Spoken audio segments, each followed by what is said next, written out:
Capturing Sosimo, a sweet romantic suspense.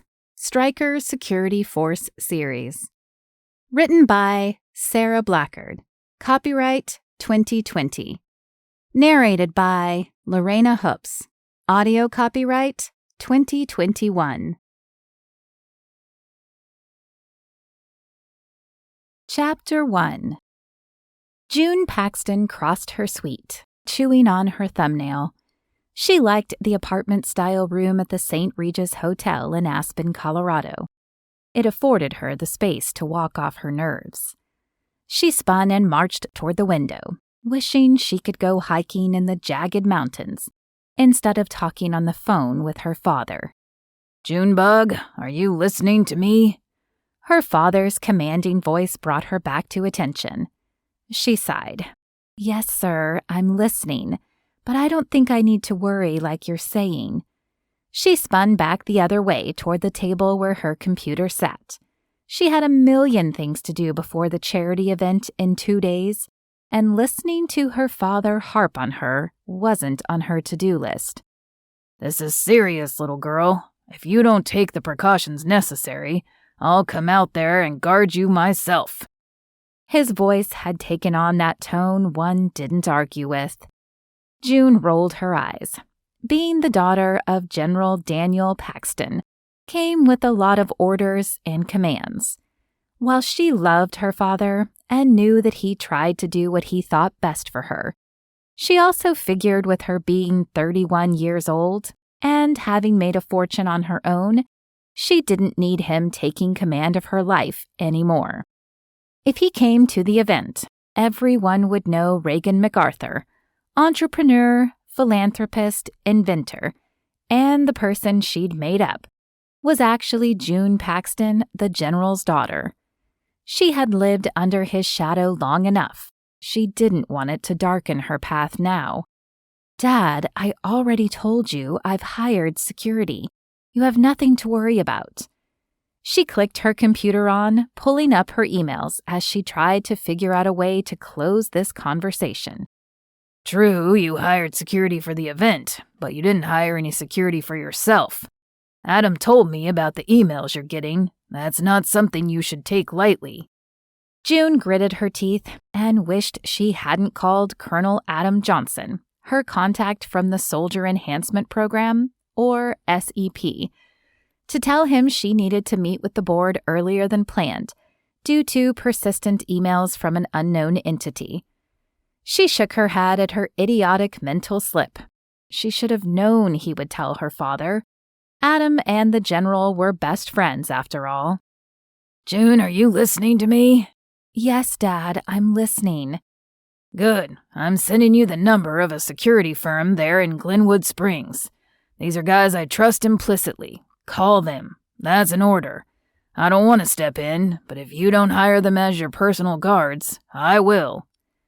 Her father sighed on the other end, and her face turned hot with the command. "I still can't believe you're holding a poker tournament. Do you have to continue to throw everything we taught you aside? I thought I made it clear there were other ways to make money than that." June squeezed her eyes shut at another way she had disappointed her father.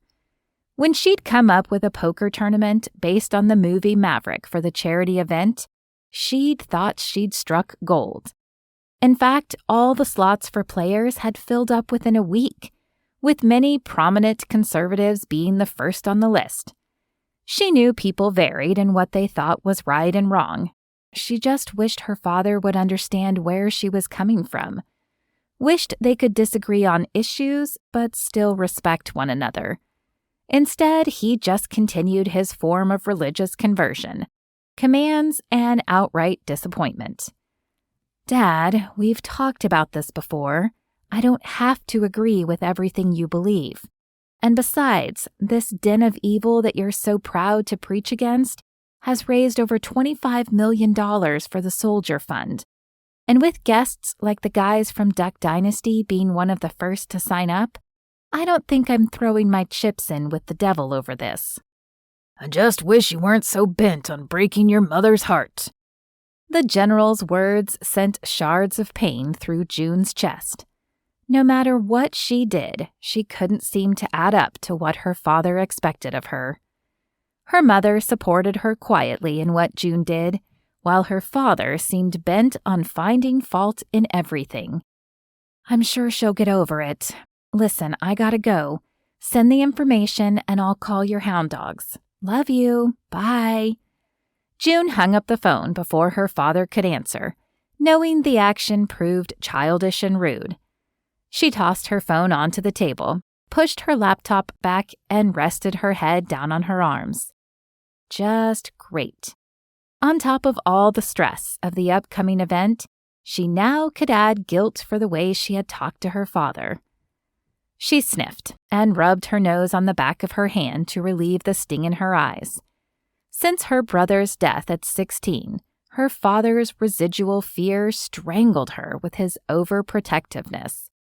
If that hadn't been enough of a reason, being General Paxton's daughter added a whole extra level of control to her life. Her phone beeped with a text at the same time that her computer pinged, alerting her to a new email message. She grabbed her phone. The brief text made her eyes water. "Dad. Sorry, Junebug. Love you." He'd attached the contact information for Stryker Security Force to the text. She sighed. They both loved each other, and since she didn't want to let him down, more than she already had, she would give the guard dogs a call. She typed him a quick message, apologizing and promising to call Stryker. She glanced at her computer, and her heartbeat picked up. Another email had come in from the company hounding her about wanting to purchase her latest invention. Most people would be thrilled with the amount of money they were offering her. At first, she'd been ecstatic. However, when she had researched the company and had come up with little information, her warning bells had rung at DEFCON 1 levels. At first, the emails had been professional, but each time she turned them down, the tone had changed a little. When she'd stopped answering them altogether, they'd escalated to vaguely veiled threats. She had called Adam to move up her presentation, figuring the sooner she got the design, patent, and contract to the government, the sooner she could tell this mystery company the design no longer belonged to her. She clicked the new email open and read, from WPA Investments Incorporated. Date, October 22nd. "We will get your design one way or another. Let's proceed the easy way, Miss MacArthur." June stood with force from the table, toppling her chair to the floor. Pacing to the window, she worried her thumbnail between her teeth, running the words of the email through her mind again. Her heart raced in her throat as she peered at the mountains for comfort. When none came, she marched back to the table and snatched up her phone. Her and her father might not see eye to eye on everything, but she conceded that his thoughts on this might be right. She tapped on the contact information and, with a scowl, touched the circle phone icon under the Stryker Security Force business name. Like it or not, it looked like she needed to hire herself a shadow. Sosimo Rivas turned the wrench a last twist as he finished working on Samantha Jones's car. He excelled in this kind of work, using his hands and brute force to fix broken things, pulling items destined for the junk heap back to life. He laughed, shaking his head at himself. Fixing cars that belonged in a junkyard was not as poetic as all that. It was a job that needed done, and just about the only one he could do well. It was what had made him valuable to his team during his enlistment in the Army, as a member of a highly classified special ops unit. "What are we going to do now?" Evangeline Jones's cute 4-year-old face smiled over at him from where she leaned into the engine. Sosimo chuckled as her forehead furrowed, a grease mark smeared across it. She had more grease covering her freckles on her dark cheeks, and her hands were filthy. Good thing her mother, Sam, wasn't one of those fussy moms. Otherwise, he might be in trouble. He enjoyed having a kid around, something he'd forgotten the last 10 years in the Army. Being the middle child of a family of 10 kids, there'd always been littler ones around. He'd loved growing up in a chaotic house, even if his brainy siblings had teased him as a gearhead. Now, mi burbajita, we see how well we fixed it. He picked her up by the waist and swung around in a wide arc, her fabric fairy wings flapping in the wind, and set her on the ground. Slamming the hood, he grabbed her hand and circled the car to the driver's side. Hop on in and turn the key. Eva's blue eyes sparkled as she looked up at him, an enormous smile pushing her freckled cheeks up into the most adorable look. I get to start it? Sí, start it up. Póngalo en marcha. Sosimo had spoken Spanish to Eva since the day she got there. Like any child, she took to it quick, like lightning. How could he be away from his Venezuelan roots for 10 years? But the importance of teaching his language to the next generation still burned strong. Would he ever have kids of his own to pass the tradition down to? Eva climbed onto the ratty seat and pointed to the key in the ignition. Sosimo nodded his head. Okay, sweetie, turn the key and we'll see if we fix this old car of your mama's. Eva reached for the key, her face turning serious as she bit her lower lip. The engine roared to life, and she jumped. She laughed, clapping loudly before tossing herself into his arms. We did it! Eva's squealing in his ear had him wincing. Lo logramos! Sí, Barbajita, we did it. Gracias por ayudarme. You're a good helper. He gave her another hug. Pride shone in her bright blue eyes. Sosimo, man, you steal my fairy princess? Rafe Malone, the company's computer whiz, came into the garage, his arms crossed in mock anger. Eva giggled and laid her head on Sosimo's shoulder. You're wrong, Rafe. She's not your fairy princess. She's my little mechanic. He patted her back as she tightened her hug. I helped Sosie fix Mama's car. He even let me start it, Eva said to Rafe, before turning a blinding smile on Sosimo. I've never, ever gotten to do something as important as that before. Rafe rubbed the grease spot on her cheek. My fair Eva, you didn't tell me you were a mechanic fairy princess. You keep getting more special every day. He reached for her and pulled her into his arms. Come on, let's go find that nanny of yours. Sosie and I have to go do boring work. Hasta luego, Borbajita. Thanks again for helping. Sosimo waved as Rafe took her up the stairs to her apartment above the garage. Eva yawned as she looked over Rafe's shoulder back to Sosimo. Hasta luego, tío. I love you. Man, she killed him with her cuteness. También, te amo. She smiled big as her blue eyes drifted shut. He turned back to the car to put the tools away, rubbing his hand across his heart.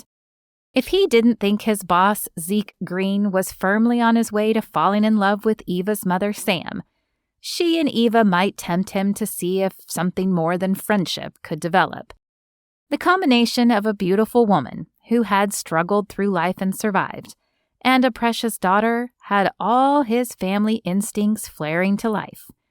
But with it being apparent to everyone but Zeke from the day Sam and Eva moved out here that something smoldered between those two, Sos hadn't even considered Sam as an option. However, having Sam and Eva around had Sosimo thinking maybe he should get serious about chasing down a wife. His stomach twisted with the thought. He hated dating, hated the false front people put up to impress one another, hated finding later the person wasn't who he'd been thinking all along. He'd been told enough lies growing up that the thought of them left a bitter taste in his mouth. Lies from his parents about how smart he was, lies from his teachers that he'd never amount to anything, lies from ex-girlfriends who only wanted the status of hooking up with a soldier. He slammed the wrench onto its hook on the organized wall. On second thought, he did all right on his own. No need to put up with false pretenses if he didn't have to. Man, she is one cute kid. Rafe stomped down the stairs, running his hand over his perfect hair. He paused, his foot stopping in midair as he glanced at the wall Sosimo hung the tools on, then continued down the stairs. Dude, you outlined the tools? Sos crossed his arms and glared. Yes, I'm sick of you guys coming in here, stealing my tools, then tossing them on the closest flat surface. Every time I come in here to work on something, my stuff is never where it's supposed to be. Okay. Jeesh, you're crankier than a 4-year-old. Rafe grabbed a socket wrench from Sosimo's work table, flipping it in the air and catching it. So you'll probably hate when I take off with this. Rafe dashed out of the garage and across to the main house at a dead run. Meeting in 5, he hollered over his shoulder. Sosimo dropped his chin to his chest and shook it. Rafe ran the fastest out of all of them, and he knew it. Chasing after him would only give in to Rafe's infantile nature. Sosimo put away the rest of the tools, washed the dirt and grease off of himself, and headed into the house, wondering what kind of assignment they'd get next. When he got out of the army, he hadn't known what he would do. He had spent the last 10 years of his life protecting the nation in whatever way needed. While he probably could have opened an auto shop back in Florida, where his parents lived, he'd find no genuine enjoyment from making a living that way. So when the chance to be a part of Stryker Security Force came up, he'd grasped the opportunity tight with both hands. He'd never be as smart as Rafe, or a skilled leader like Zeke. Never had been. Yet he had been keeping people safe since middle school. Sosimo stomped into the main house and glared at Rafe, who lounged on the couch with a smug look on his face. Sosimo rolled his eyes and crossed to the kitchen. The guys gathered around the table, and the TV showed stats of their next mission. So are you going to tell me where you hid it? Sosimo grabbed a glass and filled it with water. Rafe shrugged. Maybe not. Just be careful, or I might decide I want to take up computer programming. Sos took a deep drink of his water, staring Rafe down across the room. You wouldn't dare. Rafe's eyelids closed to a slit. Maybe. Sosimo moved into the living room with a smirk and took the empty seat. Maybe not. Rafe opened his mouth to say something, only to have Zeke cut him off. All right, pay attention. Our client is Reagan MacArthur, a philanthropist who is heading up a charity event this weekend up in Aspen. Zeke pushed the button on his remote, and a picture popped up onto the screen of a woman with a hesitant smile and ginger hair cascading down her shoulders. Something about the look on her face clenched Sosimo's gut. The way she slightly pulled her lip between her teeth made her appear vulnerable. He hoped she wouldn't be as pretentious as some of their other clients. The only unpleasant thing about their new gig was the people they sometimes protected.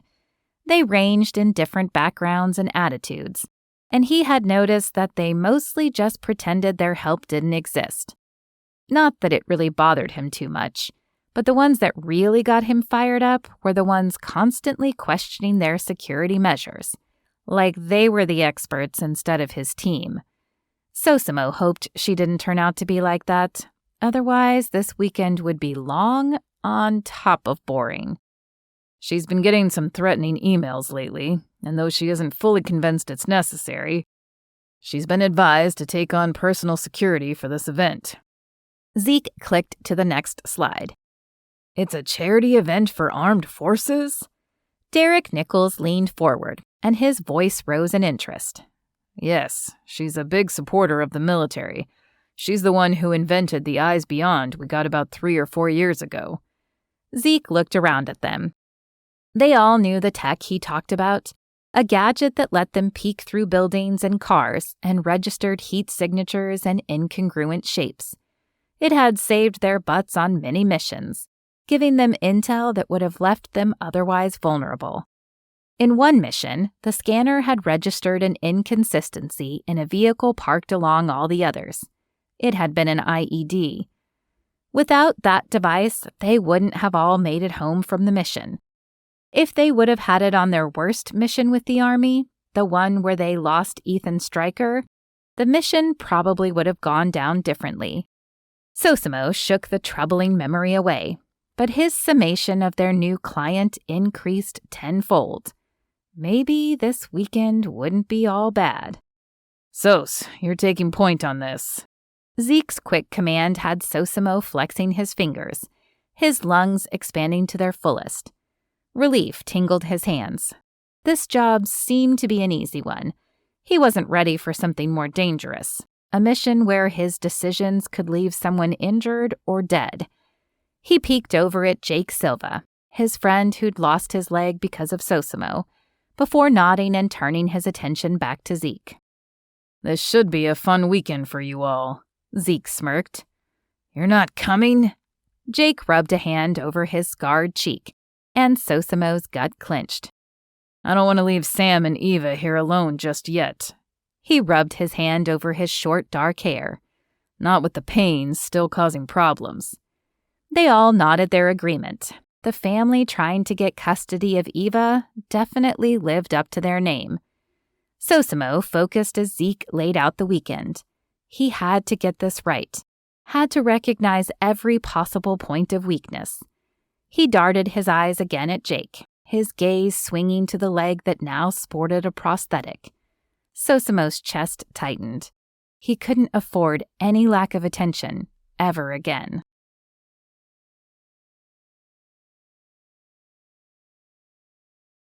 Chapter 2. A knock sounded on the suite door, pulling June's attention from her assistant on the phone. Her stomach rumbled in anticipation of what she hoped proved to be a greasy cheeseburger and hot fries. She had a problem. She knew. She should have ordered a healthy salad, maybe a fruit tray. The stress of this event proved to affect her the same as when she focused on an invention, forgetting to eat until her stomach rioted with nausea and loud groans of wanting. When she got to that point, all hopes of healthy choices went out the window. She needed meat, lots of it, and fried carbs. She swallowed the drool that pooled in her mouth and hustled to the door, promising her protesting stomach that relief was just a few seconds away. "Mandy, I'm gonna have to call you back." She opened the door. "I have to shove this burger in my face before I—" Her words trailed off as the most gorgeous man she'd ever laid eyes on stood in front of her, his eyebrow cocking. She'd grown up on army bases around the world. She knew good looking when she saw it.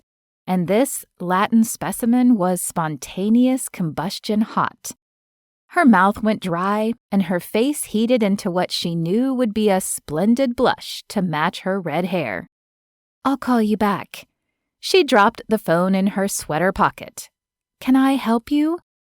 You shouldn't answer the door without checking who it is, especially when you're concerned for your safety. The man's dark brown eyebrows furrowed over his equally dark brown, almost black eyes, and his words hitched her heart into her throat. You're fortunate I'm from Stryker Security Force and not someone wanting to hurt you. June barely refrained from rolling her eyes. She'd been doing that too much lately. Though in her defense, it normally was a direct response to an obnoxious man. She already regretted buckling to her father's demands, handsome security guard or not. "It's nice to meet you, too. I'm Reagan MacArthur, by the way." The elevator dinged, and she glanced down the hall. Her hamburger needed to get here stat. Hangry June itched under the surface, and a cocky, overbearing bodyguard might be the addition to the equation that equaled a full-blown meltdown. She mentally slumped when more Joes got off the elevator, toting duffels and gear like they were preparing to storm Area 51. Thankfully, the loft suite only shared the hall with a few other rooms. She could keep her private secret service, well, a secret. She stepped back and motioned for the men to enter. "Please come in. Make yourselves comfortable. There's a loft up the stairs with 2 queen beds. You'll have to bunk up or something. One of you can grab the couch." Tall, dark, and cranky stepped past and stopped next to her. a spicy scent wafting with him and making her stomach growl again. Great, incredibly handsome, and smelled good enough to take a bite out of. He glanced at her stomach, his eyebrow raising as he lifted his gaze to meet hers. "I have food coming," she mumbled as she covered her stomach with her hand. "I know." His words and slight smirk reminded her of her earlier comment, making her neck and face heat again. "I'm Sosimo Rivas. I'm in charge of your security detail for this weekend." Wonderful. He had the sexy accent to go with the package. Why couldn't her head of security be some retired colonel with shaggy gray eyebrows and overgrown nose hairs? Being a self-conscious nerd growing up with an overbearing father hadn't afforded a ton of opportunities to practice taming her propensity for blushing around guys. Since she spent most of her adult life in her lab, she hadn't really improved her high school dilemma much. Her geeky introvert self dreaded what was sure to be a weekend filled with mortifying moments. As one good-looking guy after another walked into her suite, she wondered if it was too late to take her chances with whoever had sent those emails. Mr. Rivas introduced his team by throwing names at her faster than her food-deprived brain could grab them. The elevator dinged, and she leaned out in hopes her food had arrived. Mr. Rivas's shoulders, covered by a coat that molded perfectly to his frame, invaded her vision as he stepped in front of her. With a huff, she let the door go and walked into the suite. The sound of the door thumping against Mr. Sirius's back was oddly satisfying. One guy with auburn hair and a thick-trimmed beard whistled long and low. "Nice digs you got here." "Yeah, since I planned on being here a few weeks, I wanted to have a larger space to spread out in." June crossed her arms, the excess of the room making her feel self-conscious. Even though she had sold her first invention for several $1 billion 5 years ago, the lavish lifestyle didn't settle right on her. "I'm Reagan." She held out her hand. The man gave her an enormous smile as he wrapped his large hand around hers and pumped it. "Rafe, nice to meet you, Reagan." She smiled and hoped she looked at ease as the others reintroduced themselves. The door pushed open, and the room service cart rattled into the room.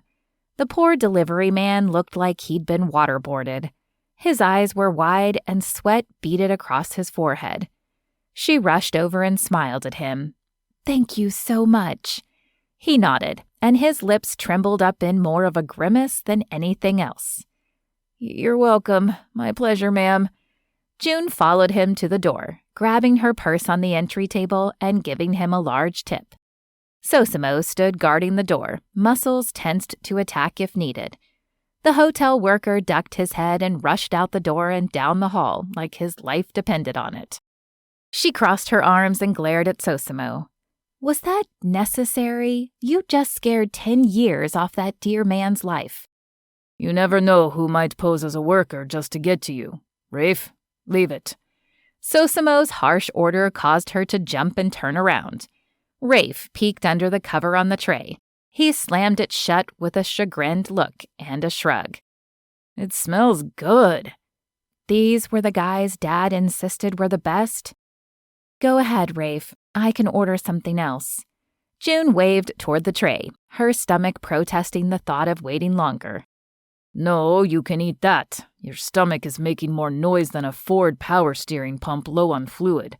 We'll order more food." Sosimo grabbed her elbow and pulled her toward the dining room table. "Why don't you sit and eat while you tell us what the plan is for this weekend?" Sosimo pulled the chair out for her and pushed it in as she sat down, dragging the tray close. She would have protested, but the smell from the plate as the lid lifted had her stomach roaring. "You hiding a tiger somewhere in your shirt?" Rafe's eyes grew wide as he peeked under the table. June laughed as her face heated. No tiger. I just got so busy I forgot to eat." "You do that often?" Sosimo's eyebrows scrunched low over his eyes, and she felt as if he criticized her. She shrugged. The dilemma of a busy mind, I guess. Order whatever you want. They have great food here. June lifted her hamburger, the juices dripping out of the burger onto her plate. She couldn't eat this without making a mess, but at this point, she couldn't care less. She didn't want to impress any of these guys anyway, good looking or not. Taking a huge bite, she groaned as the rich flavor hit her tongue. She'd have to remember to eat more often. She closed her eyes and savored the bite. When she opened them, all the men stared at her. She put the hamburger down on the plate and dabbed her mouth with her napkin as she tried to regain any dignity she may have left. I think I'll order one of those. Derek's deep voice rumbled into the quiet room. Rafe jumped up and rushed to the phone. I'll call it in. Order me one too, Jake called from where he was setting up his gear. Sos, you want something? Rafe asked with the phone to his ear. Sosimo shook his head, still staring at June. You're lost, man. Rafe turned his attention to the person on the other end of the phone. June picked up her burger and attempted to take smaller bites. Eating under Sosimo's scrutiny unnerved her and ruined her enjoyment of the meal. She took 2 more bites and ate a couple fries before she set it down and wiped her fingers on the napkin. She cleared her throat. I'm not sure how much you know about what's going on this weekend, but I have put together a poker tournament to raise money for a Heroes Tomorrow foundation. Do you know of that foundation? Sosimo's eyebrows rose, and he cast a quick look toward Jake. We've heard of it.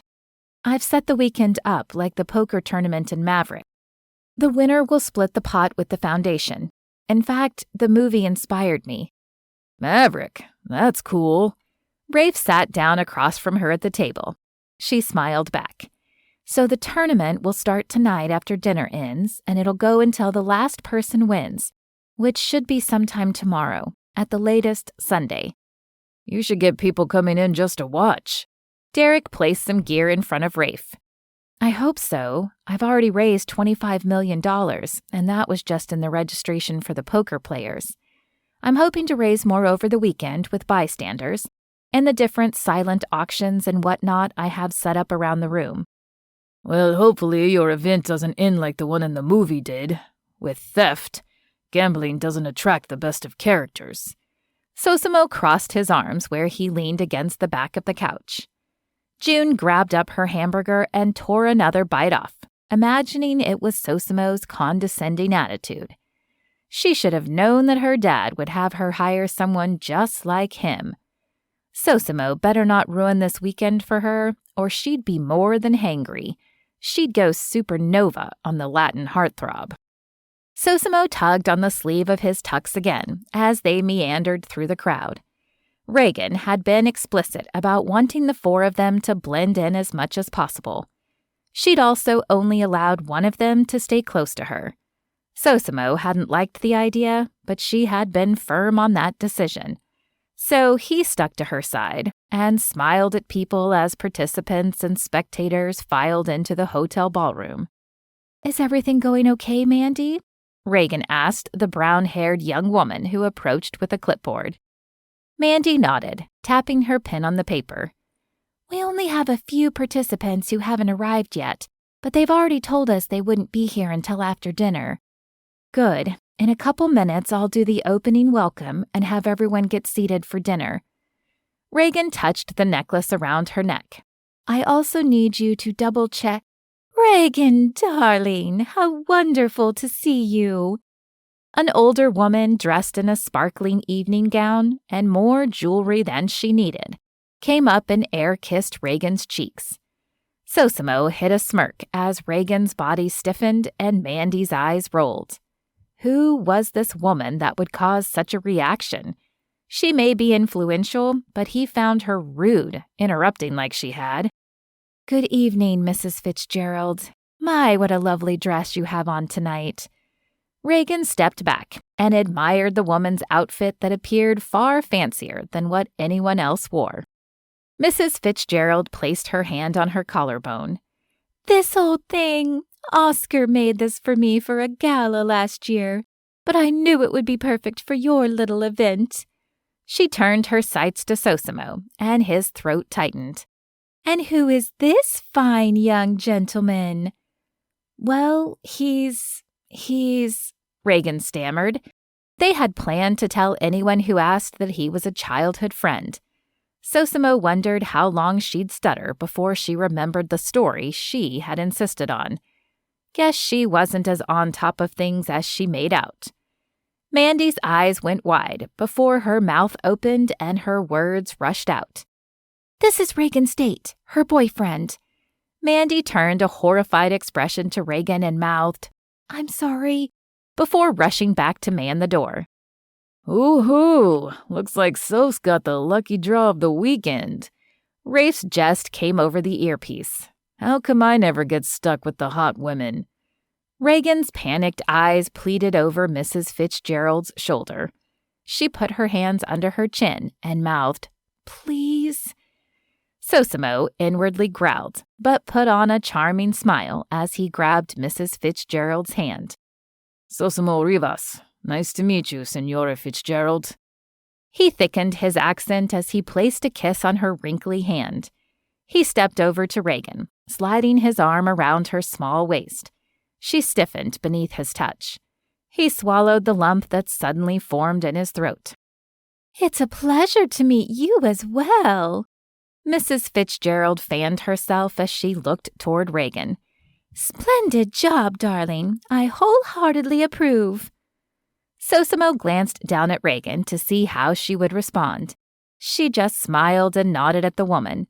He flexed his fingers on her waist, the soft fabric snagging on his rough fingers. She peeked up into his face, her dark green eyes questioning him. Mrs. Fitzgerald chuckled. "Well, I best leave you two lovebirds alone. I have to go find Hubert." Reagan blushed and cleared her throat, looking back at Mrs. Fitzgerald. "Enjoy your weekend." "Not as much as you will, I'm sure, darling," Mrs. Fitzgerald said loudly over her shoulder as she walked past, causing several others to look their way. Sosimo cracked a smile at the old woman's antics and turned to Reagan. He almost burst out laughing at the bright red flush that covered from her neck all the way up her forehead. Her embarrassment at the woman's comment couldn't be passed up. She closed her eyes and rubbed the bridge of her nose before peeking up at him. He cocked his eyebrow. She groaned and leaned toward him. "I am so sorry. I have no clue what Mandy was thinking saying that. She will get a firm talking to when all this is over." He shrugged and laced his fingers through hers, ignoring the tingle that shot up his arm. "It's all right. It gives me the perfect excuse to stick close to you." Sosimo winked at her, and she swallowed. "Okay, I'm glad you're not upset." She squeezed his hand, and his heart picked up its beat. "All part of the day's work." He pointed his chin toward the stage. "Aren't you supposed to be making an announcement or something?" She startled, then quickly pulled him through the crowd toward the stage. Her manner was firmly back to its efficient loftiness. Sosimo berated himself as he scanned the crowd. He needed to remember to not let her pretty face and big doe eyes distract him. This might be a walk-in-the-park event, but one slip-up could cause disaster. Plus, something about Reagan sat wrong with him. Up in the suite, she had been nothing like he imagined someone worth billions to be like. She seemed down to earth, laughing at Rafe's idiotic jokes. She had given them details of the weekend in quick, efficient stats, almost militaristic in the way she took them through the events of the weekend and the participants that had signed up so far. But the minute she'd walked out of her bedroom with her emerald dress clinging to all the right curves and making his heart pound like a jackhammer, she'd transformed into a billion-dollar woman, complete with the attitude to go with her new persona. The dichotomy unnerved him. He didn't like variables in a mission, and Reagan MacArthur proved a sparkling variable. She threaded her hand through his elbow. As they walked toward the stage, she happily greeted American royalty and several celebrities like they were old-school friends, though her hand slightly trembled on his arm. When they got close to the stage, she leaned in, her flowery scent pushing out all the other smells in the room. "I've reserved this table right up front for us. Why don't you have a seat while I make my announcement?" Reagan formed it as a question, but her tone made it more like a general's command. He didn't think they taught that in inventor school. He surveyed the area and shook his head. "I don't like it. You'll be too exposed." "Mr. Rivas, you don't have to like it. That's what's going to happen. I can't have you up on the stage with me, even if you are supposed to be my enamored boyfriend. There's no reason for you to get all huffy. The table is close enough should you need to fly to my rescue." With that pronouncement, she took her hand from his elbow and marched up to the stage. A whistle sounded low and long in his earpiece. "Man, Sos, you got yourself a feisty one." Rafe's jovial tone came across the wire. "How is your happily ever after going for you?" "Rafe, I thought you had something you were supposed to be doing, like, I don't know, maybe keeping surveillance on the video feeds?" Sosimo scanned the area until he saw Rafe and stared him down. "Or have all those video games finally rotted your head?" "Yeah, but that job's not nearly as fun as the job you apparently have this weekend." Rafe winked at him from across the ballroom before turning to go out the door. "I'm off to do the only actual work around here. Don't have too much fun without me." Sosimo rolled his eyes and went back to surveying the room. Sure, Reagan's beauty surpassed a Colorado sunset over the Rocky Mountains, especially when they first got there, and her ginger hair hung in soft waves down her back. But Reagan was not only rich as all get out, but smart. Women like that didn't give poor immigrant men like him a second glance, especially when that man had barely graduated high school. No, he'd be keeping this weekend purely professional, even though he'd just landed himself the most gorgeous date he'd ever had.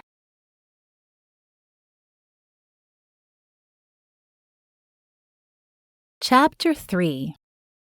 The next night, June flopped back onto her bed as exhaustion weighed down her legs and arms, like the lead weights special ops members used in underwater training. Her dress pinched her skin and she flinched. Who would have known running a weekend like this would be so tiring?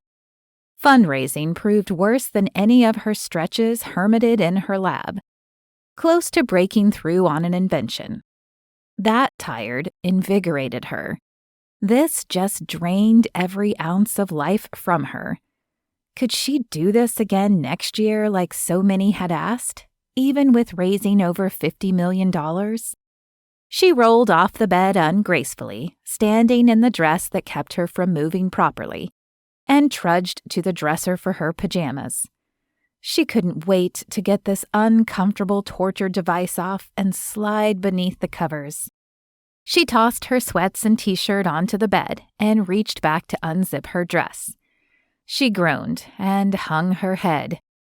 How could she have forgotten that she needed help getting in and out of the ridiculous garment? She glanced at the closed door that led to the living room. One of the guys must still be up. Her fake boyfriend/annoying appendage had made the poor men take rotations keeping guard at night. An all-night guard seemed like overkill. He'd insisted it was necessary in that no-nonsense way he had operated in all weekend. While he kept her skin tingling with his guiding touches and was hotter than a hot tamale, his well-ordered plans and military tendencies had reminded her enough of her father to efficiently douse the tingles. Mostly. Maybe she could sleep in the dress, then call Mandy to come help before she ventured out of the bedroom in the morning. Wouldn't that just reinforce the princess persona Sosimo had of her? When he'd called her princess for the first time, she'd almost throat-punched him. What did it matter anyway? After tomorrow, she'd probably never see him again.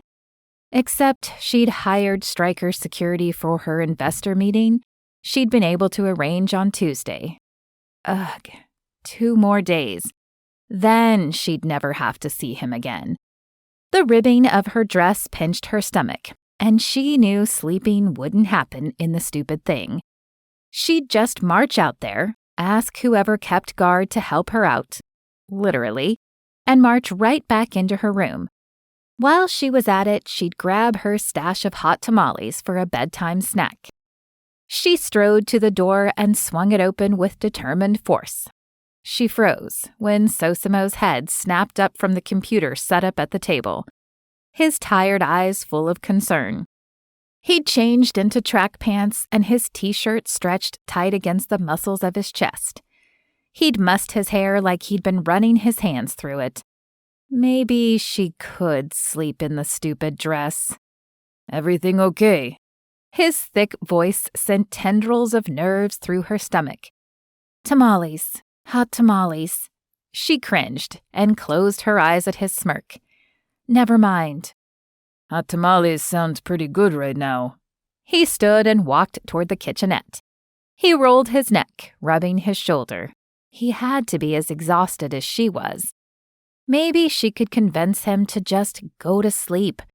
There hadn't been any trouble all weekend long, and she doubted there would be. She could at least try to get him to see reason. He dug through the basket of candy she'd set up on the counter as she approached, pulling out a box of the cinnamon candies. Last one. Want to share? I probably shouldn't have any to begin with, so sharing will keep me from devouring the entire box. He chuckled, the sound low and much more tempting than the spicy candies he shook into her hand. What was she thinking? She popped one in her mouth, leaning back against the cold counter, and let the sugary concoction refire her brain cells. This weekend seemed to go well. Sosimo rested against the counter kitty-corner to her, and much too close. Yeah, we should be able to help a lot of soldiers with this money.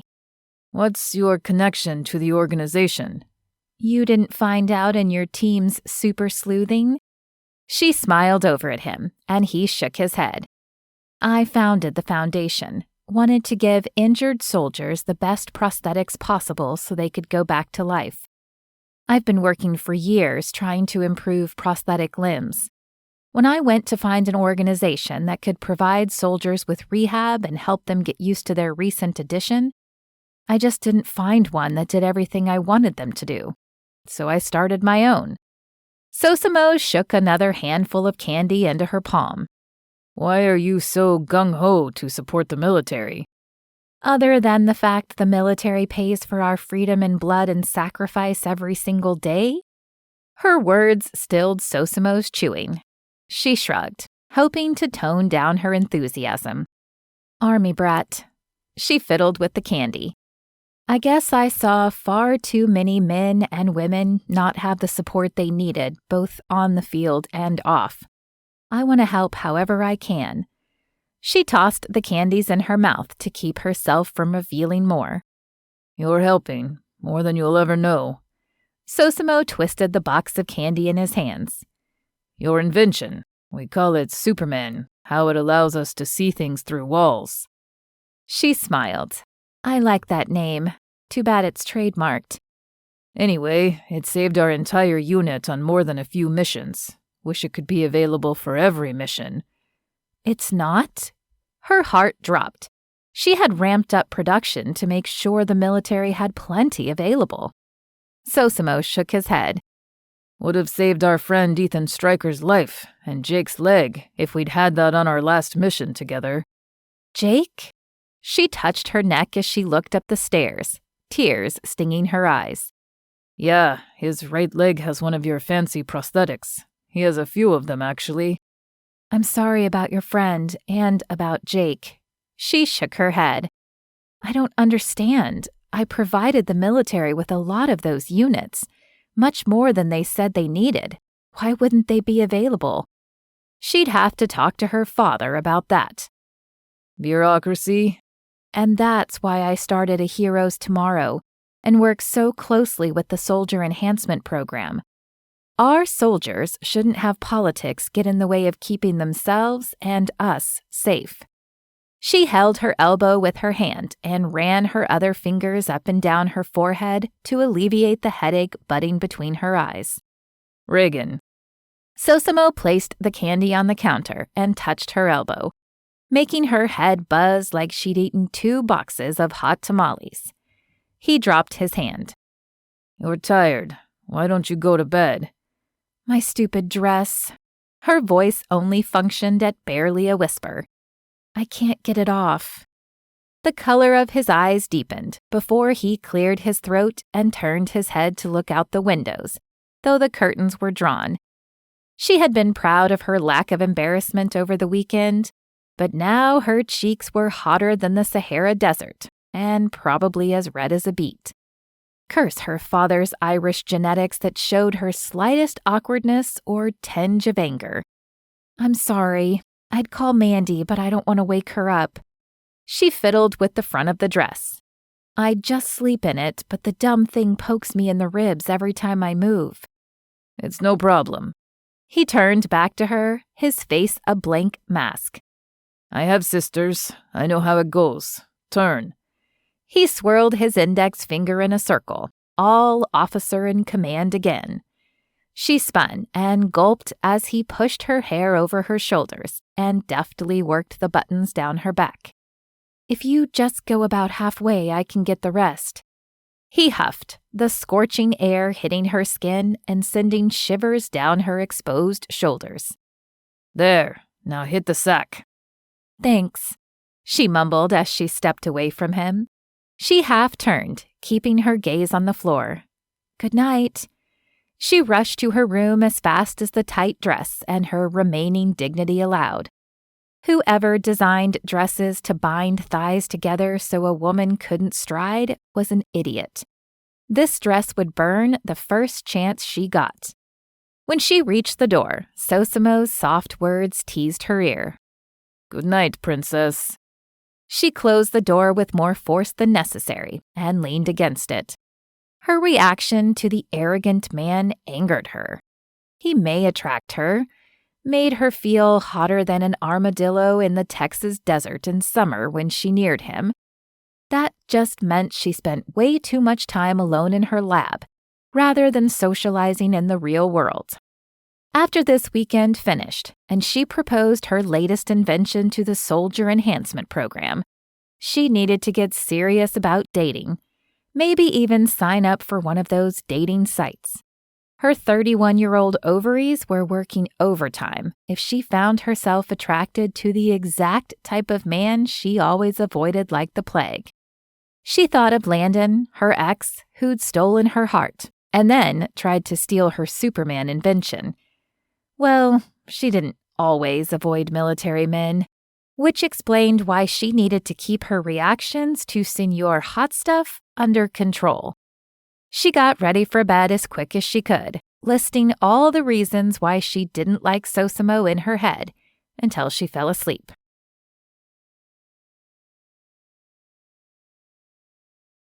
Chapter 4. 2 days later, Sosimo's hands flexed with nervous energy.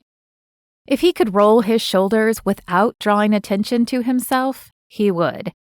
The meeting with Reagan's potential investors had lasted long, hours longer than they had expected. While Reagan's invention impressed him, his gut told him something wasn't right. He had tried to push down the anxiety, had prayed for calm, but the tango his nerves danced only increased. He would not take the warning lightly. As everyone shuffled to leave, he approached Reagan, whispering his concern into the comm. Man, she looked beautiful with her face all glowing in pride. He wanted to be wrong, and that the people here actually had an interest in her invention. From what he'd gathered over the weekend, even if they weren't, she'd fund the project herself, not caring how much it cost her. He stepped close, kissed her cheek to keep up the doting boyfriend act, and whispered in her ear. Good job. Now we get you out of here. She pulled back, her face an inch from his. Her eyebrows furrowed before a false smile stretched across her lips. Thanks, honey. I'll walk these ladies and gentlemen to the lobby, then we can head out. She turned to the group. Thank you again for coming. I hope that you are enjoying Aspen while you're here. If there are no other questions, Mr. Rivas reminded me I have an important phone call I need to make. Sorry I kept you here so long. I get very excited about this opportunity for helping our armed forces, and I forget about everything else." She laughed, the sound insincere to his ears. The others laughed with her, nodding their heads and commenting on being accused of doing the same. The entire situation reeked of false fronts and half-truths and had his skin crawling. Reagan sauntered toward the door, leaving Sosimo to catch up. He lengthened his stride, then threaded his fingers through hers. Her hand felt clammy and trembled. How much of what she did was a facade? Zeke stepped up next to her other side, and Sosimo breathed easier. Glad they'd pulled Zeke in for this meeting. "Miss MacArthur, I find your invention fascinating. I thought gear like that was only available in the movies." Zeke smiled in the way that made women of all ages swoon. Sosimo wanted to punch the look right off him. He shook his head and scanned the walkway to the lobby. What was wrong with him? Zeke had no interest in Reagan. Samantha and Eva had fully seized his heart. Sosimo's reaction stunk of jealousy, and he didn't like it.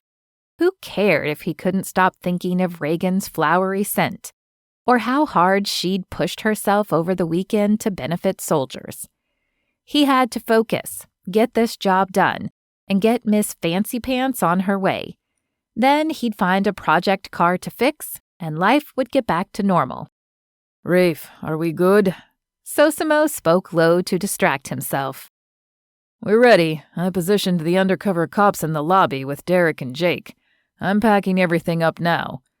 Rafe rustled something with a grunt. "We'll be ready to drop the package off at the airport as soon as she's done jaw-jacking and packs her stuff from her room." Sosimo had suggested involving the local police, though they normally didn't. And with the way his nerves were firing at high alert, he was glad he had made the call. He tightened his hold on Reagan's hand, inhaling slowly through his nose while he scanned the lobby. She glanced down at their hands, then up at him, her bottom lip drawing in between her teeth. "Sosimo, is everything—" A vase exploded into shards of glass, flowers flying wildly as Zeke hollered, "Contact front!" Sosimo turned, pushing Reagan sideways. A force slammed into his bulletproof vest, knocking the breath out of him and throwing him forward. Crap. He wrapped Reagan in his arms as he fell. When they hit the ground, he covered her with his body, praying she'd be safe. She whimpered, her body shaking in violent tremors. "Shh, it's okay," he choked out over the pain radiating across his back. "I've got you." She clung to his shirt, burying her face in his neck. He could hear her hurried prayers over the rapid firing that surrounded them. Then, as quickly as it began, the shooting stopped. Shouts filled the air and screams echoed through the lobby. "Clear?" Sosimo lifted his head a few inches to survey the damage. "Clear." Zeke's voice sounded strained. Sosimo pried Reagan's fingers from his shirt and pushed back onto his knees with a groan. She scrambled up next to him, her face streaked with tears and hair half falling from its updo. Her gaze swiveled to take in the lobby, landing on him with wide eyes. Her mouth flapped open and closed. He lifted his hand, ignoring the pain that shot across his shoulders, and brushed the hair from her face. "It's over now. You're okay." He rubbed her cheek with his thumb. "Looks like you needed us after all." A sob shuddered out of her, and he pulled her close. This job had just taken a turn for the worse. "Sos, we're leaving." Zeke reached out his hand and pulled Reagan up. Sosimo shook off the feeling of emptiness. Reagan gasped, "You're hit." She gingerly reached toward Zeke's sleeve, saturated in crimson blood. "It's just a scratch." Zeke waved her off as he reached the uninjured hand to pull Sosimo up. "I saw you take that hit. You okay?" The concern in Zeke's eyes belied the sharp tone of his voice. It'll bruise, but I'm fine. Sosimo reached for Reagan and pulled her to his side. Let's get to the vehicle. Zeke nodded. The cops said they'd clean things up and get with us later. Sosimo scanned the hotel one last time. 5 men lay dead in different positions. One of them had sat next to him during the meeting. The hairs on the back of his neck rose. He wanted out of here stat. Jake took point as Zeke and Derek surrounded Sosimo and Reagan. They rushed through the hotel, emerging from a side door to Rafe waiting with the vehicle. Sosimo pushed Reagan in, then got in behind her. She turned to him as the others circled the SUV and loaded up. "You're shot?" I'm fine. Vest took the impact. He hoped to comfort her, but the way her eyes widened and she bit her lip, he didn't think he'd succeeded. Buckle up. She nodded, pulling the seatbelt over her shoulder. Her hands shook with such force that she couldn't fit the buckle into the connector. With a gentle touch, he took it from her hands and buckled her in. He moved his hand away, but she grabbed it before he could. She threaded her fingers through his and clung tightly with both hands. As she laid her head on his shoulder with a sigh, Sosimo flexed his fingers in hers and stared out the window at the stars and the black sky. It didn't look like he would get rid of the princess any time soon.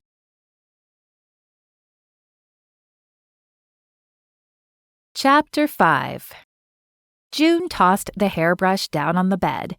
Her hands shook, so she crossed her arms and tucked them close to her. 2 days should have been enough time to get over the shock of being in a shootout, but her hands didn't agree. Maybe the shakes were because of her lack of sleep, rather than the actual gunfight. She couldn't help it. Every night when she lay her head down and finally drifted off, she would jerk awake from the recurring nightmare that haunted her nights. She'd wake up gasping, the weight of Sosimo as he protected her in her dream, so real it bound her chest like it had an aspen.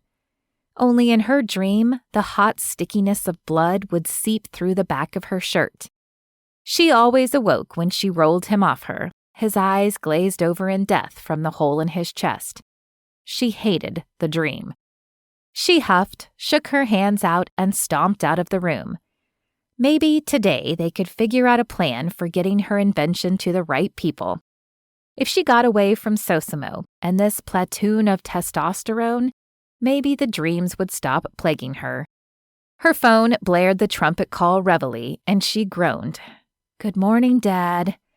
Good morning. A good morning would include waking up and enjoying a hot cup of coffee while reading the morning news. Her father's voice sounded extra cranky this morning. Imagine my surprise when I find an article about my daughter being in the middle of a shootout with terrorists. That was in today's paper? It happened 2 days ago. I was catching up on the news, and don't change the subject. Why didn't you call? Honestly, it happened so late, and then yesterday was so packed with cleaning up the mess that I just forgot. She rubbed her forehead, guilt thickening her throat. I haven't really been myself. I'm sorry, I should have called. Her father sighed deeply on the other end. I know how it is after a battle. Are you okay? You weren't hurt? She continued down the stairs. I'm fine. The men you had me hire had the situation under control before I even had time to think. Good. They're good men.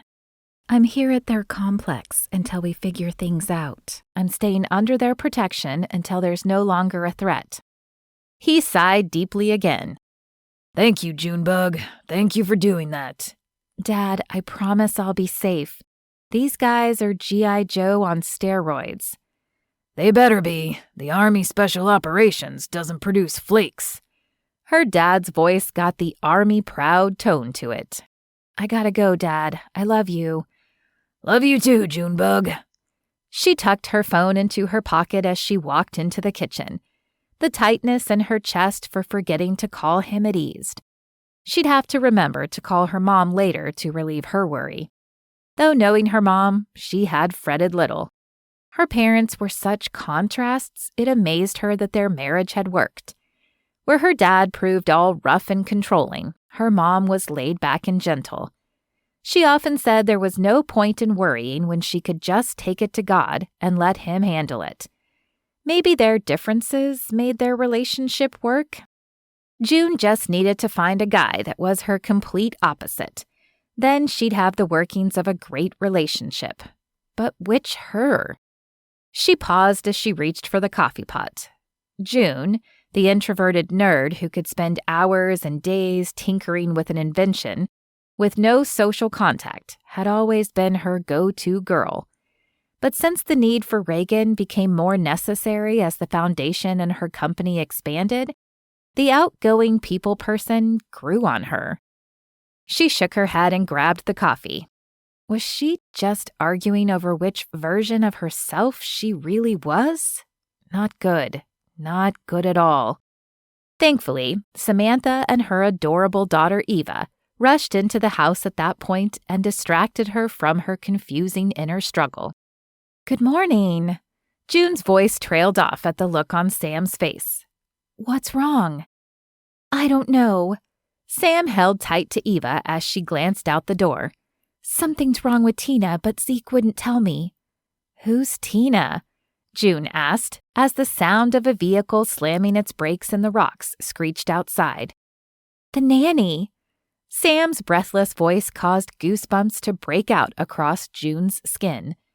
She clutched the coffee mug tightly in her hand and stared out the front door like Sam. Anticipation built in her chest like a wet, heavy blanket. Sosimo stomped through the door, his presence lifting the stifling feeling. One look at his expression slammed it back over June. "Come, now." He grabbed Eva from Sam's arms and without another word led them through the house to the basement. He clicked a code into a keypad beside a door, which whooshed open with a groan. The thick door must weigh a ton. June's dread weighted her feet so she had difficulty moving.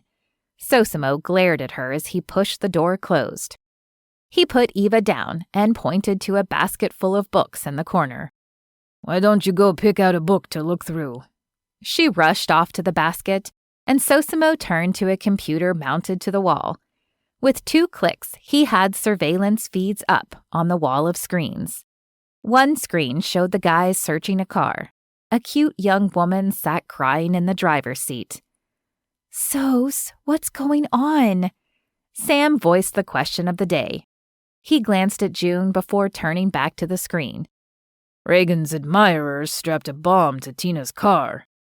June's heart dropped to her toes and blood pounded in her ears. Everything faded to the movement on the screen. Her breath stuttered out when the woman jumped from the car, only to suck back in as Zeke reached into the car. Sosimo pointed to another screen as the car careened across the backyard.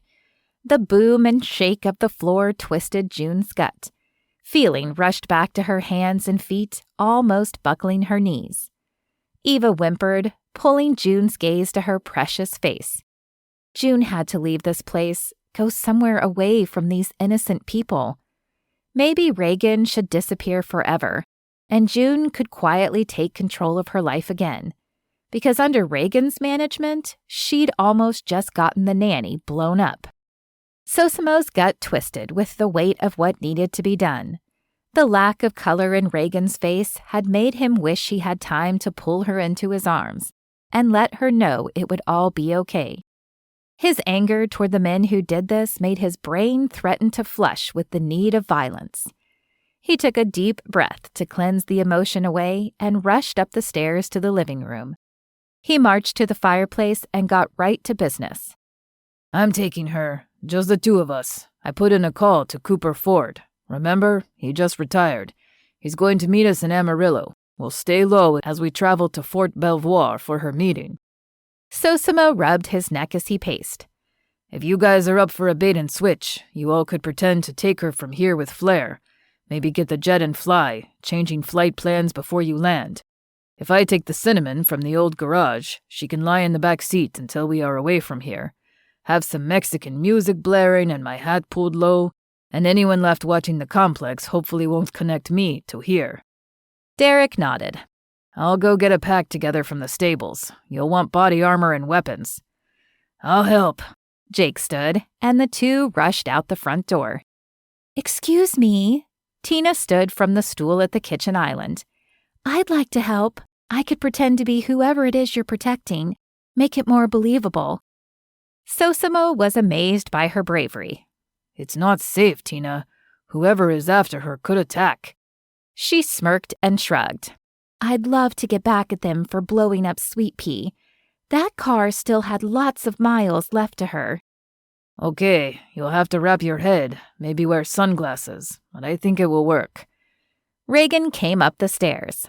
Her lips still lacked color, and the freckles splashed across her nose seemed extra bright on her skin. She didn't deserve this, not when all she wanted was to help keep soldiers safe. His jaw clenched in frustration. "Reagan?" His sharp tone snapped her head to him. He tried to soften his voice. "Pack your gear. We leave in 10. From the way she flinched and stumbled up the stairs to the bedroom, he didn't think he'd succeeded in the entire softening affair. He shrugged it off and turned to Rafe.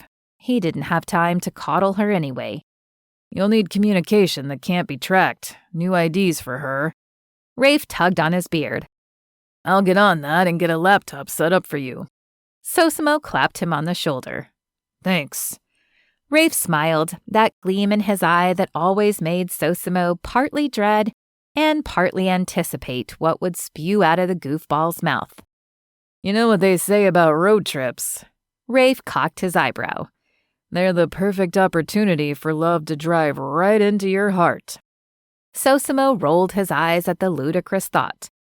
"Seriously, Sos, think about all that time alone, just the two of you." Rafe rounded the corner of the couch as he headed to the tech room. "It's the perfect recipe for love. Just stop." Sosimo chucked Eva's stuffed animal at Rafe. "We'll only be alone for a day." Rafe laughed and headed downstairs, singing loudly. "And I would walk 500 miles. Sosimo shook his head as he entered the hallway and placed his finger on the print lock for the drawers. Where did Rafe come up with this stuff? Sosimo thought about the way Reagan smelled like a field of flowers and how soft her hair had been when he'd moved it aside to unbutton her dress. He froze as the drawer clicked open, his fingers aching with the wonder of what it would feel like to take his time with the long, soft tresses. Dang, Rafe. Sosimo cleared his throat and forced himself to focus on the task at hand. He couldn't afford to get distracted. He couldn't screw up another person's life. He grabbed his holster and handgun he kept stored in the drawer and put it on. He glanced at his watch and rushed up the stairs to push Reagan into hurrying. Her door was open, so he strode in. One of the bags he and Derek had brought back from the hotel the day before sat on the bed with clothes half shoved in. His hand paused as he reached to push the clothes the rest of the way into the bag. Had they watched the hotel suite? Did he and Derek lead these men to the ranch by not being more careful when they went to Aspen to tie up the loose strings? Ice raced down his spine as sounds of weeping filtered from the attached bathroom. He moved to the open door, his heart slowing and his throat aching. Reagan kneeled, curled over the toilet, her hair a curtain covering her face. When the retching stopped, great sobs shook her body. He grabbed a washcloth from the sink, ran cold water over it, and brought it to her. "Reagan?" He touched her shoulder, only to have her curl away, laying her head on her arm draped across the toilet seat. Kneeling beside her, he ran his hand across her back. "It'll be okay." She shook her head. He placed the washcloth in her hand. Her fingers clenched tightly around it before she brought it to her forehead. "I almost got that woman killed." Hiccups interrupted her voice. "No, that's not your fault." She sat up quickly. Crying had turned her eyes red and her skin blotchy. Hair sprung wildly about her face, making her look like a wrung-out fairy. "How can you say that?" Her eyelids bunched closed, and she pulled at the hair beside her temples. What if Eva had been hurt? She leaned over the toilet and heaved again. Sosimo's ribs tightened around his chest, making it hard for him to fill his lungs. He pulled her hair out of the way, holding it until she finished. Gently, he pried the washcloth out of her hand, flushed and eased her head off the seat. He cleared his throat as he wiped her face. This isn't your fault. It is, and you hate me for it. She turned to look at the wall. I don't hate you. His skin tingled with her words. Why would you say that? I saw it in your eyes. You practically blazed a hole through me with your glare. She pulled her knees to her chest and shuddered out a whimper as she laid her head on her knees. I don't blame you. I'm not too fond of myself right now either. His stomach turned that he had made her feel such guilt. He was a class act jerk. He moved closer, leaning his head on hers. I don't hate you. His voice barely passed the tightness in his throat. She looked up, a crease in her forehead as her green eyes gazed at him. You don't? He shook his head and rubbed her shoulders. I was upset with the situation. I'm sorry I made you think that. Her shoulders shook with suppressed tears. I'm scared. I know. He barely refrained from telling her he felt the same. I'll keep you safe. Promise. Her face crumpled, and he pulled her to him. She twisted her hands into the front of his shirt as sobs shook her slight frame. He wrapped her tighter in his embrace, vowing to himself that he'd fulfill his promise no matter what it cost.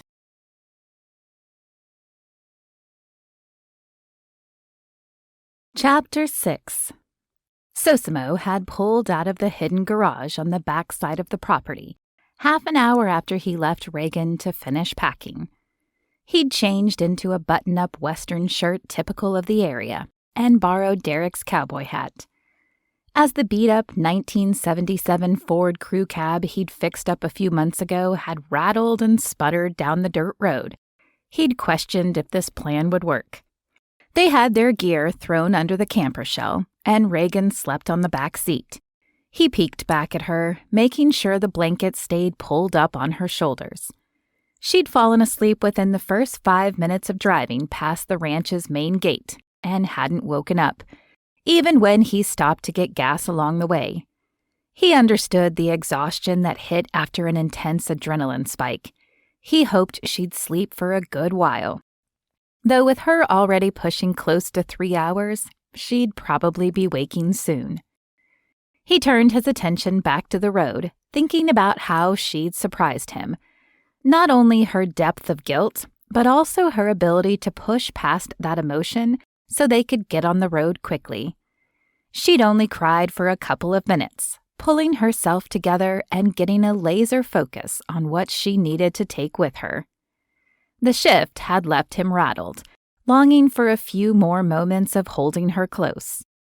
He slowed as the highway curved around a sharp turn, the mountain walls reaching high into the sky and darkening the road. He'd taken the highway south, heading over the mountain and down toward New Mexico. He wanted to avoid the interstate and major cities as much as possible, especially at first. Maybe then, whoever wanted to get Reagan would lose her trail long enough for them to make it to Virginia. Something about all of this left his mind tangled and bunched, like words on the page often became from his dyslexia. He should be able to understand what was going on, but he couldn't make sense of it. The emails she'd gotten had sounded like they wanted control of the invention, but then strapping a bomb to Tina's car and demanding Reagan made it seem like they wanted her. Why did they come out with guns blazing at the hotel? It made little sense. If he wouldn't have jumped in front of her and taken a bullet to the back, she'd probably be dead. He'd told Rafe to dig and dig deep. The way these guys operated left Sosimo cold and clammy. Sosimo pulled into Ouray, Colorado, craning his neck at how the mountains opened up to nestle the town deep in the valley. The The gorgeous landscape reminded him of the leave he'd taken in Switzerland. This might be a place he'd like to come to after all this blew over. He found a spot to park on the main street. He needed to stretch his legs before getting back on the road. He put the truck in park and turned off the ignition. Reagan sat up and gazed out the windows. The glassy eyes and fabric crease along her cheek showed a vulnerability that dropped boulders in his gut. "Where are we?" She peered out the opposite window. Ouray, Colorado. "It's beautiful. I feel like I'm in the Alps." She brushed her hair with her fingers. "My thoughts exactly." He put his arm on the back of the seat so he could look at her. "We'll find some place to eat lunch before heading on." "Great, I'm starving." Her stomach stressed her statement with a growl. Sosimo chuckled as he got out and peered around. This place had an amazing small-town vibe with the old houses that appeared to have been there for decades, and the one street that drove the short length from one side to the other. The townspeople had built most of the buildings on Main Street in the style of architecture of the budding Old West.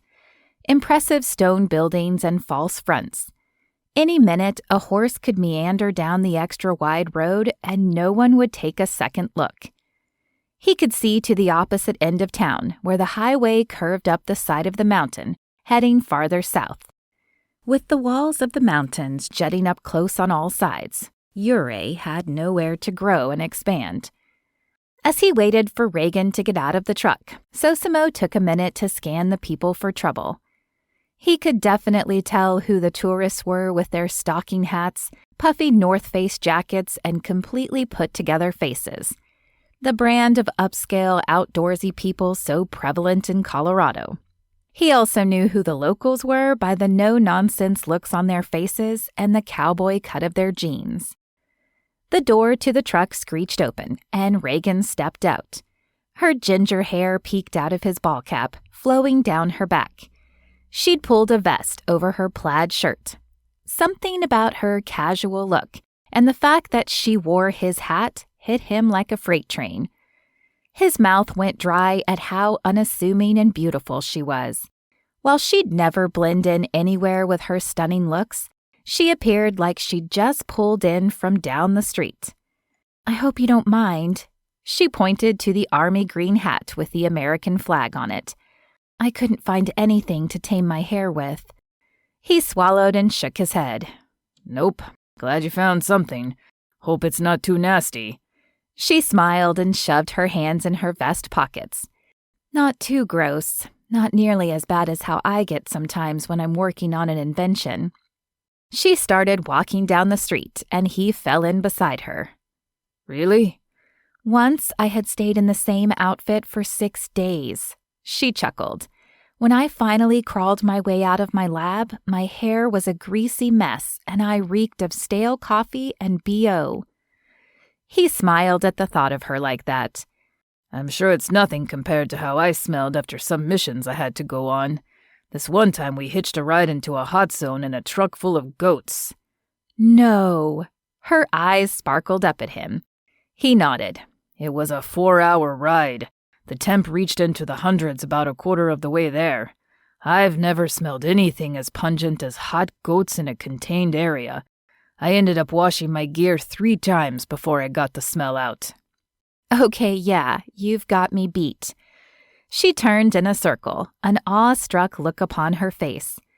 "I love it here. I wish we had time to explore." "Me too." Sosimo pointed to a waterfall that snaked a thin trail down the mountain. "Maybe after things settle down." His brain skidded to a halt as she gazed up at him and bit her lip. "That is, maybe you can come after things settle." Her face fell slightly before she pasted on a smile and nodded. "I'll have to look into it." He pointed to the Red Mountain Brewery. "How does that sound?" "As long as they have a big, juicy burger and crispy fries, I'm in." Sosimo pulled the door open for her and motioned her in. The smell of fried food and cheerful talking assaulted his senses, waking him up to his idiocy.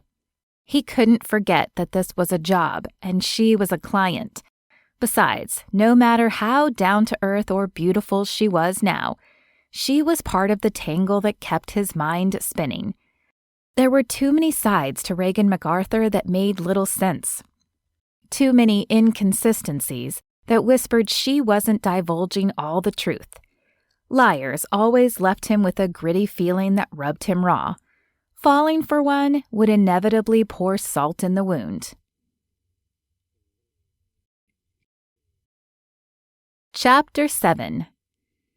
June stared out the window at the passing scenery and bemoaned the fact that they had left the Rocky Mountains behind for the New Mexican desert. She could happily stay in the mountains forever. Maybe because it reminded her of when her father had been stationed in Germany and her brother was still alive. As a family, they'd traveled the mountains and small European villages almost every time her father didn't have to work. Even though they hadn't been there long, it held some of her happiest memories. She peeked over at Sosimo, where he strummed his fingers to the pop-rock music playing on the radio. Maybe her desire to retreat to the rocky peaks and deep valleys had more to do with the vibrant man beside her than the ghosts of happiness from her past. The churning of her stomach and the tightening of her chest eased when he neared. She shouldn't layer emotion onto simple words, but when he'd said he didn't hate her, that his anger was for the men and not her, all the tension had drained out of her into the fancy bathroom tiles, seeping through the grout. She looked back out the window at the monotonous tan landscape flashing by. Just because he didn't hate her didn't mean he felt anything else beyond a sense of duty. He'd barely said more than 10 words since they'd eaten lunch in Ouray. The lack of communication wasn't awkward, just silent. She was simply a part of his job, and she needed to remember that. Convincing her brain to stop replaying the image of him reading a story to Eva to calm her after the bomb, or the feel of his arms tight around her as she bawled her eyes out, was next to impossible, though. And she needed to stop inhaling the spicy scent, filling every inch of the cab, that somehow made her nerves relax and her heart rate increase at the same time. The mixed signals her body kept reporting to her brain just might short-circuit it, leaving her an incompetent fool. Geesh, it wasn't like him holding her had been romantic in any way. Talk about an embarrassing moment. She cringed. Why did he have to catch her tossing her cookies? If only her emotions weren't so tied to her gut. Oh, to handle emotional situations without the bubbly feeling threatening to erupt. Since she'd been that way through the upheavals of her childhood, it probably wouldn't be changing soon. She grabbed the bag of Swedish fish she'd bought at the last gas stop and popped one in her mouth. She'd have to remember to get more snacks next time they gassed up. Sosimo must be a robot or something, not requiring food on a regular basis to operate. She remained more a feast or famine type of person. When her brain ran nonstop, simple things like eating went out the window. Any other time, she'd fit in well with the hobbits. "Why don't you search for a low-key place to stay?" Sosimo's voice startled her as he pointed at the billboard on the side of the road. "We're almost at Tucumcari." Okay. She pulled up lodgings on her phone. Low-key. She slid her finger along the screen, scanning through the options. "Not some place with many people. See if you can find an older motel or something." She smiled when a picture of the Blue Swallow Motel came up. It was charming in a Cars cartoon sort of way, though with her luck, it'd probably end up more like Psycho. She ignored the shiver that raced up her body and called the motel. "All right, we have a room at the Blue Swallow." Sosimo scowled, and his hands tightened on the steering wheel. The Swedish fish twisted and flopped in her belly, like it always did when she disappointed people. "You want me to find a different place?" Too bad the money she made from that first invention couldn't have bought her some confidence when it came to dealing with people. In some situations, she could fake it, especially when in a crowd or if it involved her inventions. One-on-one revealed a different story, making her doubt every word and action. She blamed it on the constant moving as a child that had drained her, causing her to spend all her time buried in books and tinkering instead of making new friends. What was the point when she'd have to make different ones in a few years anyway? In hindsight, that probably wasn't the best mode of operation, since the only person she now considered a friend was her assistant Mandy. Could June even count someone as a friend when she paid them? That should work. I don't like the sound the truck is making. He checked the rearview mirror. It's been whining at me since we left the ranch. Your truck talks to you? She wondered at the tinge of pink that rose up the back of his neck and leaned her back against the door to observe him better. Don't your inventions speak to you? Tell you when something isn't right? He turned his attention to her, deep brown eyes boring straight to her soul. A tingling sensation hit her nose. She gulped and nodded. No one had ever understood that about her. He shrugged, focusing back to the road.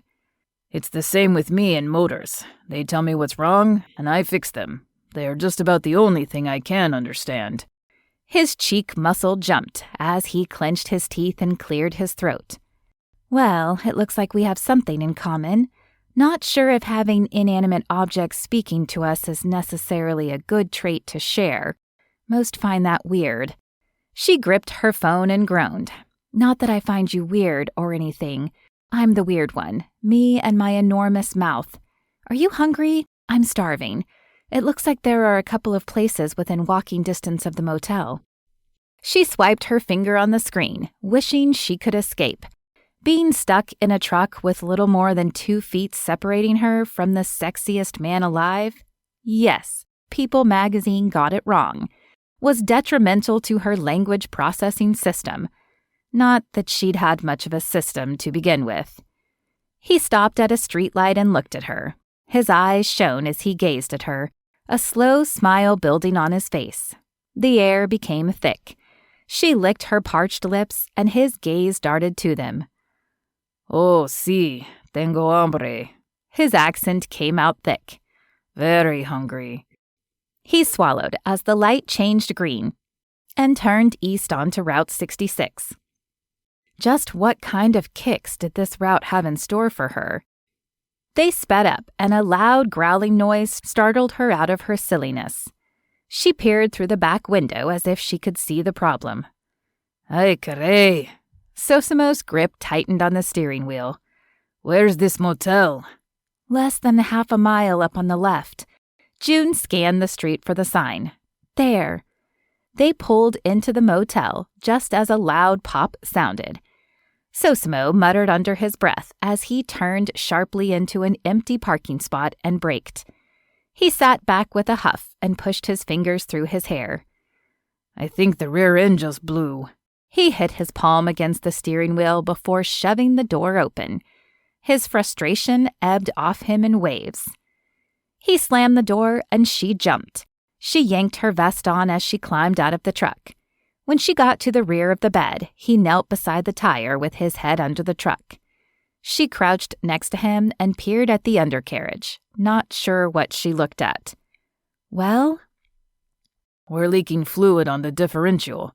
His words were as foreign as his Spanish. Can you fix it? No, not here. He brushed his hands together to get the dirt off and stood with a huff. Let's get checked in and find some place to eat. There's not much we can do about it tonight. She nodded and followed him to the motel office. She only blushed a little when he signed them in as Juan and Sue Hernandez. She pushed the fuzzy feeling aside that seeing her newest fake ID connected to his had caused, and enjoyed the charismatic motel. The place held a nostalgic charm that had her smiling as she surveyed the surrounding businesses. The sun sat low on the horizon, and the neon signs blinked on. Her step lightened as they crossed to the cute little salmon-colored building. What a splendid place to break down. Chapter 8. Of all the places to break down, this had to be one of the worst. Sosimo pushed open the bright blue door to the room and cringed. The hotel had squeezed 2 beds into the stamp-sized room. At least there were 2 beds. Reagan gasped. "How quaint!" She smiled as she pushed past him into the room. That was one way to put it. He tossed his bag onto the bed closest to the door before she could and rolled his shoulders. She practically climbed over the second bed to peek into the bathroom. His tight chest released its tension at her excitement. She chuckled as she set her stuff on the other bed.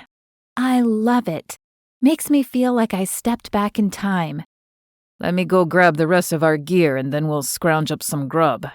He closed the door before she could reply and stomped to the truck.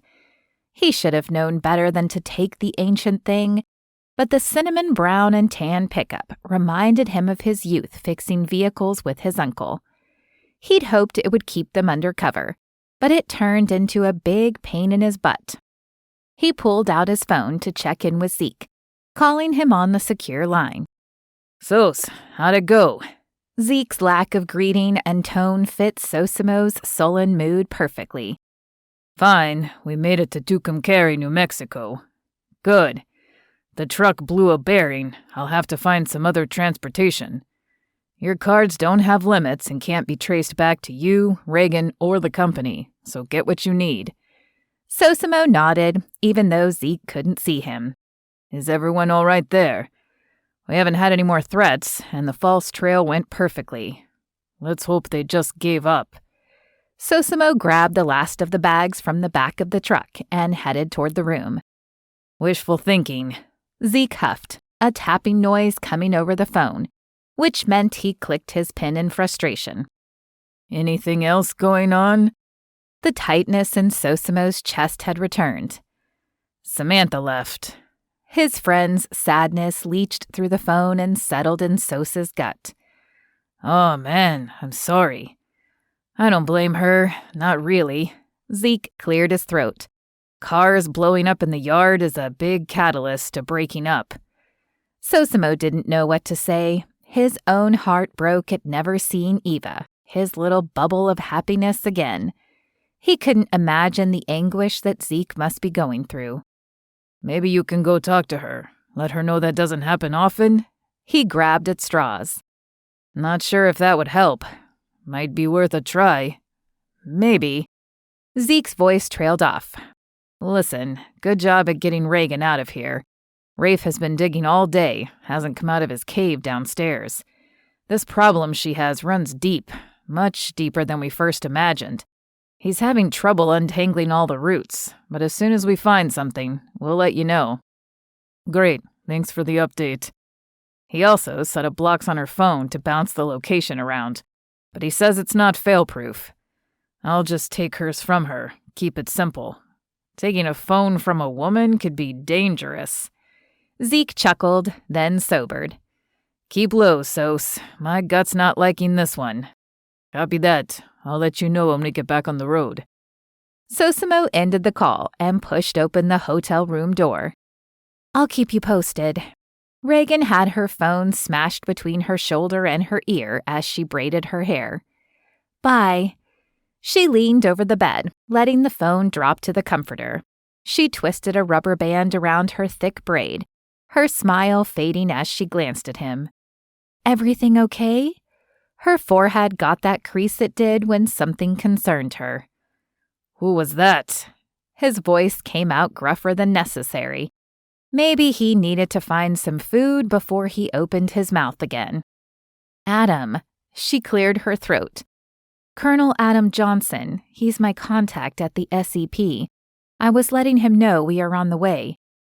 "No contacting anyone from here on out, not until we get some answers." He dumped the bags on the floor and dug through them, pulling out a burner phone. "In fact, we need to keep your phone off so they can't trace it." He crossed the few steps it took to get to her phone, dropped the extra one down, and picked up hers. "What? Wait, I've known Adam my whole life. He's one of my father's best friends." Why did Sosimo feel such relief that Adam was her father's age? It shouldn't matter to him. It did, though. A lot. Doesn't matter. Until we figure out how they tracked you to the ranch, we go dark. Only contacting the team for updates. He turned her phone over in his hands to power it down.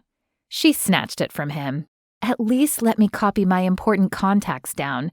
It's not like 1 minute will matter if they've already got us pinged. Her words slid ice down his spine. He should have thought of that earlier. Hopefully, Rafe's scrambling of their phones worked. Sosimo wouldn't take any chances. He strapped on a holster around his ankle and a hidden knife sheath on both forearms. Okay, Rambo, is all that necessary? She tossed her phone into his bag and crossed her arms. Well, these guys are willing to blow up an innocent woman to get to you. So yeah, I think it's necessary. He looked up from tightening the last strap on his arm, just in time to see her chest heave. He was such a jerk. Can we eat now? She cocked her eyebrow. Come on, let's go. He held out his hand, and she tentatively placed her shaking palm in his. His fingers tingled with the contact like he'd connected wires wrong on an electrical manifold. The compact room shrunk in on him. He threaded his fingers with hers and squeezed her hand. You stay close to me, right on my side like glue, okay? Remember, we're a happy couple. She nodded, and he pulled her to the door. They strode casually down the street, his heart thumping in his throat. He couldn't tell if it pumped hard from the possibility of a threat lurking around the corner, or how right it felt with Reagan close. Either way, both possibilities were dangerous.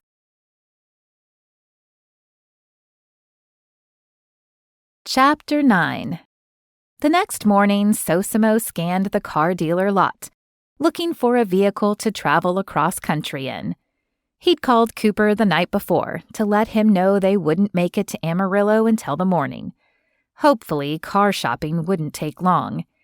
He pulled his jacket tighter around him in the chilly autumn air. It probably didn't matter what they got, but he wanted something that wouldn't put him in a worse mood. Too bad his crankiness clung firmly to his shoulders. Lying awake all night, watching Reagan sleep, worrying about keeping her safe, hadn't done him any favors. Not with how her long braid had snaked over her shoulder, tempting him to unwind it and run his fingers through her hair. There he went again, contemplating things he should leave alone.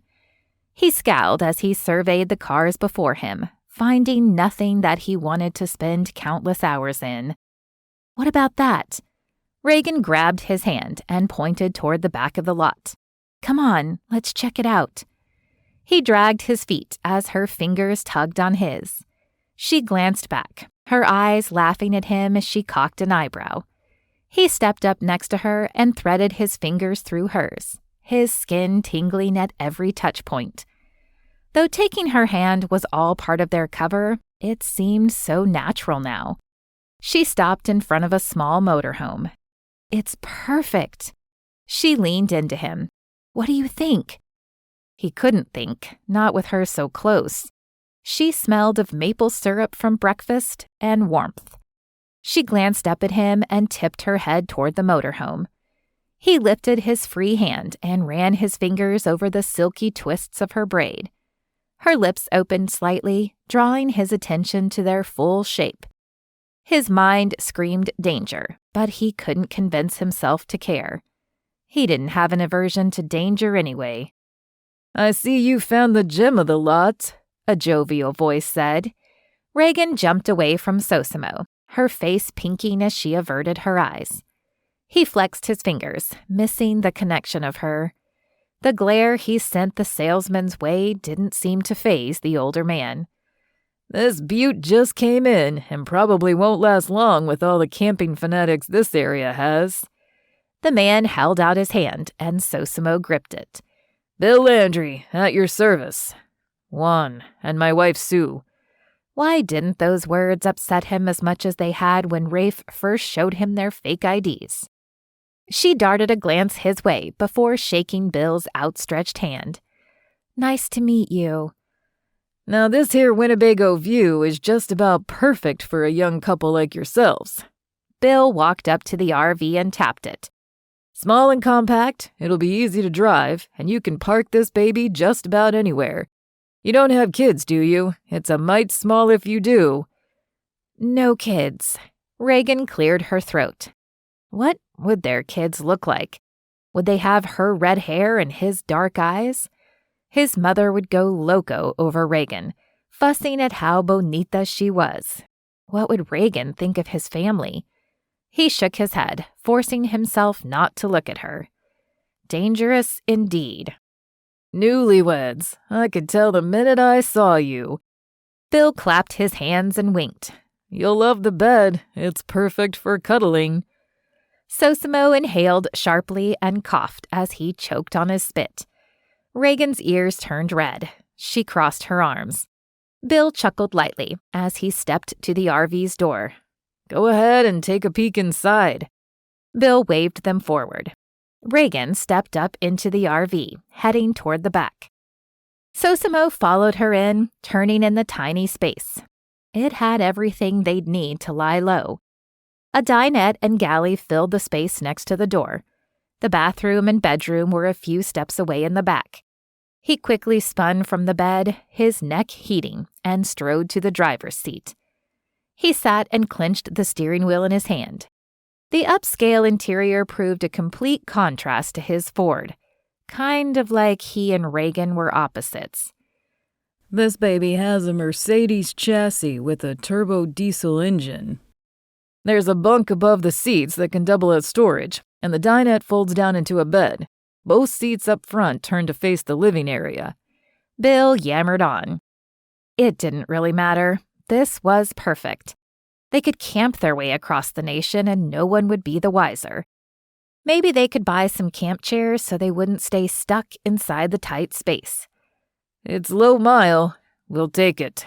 Sosimo interrupted Bill, ready to get back to the hotel to grab their stuff and get on the road. 20 minutes later, they pulled out of the dealership. It paid to have rich friends. Sosimo dialed the ranch on speaker. Sosimo, what's up? Derek's deep voice came over the Winnebago's speakers. We'll be on the road within a half an hour. Got yourself some new wheels? Derek's voice held laughter. Man, didn't I warn you about that old truck? You know Ford stands for Found on Road Dead, right? Funny, you want to come down here and pick up old Cinnamon? Not on your life. That truck is more trouble than it's worth. Reagan laughed next to him. He turned his gaze on her and lifted an eyebrow. She covered her mouth with a hand and looked out her window. Tell Zeke we bought the ranch a motorhome. We're hoping it'll help us stay out of sight. Sosimo pulled into the motel parking space and put the vehicle in park. We're grabbing our gear from the hotel, then heading into Amarillo to pick up Cooper. The RV is a brilliant idea. Good thinking, Derek commented. Reagan turned to Sosimo. Yeah, well, Reagan is supposedly a genius, right? Sosimo winked at her. She swatted him on the arm and got out. The sun glinted off her hair, making it look like flames. He swallowed, needing to finish this conversation so she wasn't out there alone. It had everything to do with the people still after her, and nothing to do with the emptiness her absence created. Liar. Gotta go, Dee. We'll touch base later. He hung up and climbed out of the RV, trying to keep his gait slow and measured, but failing. He caught up to her as she turned the hotel door and pushed it open. His heart skipped a beat and his skin tingled. He pulled her in the room, slammed the door shut, then blocked her behind his back while he scanned the small area. Today, he was thankful he could see every inch of the place, including the bathroom, where the tight quarters had been torture the night before. How would he survive traveling in the RV? Sos? She placed her hands on his back and gently pushed, the pressure heating his entire body. He turned and leaned into her. Stay close to me. She pressed against the door, her hands spreading across his chest. Okay. He moved closer. I can't protect you if I can't reach you. She jerked her hands back and a forced laugh chopped from her. Yeah, right. Your job. She averted her gaze. Well, I guess we better get going.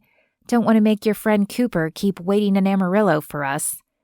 She stepped around him, snatched her bag from her bed, and hugged it tight in front of her. She was right.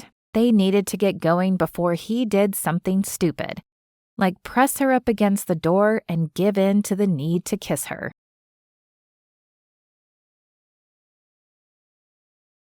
Chapter 10. As they drove through Arkansas later that day, June peered at the lump snoring on the bed in the back of the RV. She had been hesitant to meet Cooper Ford, Sosimo's friend and now sidekick. She shouldn't have fretted. Having the Marine around had proved a great diversion from her mind's need to short-circuit whenever she was alone with Sosimo. After several hours of playing cards with Cooper while Sosimo drove, Cooper had claimed he needed a nap and crashed onto the bed. She wasn't exactly sure how his tall frame could fit comfortably on the short bed, but he'd been sound asleep since. She liked the easy manner the quiet man had, though now that he snoozed in the back, she had to try twice as hard to keep her little crush on hot tamale Sosimo under wraps. She turned back to her computer and clicked her trackpad, leaning in to look at her screen more closely. Not that it would help her current dilemma of figuring out just what exactly didn't work with her body armor invention. Something about the integrated diagnostics didn't react to the soldier's biometrics properly, and she couldn't figure out where she'd messed up. The RV swerved, and she grabbed her computer to keep it from sliding off her lap. She glanced out the front windshield, and when no animals scampered there, she looked over at Sosimo. Sorry about that. Sosimo peeked over at her with a chagrined look on his face. Jackrabbit raced out, and I didn't want to hit it. Instances like that kept her guessing about Sosimo. She shrugged and slammed the computer closed. It's all right. I needed to stop staring at the same screen for a while. Having troubles? You could say that. June reached back and put the computer on the dinette bench, peeking toward the bed where Cooper slept. I'm having The ringing of Sosimo's phone interrupted her. He threw her an apologetic glance before pushing the button on the dash to answer the phone call. Rafe, what you got for us? Sosimo asked as he looked in his side mirror and turned on his blinker to pass a car driving slowly. She loved the route they'd taken so far, trekking across the slow rolling hills of the Oklahoma plains that transitioned to the beautiful Ozarks of Arkansas. Granted, it had only been one day, but she enjoyed country she'd never seen before. Sos, you gotta call your mom, man. Rafe moaned over the phone. She's reached her limit of her precious Chico not calling her. June placed her feet on the dash and laid her arms on her legs. She couldn't imagine Sosimo as a precious boy. Sosimo rolled his eyes. I just talked to her last week. I'll call her when I can. She has other kids she can harp on. I thought you'd say that. Rafe's voice held a hint of teasing to it. I've been holding her off for days. It's time for you to talk to her. I'm patching her through right now. Ay, caray. Wait, Rafe. Mijo? Is that you? A hesitant voice said on the other line. Si, mama, it's me, Sosimo answered, gripping his neck with his hand and peeking over at June. An excited squeal was followed by rapid words too fast to believe someone spoke. June could tell by the tone in Sosimo's mother's voice that she loved talking to him. He answered the questions in just as rapid Spanish, glancing over at her and mouthing, "Sorry," when his mother continued talking quickly. June stared at him in fascination. She'd grown up all around the world, but had never experienced such obvious joy in one another as she did with this conversation. During the call, the phone got put on speaker by his family. So many voices rattled off words in rapid succession that she didn't even know how Sosimo kept it all straight. Sosimo laughed, contentment on his face as he answered whatever had just been said. June peeked back toward Cooper, amazed the man could still be sleeping. She turned forward, staring out the window at the Arkansas Ozarks that lined the road. Had she ever felt that connection in her own family? Definitely not since her brother had died. She didn't even think before he'd died either. Her father had always said he wanted to explore the world they were fortunate enough to be stationed in. He hadn't wanted to waste time visiting the world he already knew. Because of that, she never really got to know her cousins. Never really knew her grandparents before they all died. Then, after her brother's death, and it was just 3 of them, the world became even lonelier. Sosimo sighed as the phone call ended and glanced over at her. I'm really sorry about that. Rafe loves to razz us any chance he can get. June pasted on a smile and peeked over at him. That's okay. You sound like you have a wonderful family. He shrugged, but his enormous smile negated the casual action. They're a handful. Well, more than a handful, actually. But I love them. My mom threatened Rafe that she wouldn't make him pabellon criollo next time he comes to visit. He shook his head, humor in his voice. It's a good thing he never got captured and interrogated by terrorists. I'm sure Rafe would have done just fine. June turned her attention out the windshield. She saw Sosimo peek at her from the corner of her eye. His eyebrow winged up. Yeah, you're probably right. My mom's much worse than fundamental terrorists. She gasped. If I ever meet her, I'll tell her you said so. His head cocked to one side and his eyes narrowed. You wouldn't dare. No, probably not. I'd be in such awe, I most likely wouldn't say a word. She chuckled as she reached for her box of Mike and Ike's. Or I might freeze in fear with my back to a corner. They sound very intimidating. Nah, just loud and numerous. June leaned her head back against the headrest, pulled her knees up to her chest and sighed. That must have been amazing, living in a large family like that. It had its goods and bads. Mostly it was good. His lips lifted on one side. How many siblings do you have? She turned sideways in the seat so she could watch him. 10. She coughed, placing her hand over her mouth so her fruity candy didn't fly out and pelt him. Why'd she have to put so many in her mouth at once? 10 kids. That sounded crazy and wonderful. Would she have even survived? You okay? He placed his hand on her knee. Lightning shot up her leg, and she almost swallowed the mass of candies whole. The RV heaved on a bump in the road, causing Sosimo to grip the steering wheel again. Her leg tingled with his lingering energy. She swallowed the last of the deathly candies and clunked the box in the cup holder. He raised his eyebrow at her before turning his attention back to the bumpy road. I'm good. You just caught me off guard with your army-sized family. She leaned forward, glad they'd purchased the RV so she could move more freely. What was it like? Where were you in the lineup? Was your house crowded? Did you fight all the time? Sosimo tipped his head back and laughed, a deep, wonderful sound that shot those lingering tingles on her leg straight to her belly. It was great and horrible at the same time. I'm the 3rd kid. My father is one of the best orthopedic surgeons in Florida. When I was younger, the house was smaller, but my parents kept moving to accommodate the kids they kept popping out. His smile turned soft. Though my mom hasn't let my dad move her in the last 15 years. Claims she enjoys having her family close, and a bigger house will put too much distance between them. I can see that. Fighting was a given. You squeeze a bunch of passionate Venezuelans in a house and things are bound to get hot. He winked at her, and she intimately understood as heat filled her core. So your mom must be a marvelous cook if Rafe would throw you under the bus for a meal. The best. Better than any place I've ever eaten. He pointed at her. And I'm not just saying that because she's my mom. It's her passion, her gift. She says food is the language of the soul, and she's the translator. Reagan sighed. That's beautiful. I used to sit in the kitchen for hours, helping her just so I might one day be able to cook even half as good as she does. The house always smells delicious. Always.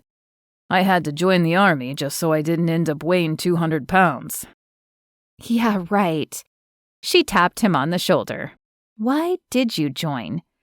He stilled. The absence of animated expressions on his face was instantaneous.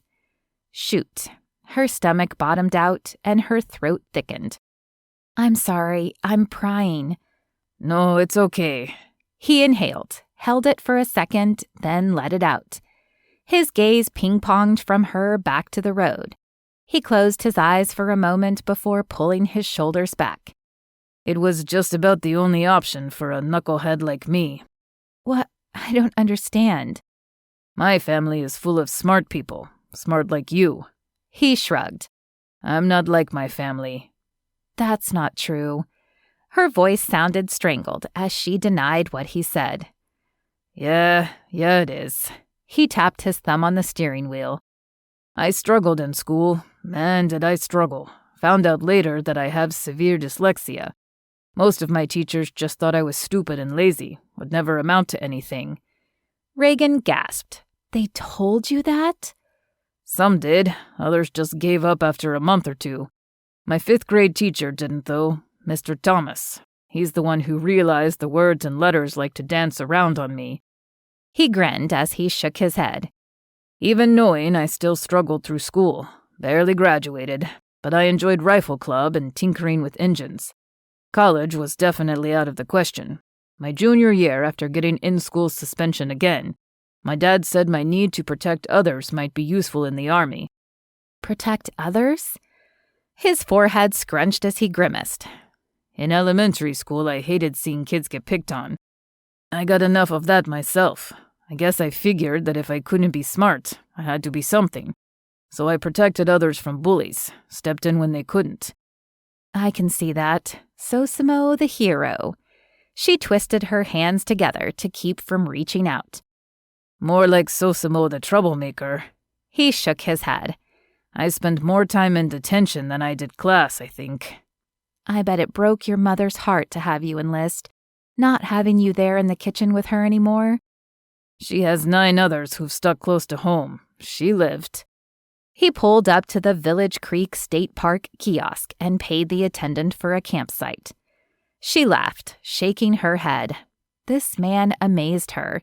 He was nothing like any of the other men she'd known on base or after. His life was so different from hers that she wished she could just step out of hers and cling to his. Her cheeks flushed, and her heart rate picked up. He rolled the window back up and put the RV in drive. She threw caution out the window, leaned forward, and kissed him on the cheek. Thanks for sharing with me. He glanced at her and swallowed. You're welcome. His voice came out deeper than normal. She settled back in her seat with a sigh, trying to hide her embarrassment. What I wouldn't give to live in a family like that. What's your family like? Nuts. She walked right into that one. She turned her legs forward and put her feet on the dash. She'd have to be careful.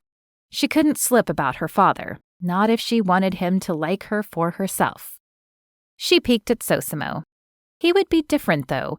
She could sense that. But the life she'd built depended on her family staying a secret to some extent. I've always been introverted, painfully so when I was younger. Still so, actually. She picked at some lint on her pants. I was the oddball. Probably would have been someone you would have been protecting. When other girls were playing dress-up and dolls, I was taking apart circuit boards and studying molecular structure. My dad would get into huffs about why I didn't have friends like my brother. Why did I hole myself up in my room when the base was full of other girls to play with? It didn't help that the base was different every few years. She reached for the box of candy. The fruitiness sweetened the bitter memories. She peeked over at Sosimo, and he nodded in encouragement. I started begging to be homeschooled around 4th grade. It wasn't until my brother died when I was 14 that my parents finally agreed. How'd he die? Motorcycle accident 2 months after he turned 16.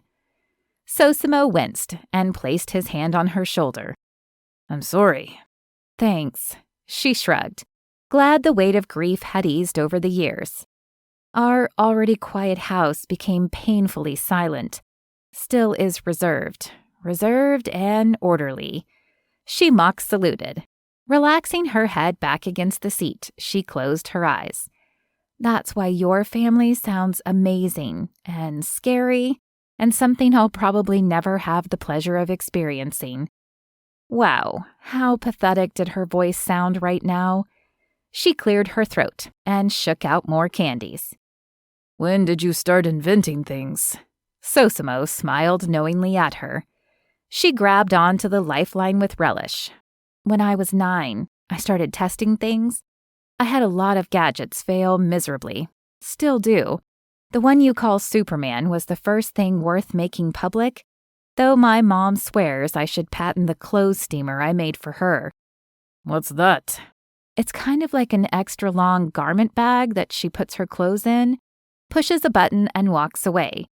She says she likes how she can go put her face on and her clothes are wrinkle-free when she's done.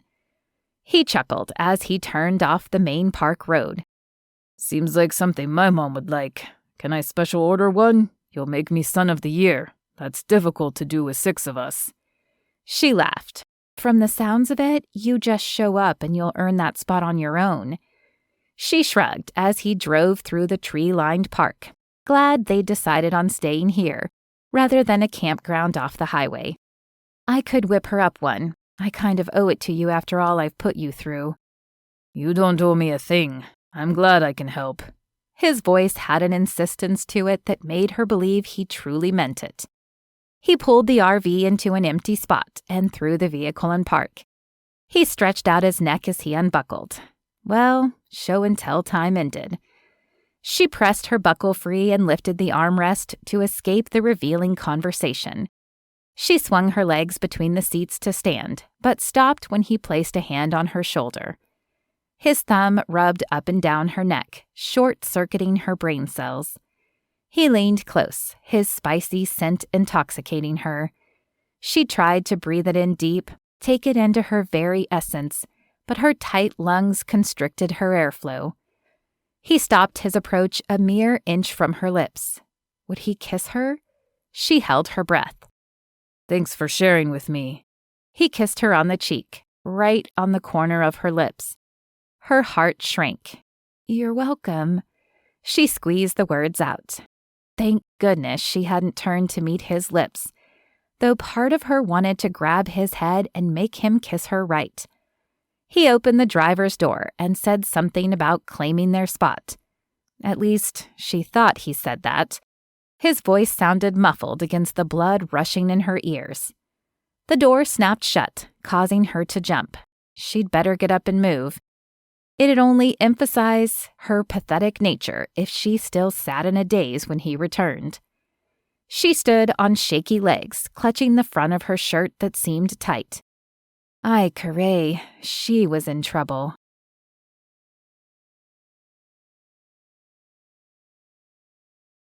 Chapter 11. What are you doing?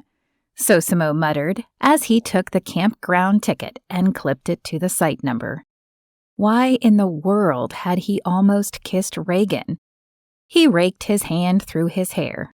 He knew why. Even a knucklehead like himself could sense the way they'd bonded. He couldn't deny that his thoughts about her had changed. She wasn't just some rich socialite raising money for the poor soldiers. She'd been through it. He knew the stress of moving from base to base, especially when he had a hard time making friends to begin with. He'd been fortunate going from his enormous family to the family within his team. He couldn't imagine what it would have been like to grow up so alone. He peered around the campsite. With it being the middle of the week and autumn, they practically had the entire campground to themselves.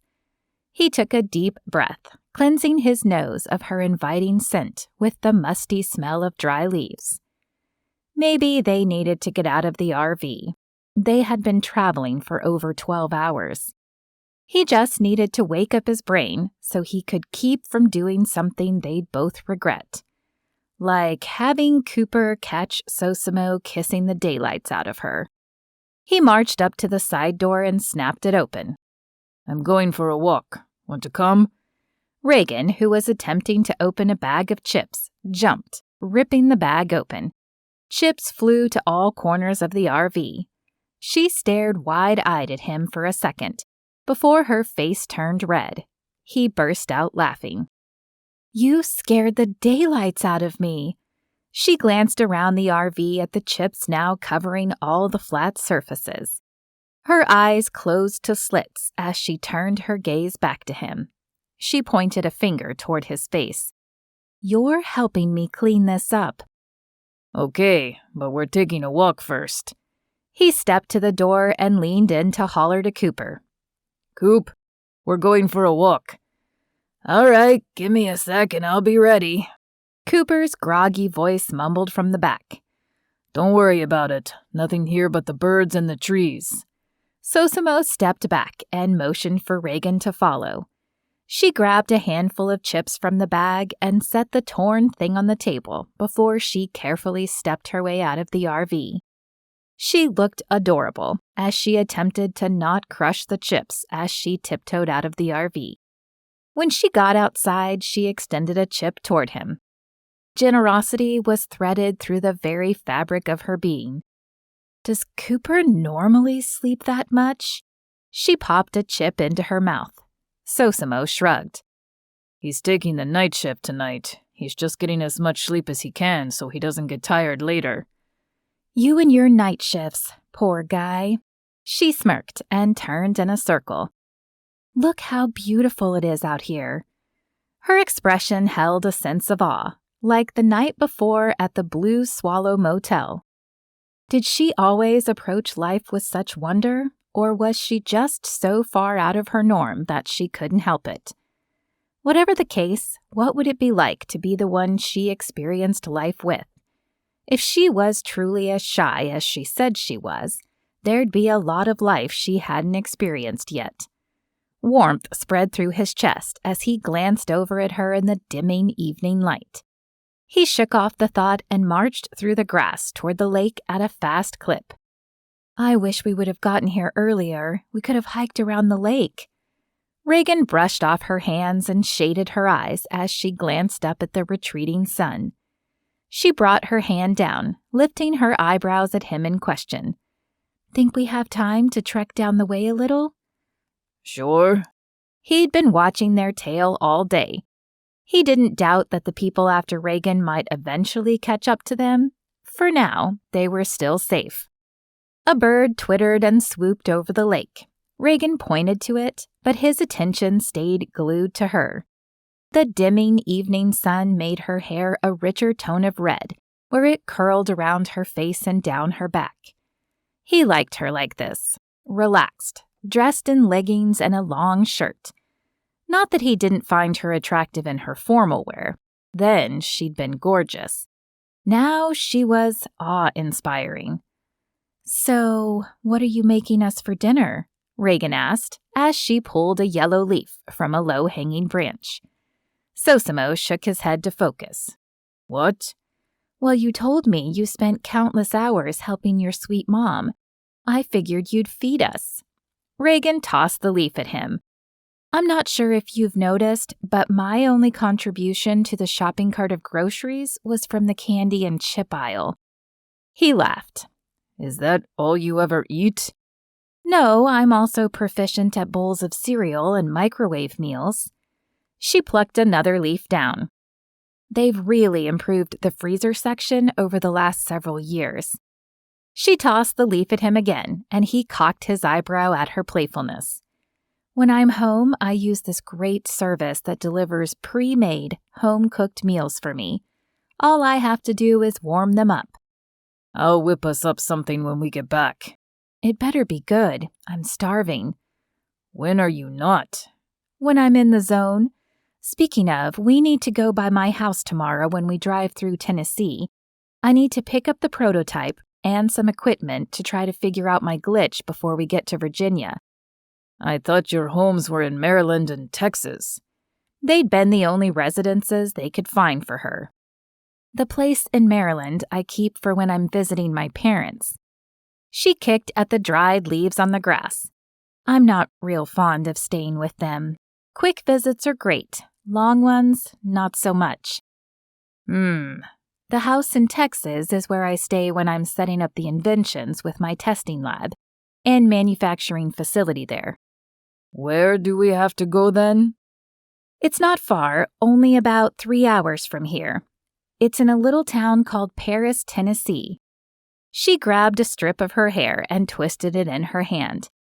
I thought we could plan on staying there tomorrow. That would give me time to round everything up and maybe run another diagnostic through my computer in the lab. Paris, huh? He'd have to ask Rafe to look into her house. Yeah. They've even built a replica of the Eiffel Tower. She shook her head. It was less the name of the town and more the isolation of it that drew me. I'm still only 2 hours from the Memphis airport, but my nearest neighbor is a mile away through thick forest. I set up security to keep my stuff safe when I'm gone, but no one will look in backwoods Tennessee for me. It's not a place where I spend a lot of time.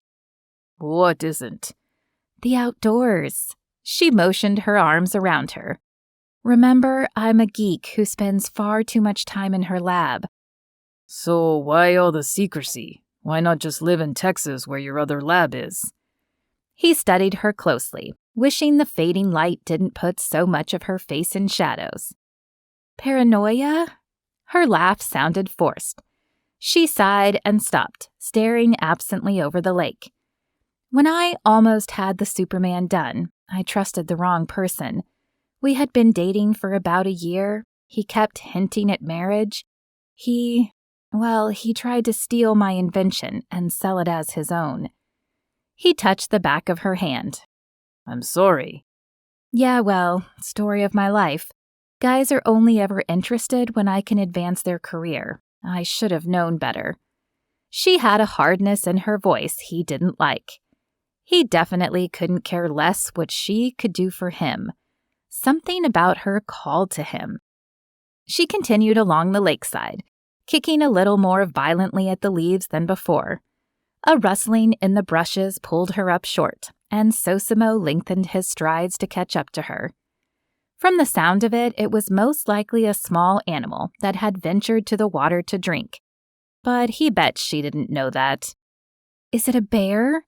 She reached out to him, fumbling with finding his arms since she wouldn't take her eyes off the bushes. Maybe. He played up the concerned whisper and leaned closer. We should go back. Her voice was so low he almost didn't hear it. Probably. He stifled his laughter. He stepped closer, thanking the little critter for creating the perfect opportunity to offer security without worry of being shot or blown up. Mid-step toward her, a raccoon sauntered out from under the bush. Reagan shrieked, stumbling backward and knocking into him. He backpedaled, tripping over a downed branch.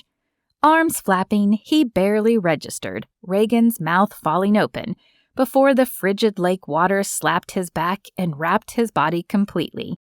When he surfaced, sputtering, Reagan stood on the edge of the lake, her hands covering her mouth. A quick scan proved the devious trash bandit had scurried away. Sosimo stood and slugged out of the lake, shaking the water off. I'm so sorry. She touched his shoulder, yanking it back to her side. I didn't know you were so close. So much for offering her protection. I knew he was there, but he just popped out like he was after us. Her hand shook as she lifted it to her chest. The critter had done no such thing, but so let it slide. He thought of her face as he'd fallen and wondered what he must have looked like. The whole situation had laughter bubbling up his chest. His chuckle died in his throat as she stared at his shirt clinging to his body. He swallowed and cleared his throat. She cringed. You're soaking wet. Want a hug? He held his dripping arms out. She backed up laughing, her hands up in front of her to ward him off. No thank you. Maybe later. Her eyes widened before she ducked her head and turned toward the RV. Might as well head back. I have a mess to clean up, and you need to change so you can feed me. She jogged toward the campsite. He shivered. His cold clothes clung to his skin, erasing the heat that had spread through him with her slipped confession. He walked back, allowing time to gather his thoughts. When he got back, the door to the Winnebago sat open. The shower in the teeny bathroom ran, and Reagan kneeled, using her hands to sweep the chips into a pile. "Wait, don't come in. There's no broom here, and your dripping clothes will just make a bigger mess." She stood, pushing her hair out of her face. "Let me grab you some dry clothes."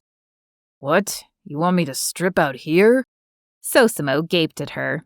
She leaned out the door and scanned the area. "Who are you worried about seeing you? The raccoons?" He glanced around, remembering that the only other campers had been on the other side of the campground. He could always tuck behind the camper if need be. "Just grab whatever is on the top of my bag for me." He moved toward the picnic table, pulling off the soaking shirt. He tossed it onto the tabletop and stretched his muscles that ached from the hours on the road and the massive bruise he still sported from the attack in Aspen. A gasp whirled him around, and he almost knocked into Reagan. "You're back." She pushed on his shoulder, forcing him to face the table. "It looks horrible." Her fingers skimmed over the tender spot where the bullet had hit his body armor. He closed his eyes to the trail of fire that lit him like a sparkler, hot sparks flying this way and that. Her fingers shook as a trembling gulp sounded behind him. He turned, her fingers sliding around his side until he faced her. She dropped her hand, averting her gaze. He grabbed her hand. "Reagan?" The tears that shone in her eyes when she dragged her gaze back to him gripped his heart in a vice. She bit her lip and ducked her head. "I'm sorry, Sosimo. It's my fault you're so hurt." "No." The word rushed out, causing her to flinch. "It is. If I would have taken the threat seriously." She shook her head, her shoulders drawing up and her elbows tucking tight into her sides. "You could have died." He grabbed her arms. "But I didn't." She covered her face with her hands. "Maybe I'm doing this all wrong. Maybe I'm just making things worse. I mean, if soldiers aren't even getting the units I'm sending out there for them, what's the point of all this?" He pulled her close, wrapping his arms around her. "You're helping, Reagan. Helping a lot. Not only the soldiers out in the field, but those that need help after. Without your invention, we would lose a lot more lives." She placed her forehead on his collarbone. "I just keep wondering where those extra units went. Now all of this fiasco over my invention makes me worried they're all getting in the wrong hands somehow. Then Zeke and you get shot, the nanny's car blows up." She lifted her face, her gaze questioning. "What if it's me? What if I'm so focused on making this work that I'm being an idiot?" "Ay, Carino, it's not you." He wrapped his arms tighter around her, tucking his face into her hair. "We live in a world that's full of evil, a darkness pushing against what's light and good. We try to do our part to keep it at bay. That's what you're doing, battling against the dark, equipping those who need help in the fight." She lifted her head and stared into his eyes. The smell of fruity candies still lingered on her. She pressed her trembling hands against his chest and slowly rose on the balls of her feet. Her lips brushed against his, soft and fluttery like butterfly wings. She pulled back an inch before leaning forward and lightly kissing him again. She hugged him with a soft, "Thank you." She spun away and rushed to the RV. An icy breeze replaced the warmth of her, causing Sosimo to shiver. He'd been hesitant about this assignment, but not anymore. He rubbed the back of his fingers across his lips as he smiled. In fact, this may just end up the best assignment of his life.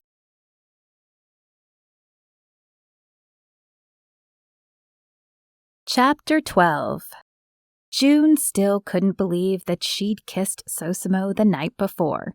She tried to pretend like it hadn't happened, that she hadn't thrown all her inhibitions out the window and kissed the most amazing man she'd ever met. A man so unlike her father, she wondered how she ever could have compared them.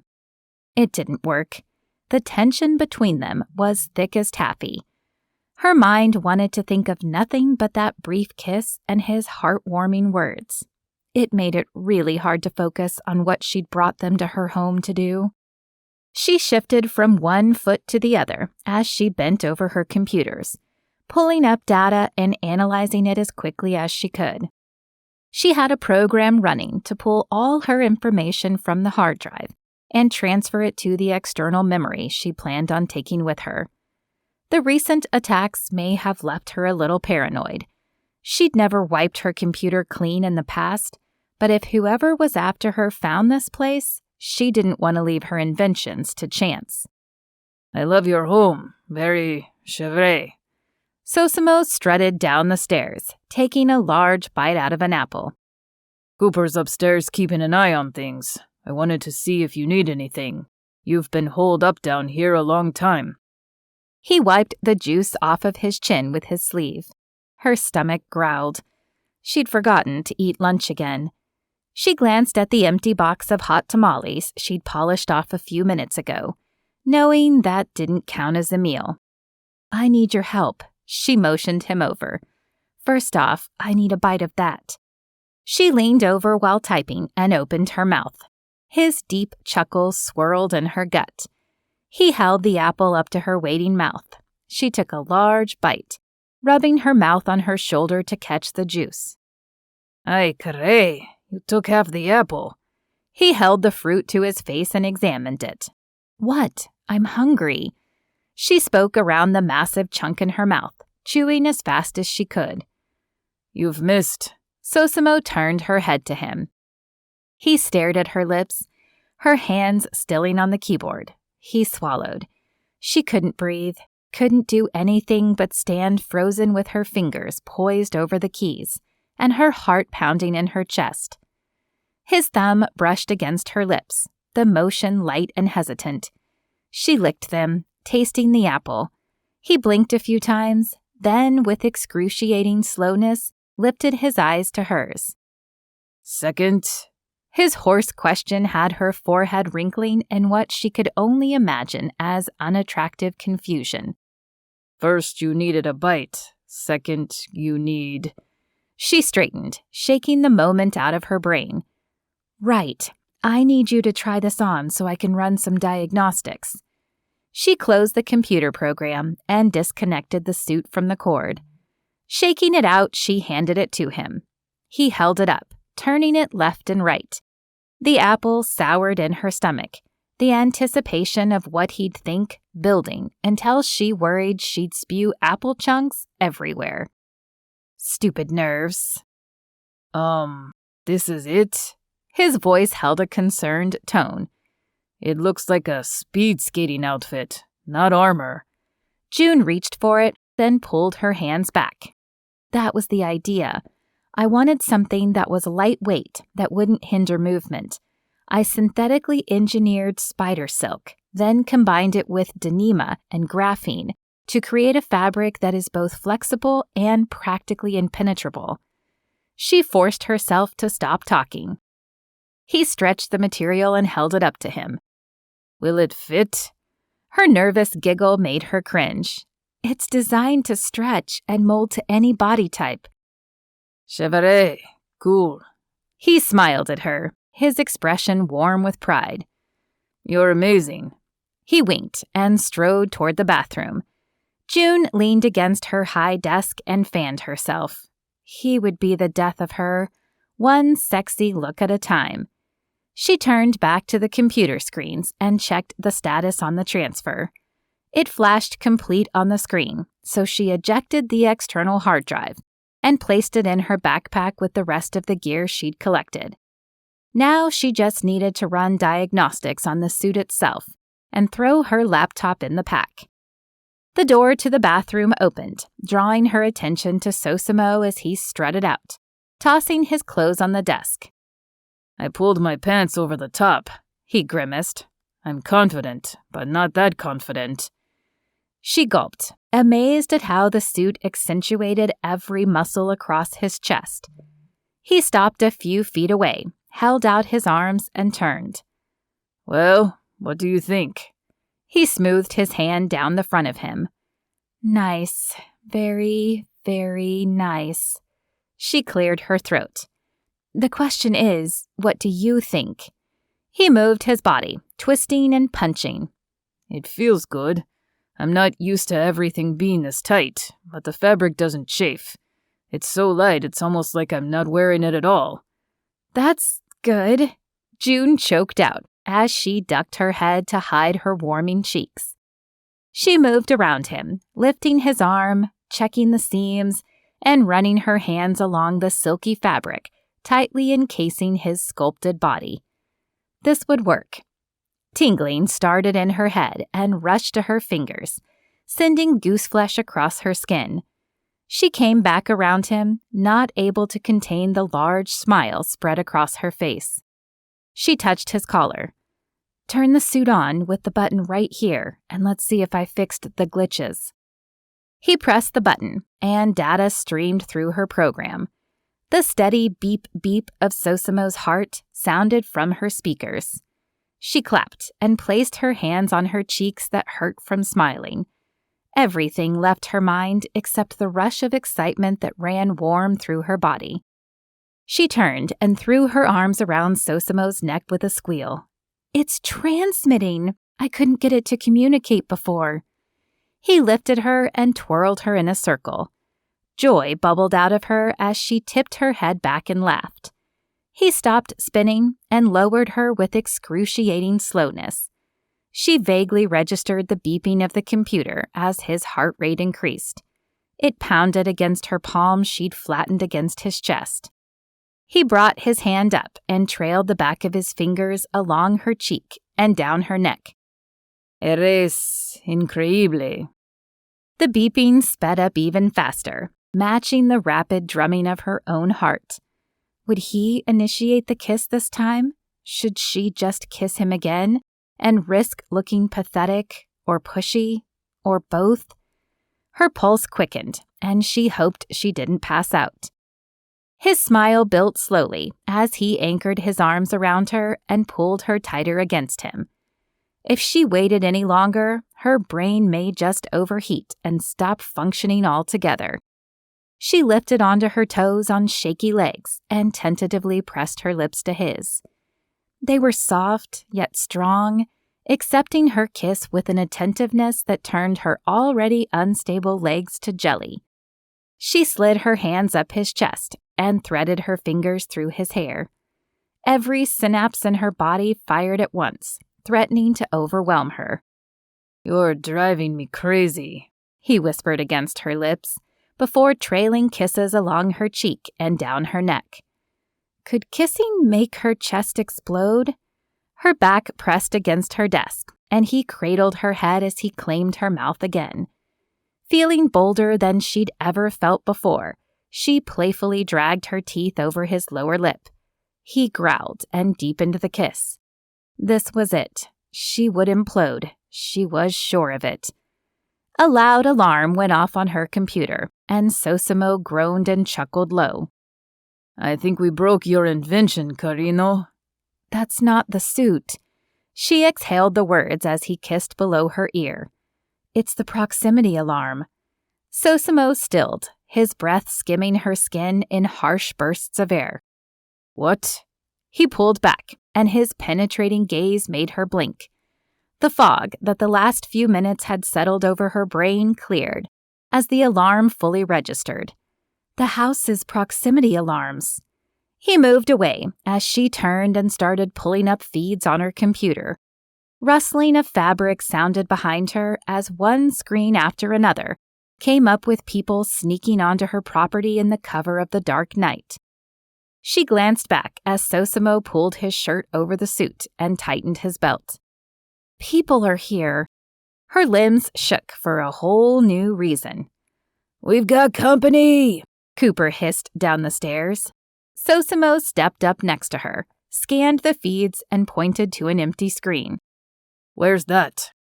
She leaned close to the screen, her forehead scrunching. It's near the hayloft at the back of the property. He bent and tied his shoes. Okay, can we sneak out a window facing that side? Yeah. She closed her eyes as a rock settled in her stomach. He cupped her cheek in his palm. The connection kept her from dissolving. Reagan, look at me. His eyes were fierce when she finally opened hers. I'll get you out of here. He kissed her, a desperate kiss that left her weak and bolstered at the same time. Grab your stuff. We have to go. She nodded, turning back to her laptop and shoving it into her backpack. She swung it onto her back, then started typing on her home computer. A few keystrokes later, the computer counted backwards a program that would destroy the computer system, keeping anything that she had missed from the intruders.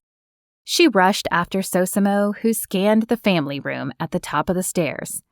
Never had her lab felt as confining as it did at that moment.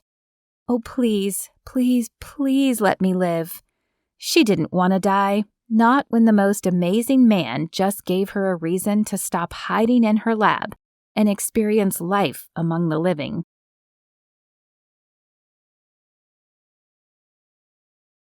Chapter 13. Sosimo shook the last of the residual fuzz from his brain. He needed complete focus and couldn't think about kissing Reagan. She stepped up below him on the stairs, looking at her phone screen. She shook her head just as the front doorknob jiggled. It's not good. They've circled too fast. Lines formed on her forehead. We need a diversion. I'll draw their attention while you and Cooper go out the back. Hide in the woods until I find you. If he made it. He left that detail out. You're an idiot if you think I'm letting you do that. She shoved the phone in her jacket pocket and zipped it closed. I have an idea. She raced back down the stairs and Sosimo growled, adjusting the pack on his back. She rushed back up the stairs and handed him a heavy box as she passed. Get this opened. I'll be right back. She hurried to the back of the house before he could stop her. She would be the death of him. He glanced at the box, a smile growing as he realized her plan. He pulled out his knife as he crossed the room and set the box on the coffee table. Reagan said to help you. Cooper rushed into the room and skidded to a halt, a low whistle coming from his lips. That's a heck of a lot of tannerite. Yeah. Sosimo cut into the first container. She had it in her lab. She's one special woman, that's for sure. Cooper grabbed a box and worked on opening it. That she is. Sosimo tried not to let Cooper in on just how special. Reagan came back into the room with a large protein powder container that had to hold over a gallon and a propane tank from a grill. Will this be big enough? Yeah. Sosimo pointed to the propane and cocked his eyebrow. She shrugged. I keep it inside the back entryway so it doesn't walk off while I'm gone. You realize this will destroy your house, right? Cooper looked at her as he passed her a container of tannerite. Hopefully it disorients them long enough for us to get out. She squeezed the bridge of her nose before lifting her eyes to Cooper, then Sosimo. How did they find us? No one but my parents know about this place. She shook her head and started unscrewing the container. They worked quickly and had the container full in a matter of seconds. Cooper led Reagan to the back of the house as Sosimo put on the lid and shook the homemade bomb as he walked to the front door. He placed the tannerite up against the door, then put the propane tank in front of that. Please let this work. He jiggled the handle to get the people on the other side to focus on the door. He rushed to the back of the house where Reagan stood beside Cooper, who peeked out the window. Sosimo shook his muscles loose and aimed for the container. He shot and dove into the bedroom as a deafening explosion shook the house. They're leaving. Cooper opened the window and ducked out. Scrambling to his feet, Sosimo dashed to the exit. Screams and hollering sounded from the front of the house. It wouldn't take them long to reorganize. He shook his head to stop the ringing in his ears and helped Reagan out the window. He jumped out after her and pulled her close, running a hand across her cheek, the light leaking through the curtains showing her frightened face. Está bien. She nodded. He grabbed her hand and took off for the woods, with Cooper covering their six. An impact punched Sosimo's side as the echo of the shot hit his ears. Crap. Cooper returned 2 quick shots. Clear. Sosimo pushed harder, forcing his legs to hurry. They burst through the forest just as a shout sounded from the house. He didn't stop, just kept pushing over fallen trees and brush. When they got close to the barn where they'd parked the RV, he pulled her down to crouch next to him. He gritted his teeth. Men swarmed the barn with all the lights on, making it impossible to get to their vehicle. Probably for the best, though the enemy would have all the gear he hadn't taken to the house. A Winnebago didn't make for the best getaway car. He pulled Reagan close and whispered low. How far is your closest neighbor? She turned her head, her lips brushing his ear as she spoke. 1 mile through the woods, that way. She pulled back and pointed through the woods behind them past Cooper, who had crouched, covering the way they'd just come. They'd have to move fast if they wanted to beat these guys there. Sosimo picked his way through the trees, trying to make as little noise as possible. As they got farther away, he increased their pace, rushing through the darkened woods at a reckless speed. Reagan grunted and stumbled but kept up. When he crossed a worn trail cutting through the forest, he took a chance, pulled his sidearm out of the holster and followed the wooded path. 2 minutes later, they crouched in the woods, staring at the black house. I don't see anyone. Her words came out choppy. Me neither.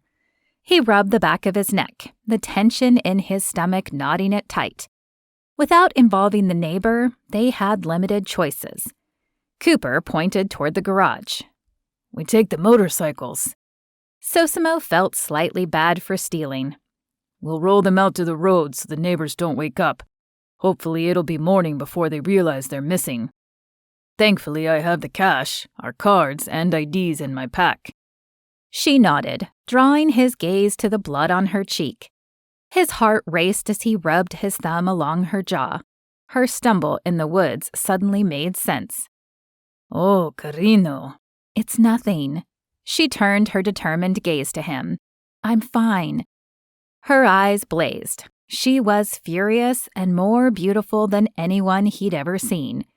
He had to get her to safety. Then he would think about the emotions swirling through his brain. Thoughts of introducing her to his madre and transforming one of the unused cabins at the ranch to a secure lab. He leaned forward and gave her a quick kiss. Let's go. He scanned the area one last time, then followed Cooper into the yard. When no shots rang out, they sprinted to the motorcycles and he tied his pack to the back. Reagan grabbed his sidearm and turned to cover their six. You know how to use that thing? He grunted as he tightened the bungees the owner had wrapped around the back of the bike. How do you think I test my products? She tossed an annoyed look over her shoulder.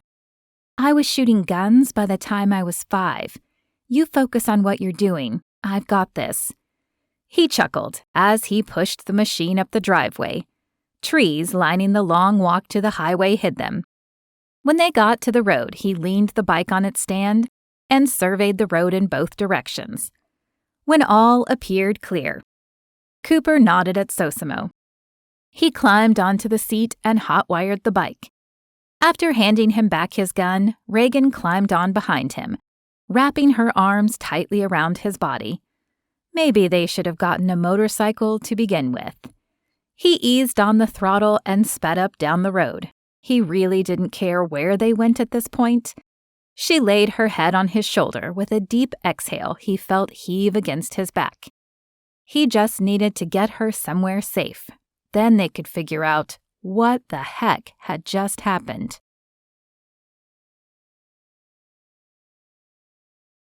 Chapter 14. June stared at her disheveled appearance in the 24-hour diner's bathroom mirror.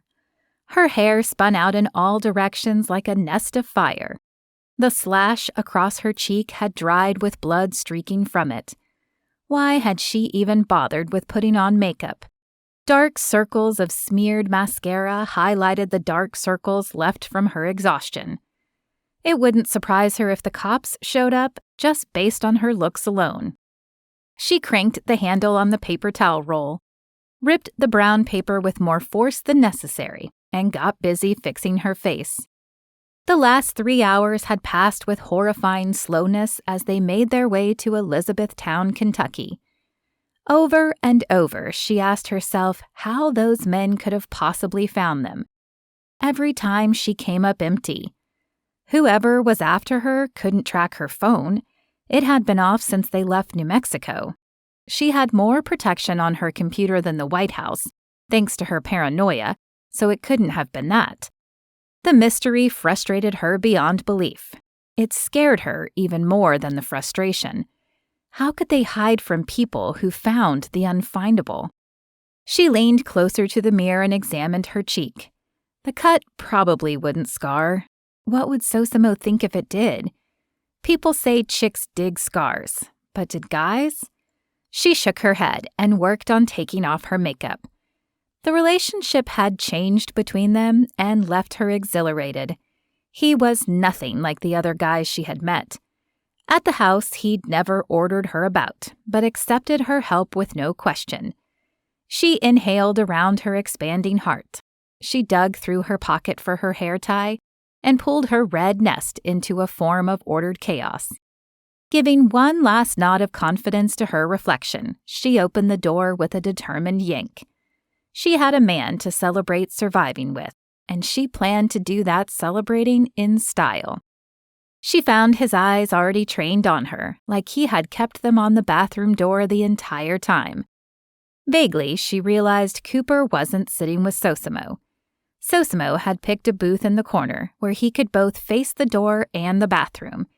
His phone to his ear, his lips moved rapidly as he talked to whoever was on the other line. His gaze never wavered from her. He stood from the booth when she got close, sliding the phone into his pocket. She stopped before him, her heart banging painfully in her chest.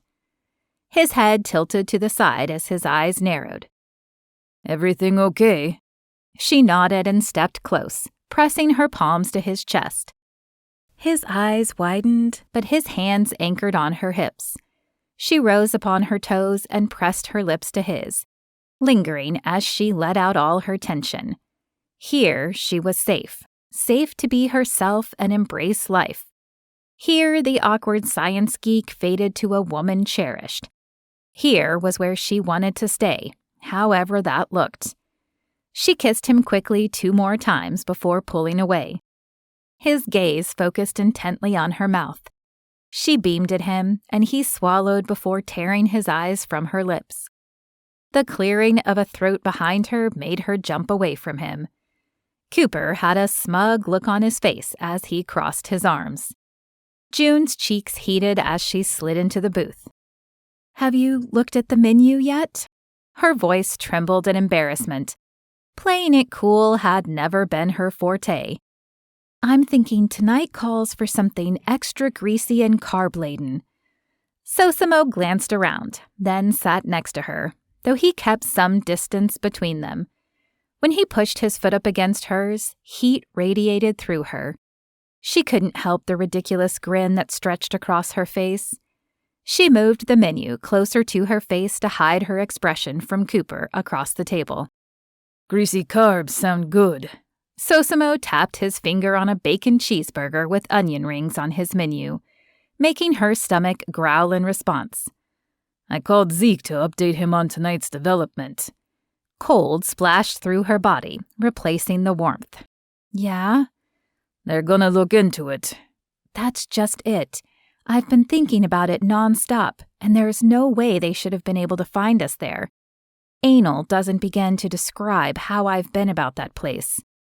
"Don't worry, Carino. We'll figure it out." He squeezed her hand. "You two lovebirds ready to order or what? I'm starving." Cooper waved the waitress over. Chicken fried steak with the works, please. The waitress nodded as she scribbled, then glanced at June. I'll have the bacon cheeseburger with onion rings, please. June handed her the menu. Can I have the biscuits and gravy with eggs over easy and hash browns? Sosimo's order made her question her choice. Sure thing, hon. The waitress smiled as she grabbed the menus and headed for the kitchen. June looked up at Sosimo. I'll trade you an onion ring for a bite or two off your plate. He brought his hand up to her cheek and softly rubbed under the cut. You can have whatever you want. He cleared his throat, darted his gaze at Cooper, and dropped his hand. Does it hurt? She shook her head. It's fine. She lowered her voice, though there were few customers there. What are we going to do? Zeke is calling our friend Lena Rebel to come pick us up. She just retired from the army, literally landed last week, so no one should be able to connect us. He sighed and squeezed his hands together on the table. We'll stay at her place tonight. Could someone in your company have gone to the dark side? Cooper asked. Maybe, but I keep all my inventions secret until they are under contract. Only then do I bring everyone at the company in. So many secrets. Sosimo's voice fell flat. He didn't know the truth of that statement. She hated them too. The need to watch every word. She wanted to tell him everything, felt the desire building in her chest. She peeked up at him. His cheek flexed as his jaw clenched, causing the words to catch in the back of her mouth. He cleared his throat as the waitress brought their food. She stared at her plate, trying desperately to decide if she should tell him or not. He bumped her shoulder with his. We'll figure it out. You don't have to do this alone anymore. I don't? She forced the question through her dry throat. No, Carino. He touched the back of her hand.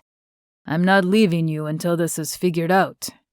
Effervescence rushed through her like she'd just chugged 3 energy drinks. Her body zinged like static electricity as she turned her head to face him, needing to see the truth in his eyes. His gaze held an intensity she'd never witnessed before. He broke away, glancing at Cooper, then focusing on the table.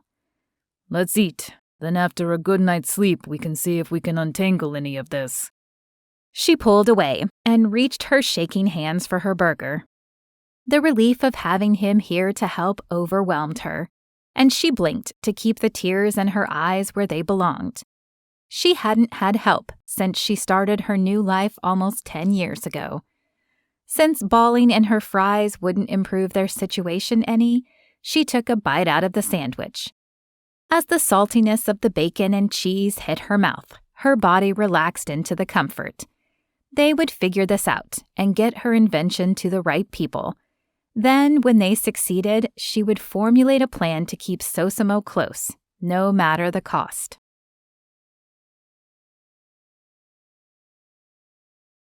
Chapter 15. Sosimo glanced around the dark neighborhood as he followed Reagan into Lena's house. The drive hadn't been long, but Reagan had lain with her head across his legs and fallen asleep almost immediately. The entire ride had him combing his fingers through the tendrils of her hair that refused to stay in her messy bun. Would he be able to keep her safe? I only have one spare bedroom. Lena tossed her keys onto the kitchen table. No worries, I'll crash on the floor. Sosimo threaded his fingers through Reagan's as she leaned into his side. Cooper can have the couch. But... No buts, Carino. Bossy. She glared at him, though her stifled smile ruined it, and she followed Lena down the hallway. Sosimo leaned against the back of the couch. If he sat down, he'd probably fall asleep. His eyes scratched with each blink. When was the last time he had been this tired? He couldn't believe they ended up in a city where they knew someone. Being here, he could relax a little more, or at least try to. So you and Reagan. Cooper stretched onto the couch, a smirk on his face. That was some pretty intense kissing. Is that why you keep putting me on guard and giving me the night shift? You wanted time to smooch? Smooching? Who's been smooching? Lena came out of the hallway carrying a tote. Sosimo and Reagan? Cooper wiggled his eyebrows. Lena whistled. Sos, she's hot. You sure you can handle that caliber of woman? Whatever. Sosimo rubbed the back of his neck, then shrugged. She's amazing. Smartest person I've ever met. I should keep my head on straight, but there's just something about her that makes me want to either whisk her away and hide out forever, or take her down to meet mi madre. You're in trouble for sure if you want to take her to your family. Your mom would line up the pastor the minute you walked in the door with her. Cooper tisked, crossing his arms under his head. Sosimo cringed. His mom was still a little bitter about him leaving the church when he found there was more to his faith than just his parents' religion. She'd want a priest, but wouldn't make too much of a fuss when I refused. At least, I hope she wouldn't. Sosimo chuckled as warmth spread across his chest. The thought of her doing that didn't have him running for the hills. More like he wondered how soon Reagan could go with him. Yep, he was a goner. I recognize her from somewhere. Lena's words pulled him from imagining Reagan in his parents' home. De veras? Where? That's just it. I can't really place it. I don't think I've met her. Maybe I've seen a picture of her before. She shrugged and slapped the tote she held against Sosimo's stomach. It'll come to me. Well, she invents for the military. Probably a press release or something. Sosimo grabbed onto the tote before it fell to the floor. That's probably it. She pointed to the tote. My brothers insist I keep clothes for them here for those times they swing by. There's probably something the two of you could wear so you can wash your clothes before you leave. She stepped backwards toward the kitchen and waved her hand below her nose. Hate to break it to you, but you two Joes stink. Cooper laughed and lunged up from the couch for Lena. This is manly musk, woman. He cornered her and wrapped her in a bear hug. You know it attracts you like bees to honey. Ugh. Lena quickly darted under Cooper and leaned against the kitchen island. That may be attractive to you Navy boys, but to those not stuck in a tin can, it's called B.O. Sosimo laughed. Lena always had been easy to joke with, and quick with shooting men down. That was until Ethan Stryker had stolen her heart. Sosimo hadn't seen her since he got out of the army. Grief still seemed to pull at the corner of her eyes that had always sparkled with joy and grit before. She was a tough one, for sure, not calling it quits when Ethan died in that horrible mission. Sosimo nodded his head at her across the room. Thanks for letting us crash here. I'm glad I'm able to help. What are your plans now that you've retired? Lena's shoulders slumped, and she looked away. Not sure. I moved here when Ethan was still alive, so... I'm sorry, Lena. She shrugged. I'll find something. Semper Gumby, Cooper said, as he pulled sweats from the tote. Man, you know we don't speak jarhead. Sosimo punched him lightly, and Lena laughed. Sosimo looked at Lena. You should think about joining us out in Colorado. Zeke's been talking to me about it. I've been turning him down, but now... She rubbed her hands together. Sounds like it could be fun. Better than hanging out here. Unless Cooper's signed on. I don't think I could hang out with the likes of him for long. Hey, I resent that. Cooper pouted. Besides, Zeke and I have been discussing other plans. He stuck his tongue out. I'm showering. Lena rolled her eyes. Child. Sosimo rifled through the tote and pulled out a shirt and sweats. Go change. Lena motioned toward the hall. You've got my room. I'll take the recliner. You need the beauty sleep more than I do. Sosimo nodded, lifting his hand in thanks as he crossed the room to the hall. He tucked into the bedroom that had the door open and pulled off his shirt. His finger got caught in a hole in the material.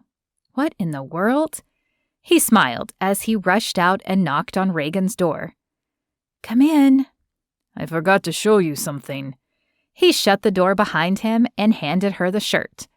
One of her delicate eyebrows rose as she took the garment. "You want me to look at your filthy shirt?" He rolled his eyes and ripped it out of her hands. Turning it to the hole, he pointed. "Look, that looks like a bullet hole to me." Her gasp brought the satisfaction he'd been looking for. Her hand covered her mouth. Man, he could kiss her. She yanked his arm and started twisting him to see the armor suit. He cringed at her rough handling. He turned so he wouldn't get wrenched around anymore and pointed to where he remembered the impact.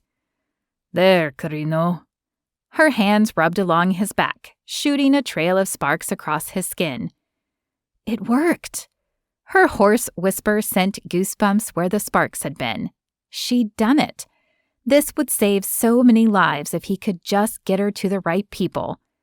He wrapped his arm around her waist and put all his pride and hope into his kiss. He pulled her closer, diving his hands deep into her soft locks she'd let down. He needed to be close to her, to anchor himself to this connection that coursed through his body.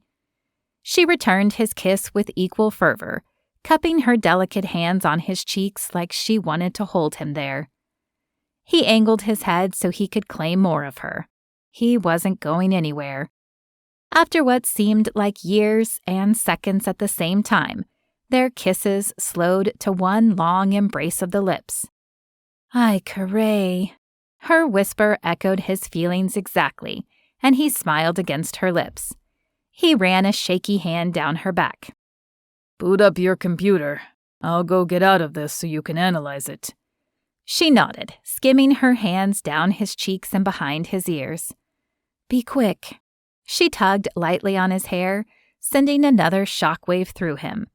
Her light kiss turned into more until several minutes later he threaded his fingers through hers, still buried deep in his hair. He moved their hands between them and kissed her knuckles. She huffed, looking thoroughly put off. "Go, but hurry back." Sosimo rushed to his room and changed into the clothes Lena had given him. He twisted the armor suit in his hands, looking at where the bullet had hit. There wasn't a single mark on it. He crossed the hall to Reagan's room to find her sitting cross-legged on the bed, engrossed in her computer. "So?" Sosimo tossed the suit on the bed and sat down next to her. She wrapped her arms around his neck and kissed him on the cheek. "It's here." It recorded everything, and with the system now communicating flawlessly, Soldiers Base Command will be able to monitor health while in the field. It's even equipped with a defibrillation system to give the wearer a jolt if their heart rate flatlines. She went back to her computer and pointed at the screen. "This is your heartbeat. What's amazing is that your heart didn't really pick up much until about an hour and a half ago, and just a couple minutes before you took it off. Either there's a glitch in the system or I'm not reading this correctly." He leaned over and tucked her hair behind her ear. "That's no mistake." He kissed below her ear. "That heart rate increase is all because of you." She swatted him on the arm and went back to evaluating the data, a blush pinking her neck. Right here must have been when the bullet impacted. She trailed her finger on the screen. "See how there's a spike on the graph?" He nodded his head. "I would have been about right. I got hit right after we got out of the house." She turned to him and started lifting his shirt. "Let me see where it hit." Sosimo laughed low, glad the suit didn't record his rocketing heartbeat. "For a minute there, I thought I was gonna have to tell you I'm not that kind of guy." "Good, because I'm not that kind of girl either." She paused and looked into his eyes, her expression urging him to believe the truth of her words. He kissed her softly on the lips and pulled away. "Is there a bruise?" "No, nothing. Just the bruise from earlier. What did it feel like when the bullet hit?" Sosimo scooched back and rested against the headboard. "It felt like someone had punched me in the back. With no one around, I knew it had to be a bullet. But the impact wasn't hard, not something that would throw me off or knock me down. It only alerted me that they had seen us." She moved next to him, pulling her computer onto her lap and leaning against him. "I'm so glad I had you try that on." She shivered and he put his arm around her. He was glad she had too. Otherwise, their grand escape would have gone down with him bleeding out in the field after he demanded that Cooper get her out of there. He closed his eyes and leaned his head against hers. He had to get her to the SEP. This invention would be a game changer for the U.S. military. The tension eased out of his body with the tapping of her fingers on the keyboard. After this crazy road trip finished, he wanted to take her home to meet his madre.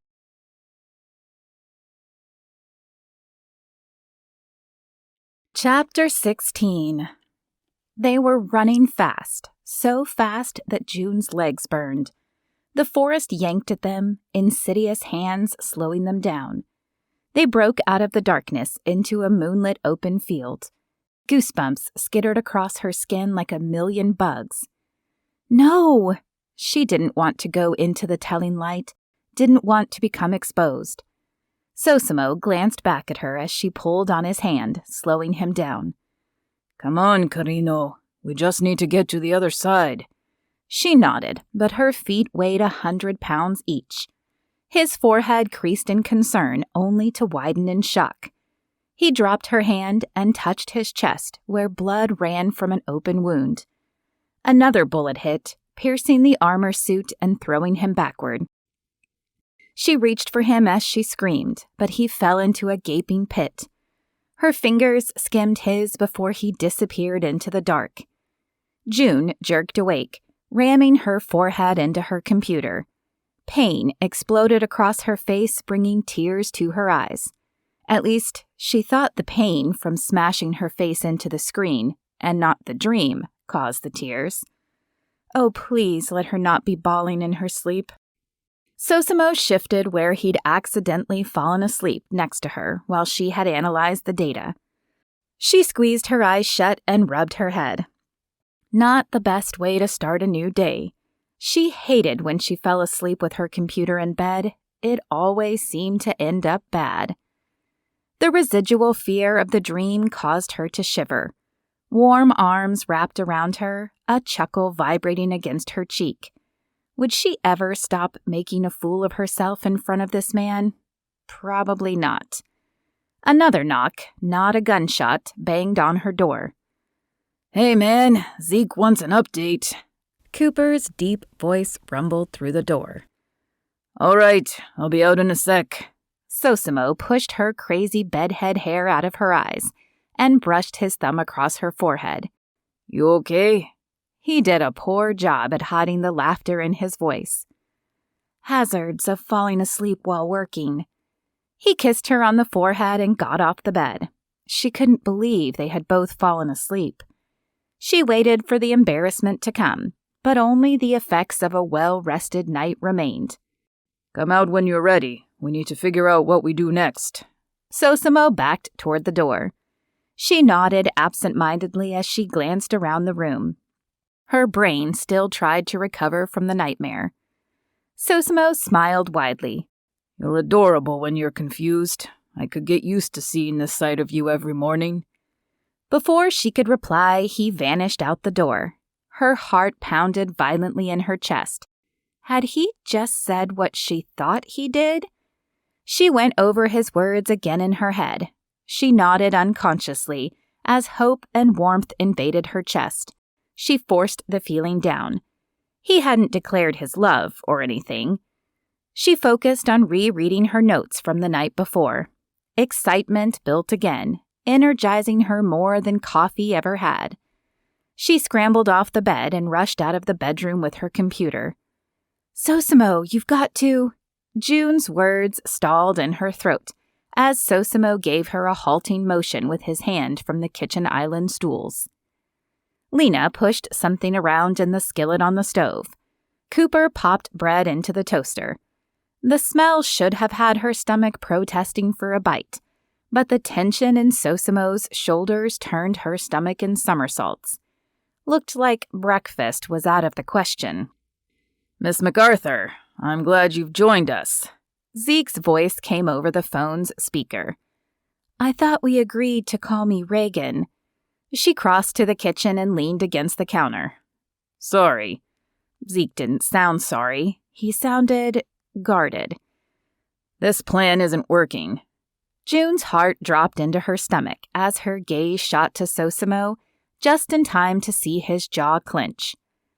I beg your pardon, sir, but Sosimo and Cooper have been doing an amazing job. I thought we agreed to call me Zeke. His tone had lightened. Touché. June pointed at Cooper's coffee mug and pointed to herself. She would need that coffee after all. Cooper gave her a thumbs up, opened the cabinet, and pulled out a clean mug. I'm not questioning my men's abilities to keep you safe. Far from. But when a plan isn't working, you adjust and recalculate. Zeke's tone reminded her of her father's at the moment. All fall-in-line soldier. She hated that tone. But it's necessary, Regan.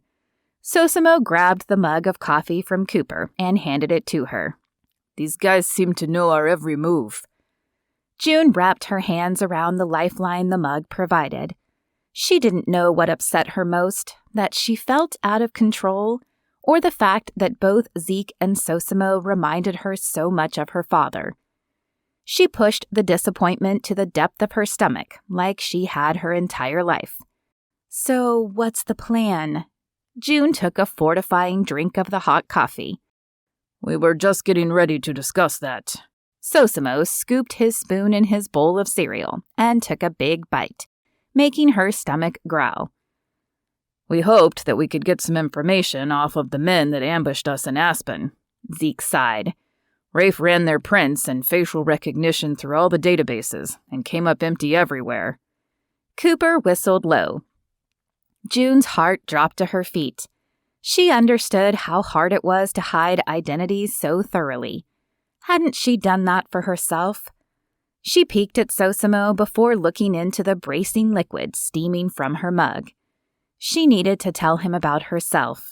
The guilt of not yet doing so weighed heavily on her. But his reaction to her secret about the invention kept the truth bottled up inside.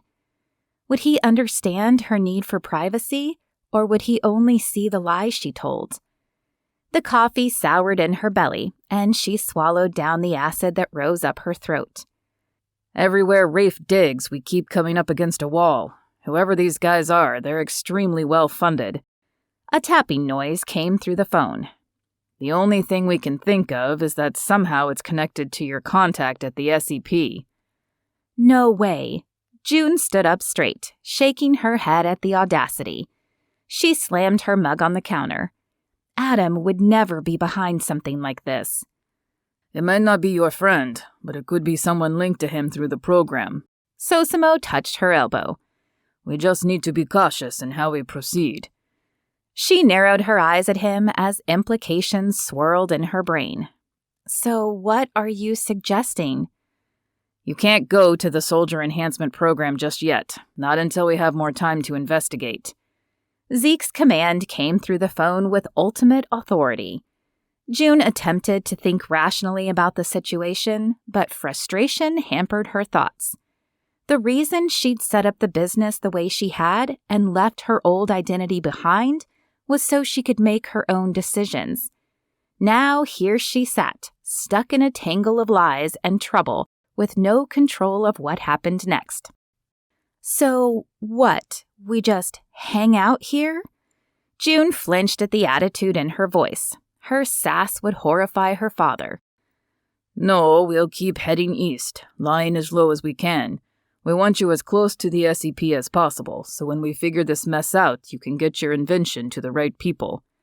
Sosimo scooped another bite from his cereal, and she had the infantile urge to smack the spoon from his hand. She crossed her arms with a nod. Okay, I need to contact my father. Is that necessary? The spoon stopped halfway to Sosimo's mouth. Do you want the cavalry sent after me when I don't? His eyelids closed to slits as he surveyed her. Cooper cocked his eyebrow at her from across the kitchen, and Lena paused in scooping the food to a plate. Shoot, June had probably said too much. She needed to beat a fast retreat before she blew everything. That's fine. Just make it quick and give out no information. Zeke's agreement came gruff and low through the phone. She stifled a salute as she turned on her heel and marched to her room. Pride surged through her when she closed the door with a soft click. Plopping on the side of the bed, she rested her head in her hands. She'd created Reagan so she could make her own decisions and get out from under her father's command. What a web of deception she found herself tangled in. The image of Sosimo's shirt, stained red with blood, hit her just as sharply as it had in her dream. All indignation drained from her into the plush carpet. Sosimo and his friends were only trying to keep her safe. The men behind the attacks were the ones stripping her of her freedoms and jeopardizing the lives of good people. She needed to keep her sense of injustice firmly focused on the right source. She sighed. She owed Sosimo and the others an apology, but first she had a call to make. She reached for the phone. She just hoped she would be the one to tell the general she had blown up her house. Otherwise, more than just binary rifle targets and propane would be exploding. Sosimo finished his cereal, washed his bowl, and grabbed another cup of coffee and an apple for Reagan, all without showing his raging guilt for running ramrod over her. He'd pissed her off if the stiff shoulders and icy glare told him anything. He had enough sisters to know it did. What surprised him was the lack of a slamming door. Growing up, that sound had always followed his sister's tantrums. Not that Reagan had thrown one. He understood her anger over the invasion of her life. He just hoped she'd realize the need to lie low for a bit longer. He tried to push aside the unease the rest of the phone call had caused after Reagan had stomped off. Rafe still hadn't been able to find information on her either. He complained that her past was too squeaky clean, too perfect, that she had to be hiding something because no one could be that good. Sosimo shook his head. If anyone could come through life without a lot of Mars, it would be the homeschooled science geek that jumped from base to base. He shook off the tightness in his chest Rafe's suggestions created and raised his hand to knock, only to pause at the sound of her voice. "No, Dad, you aren't listening again." Her huff traveled through the door. "I blew up my house. Me." Sosimo's mouth dropped open. Why in the world had she told her father that? It was the only way to get us an opening to escape. She paused, and Sosimo held his breath. "I'm fine. Sosimo got us out of there without a problem." He wondered why she'd tell her dad about blowing up the house, but leave out the part about her invention working. Guess she didn't want her father worrying too much. "Yes, I know. You told me they were the best, and you weren't lying. Sosimo is amazing." While her declaration set heat racing through his veins, he wondered how her father knew them. "Ugh, Dad, there's no tone in my voice. I'm agreeing with you." Her footsteps went one way, then paced the other. I know. The Army produces men and women of extreme caliber, able to adapt and conquer any situation." She spoke with the tone of someone rolling her eyes at an oft-repeated phrase. The phrase wiggled something in his memory. He couldn't place it, but he had heard those exact words before. He shook off the memory and knocked. "Listen, Dad, I have to go." Her voice grew closer, and he took a step back. "Yes, I'll call. I love you." She opened the door, her smile briefly spreading across her face when she glanced at his hand. She grabbed the mug and averted her gaze. Her bag sat on her bed with her stuff spread out around it. "Thanks." She sat on the edge of the bed. "Listen, I owe you guys an apology. I shouldn't have gotten snarky with you. You're just trying to keep me safe." "Trust me, you weren't." Sosimo tossed the apple in the air and plopped down next to her. "It can't be easy having life in chaos like it is. I'm sorry we can't just take your invention there without worrying that it's going to still end up in the wrong hands." She took a drink of the coffee, licked her lips, and shrugged. Leaning over, she gently kissed him. "Thanks for being so sweet. A soft knock sounded on the door, followed by Cooper's voice. Guys, we should probably get on the move. Sosimo rolled his eyes and smiled at Reagan. Yes, Mom, we'll be right there. Whatever, dude, Cooper huffed through the door. We're leaving in 5, so finish up your makeout session so we can get a move on. Reagan hid her laugh behind her hands, her face turning bright red. He leaned forward and kissed her on the cheek before heading toward the door. He looked back to find her watching him, so he winked. She might be hiding something, but he knew the heart of her. Whatever the truth was, it couldn't be that bad.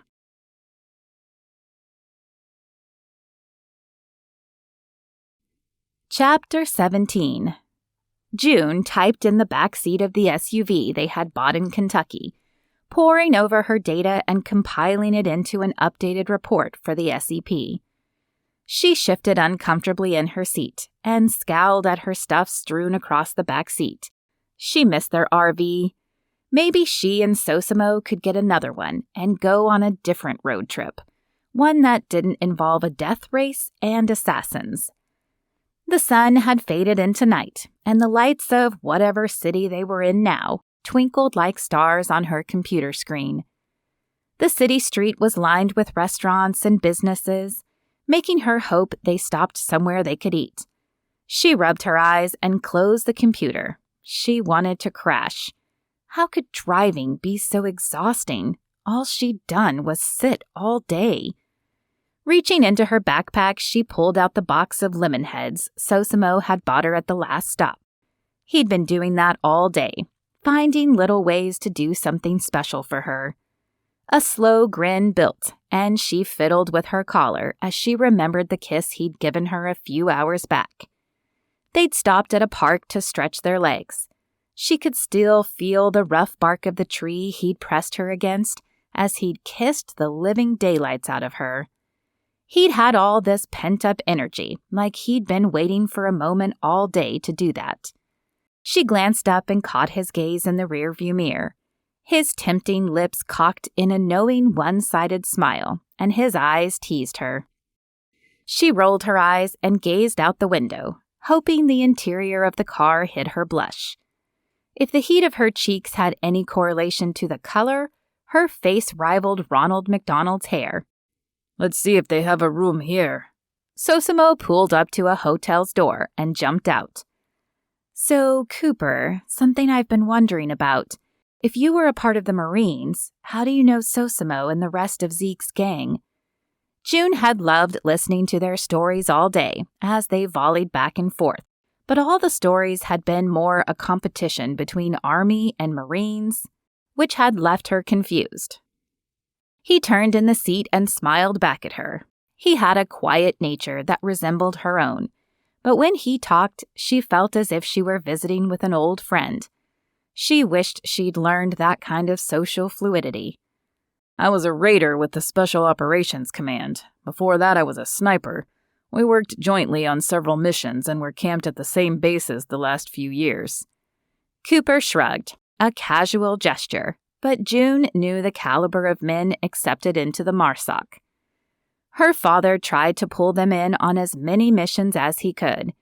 When the division had been created, her father had said it was about time the Marines got with the program. Then again, her father was more than a little biased. Of course, all that was before South America. He shook his head, his voice emerging raspy. It was a shame when Zeke's crew had that mission go south. We lost Ethan Stryker, then their captain disappeared in the Colorado mountains. After that, one by one, they all got out when it was time to re-enlist. I don't blame them. None of them came back from that mission whole. She wrapped her arms around her, even though the vehicle's heater ran. Is that where Jake lost his leg? Yeah, Sosimo blames himself, but Zeke says that's not how it went down. Cooper rubbed the back of his neck. It's funny, the lies we allow ourselves to believe. Every single one of us have ghosts of past missions that haunt us. His southern accent that he'd hidden thickened as his emotion increased. That's what drives me, those ghosts. June looked at her bag like she could see through the fabric to the computer within.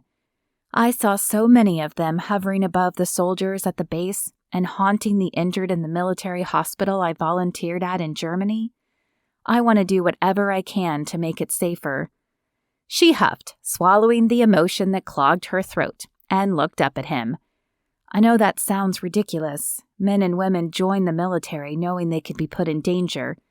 Yet if something I invent lessens that, even a little, and gives our soldiers protection, I'll give anything to make that happen."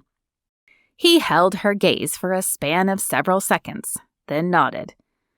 "I know why Sosimo loves you. You're quite the force to be reckoned with." "Sosimo doesn't love—" "Please, the man has fallen hard." Cooper turned forward and collected his gear. "You don't talk about taking a girl home to your parents, especially not Madre Rivas, and not mean business." Life slowed as her brain computed what he said.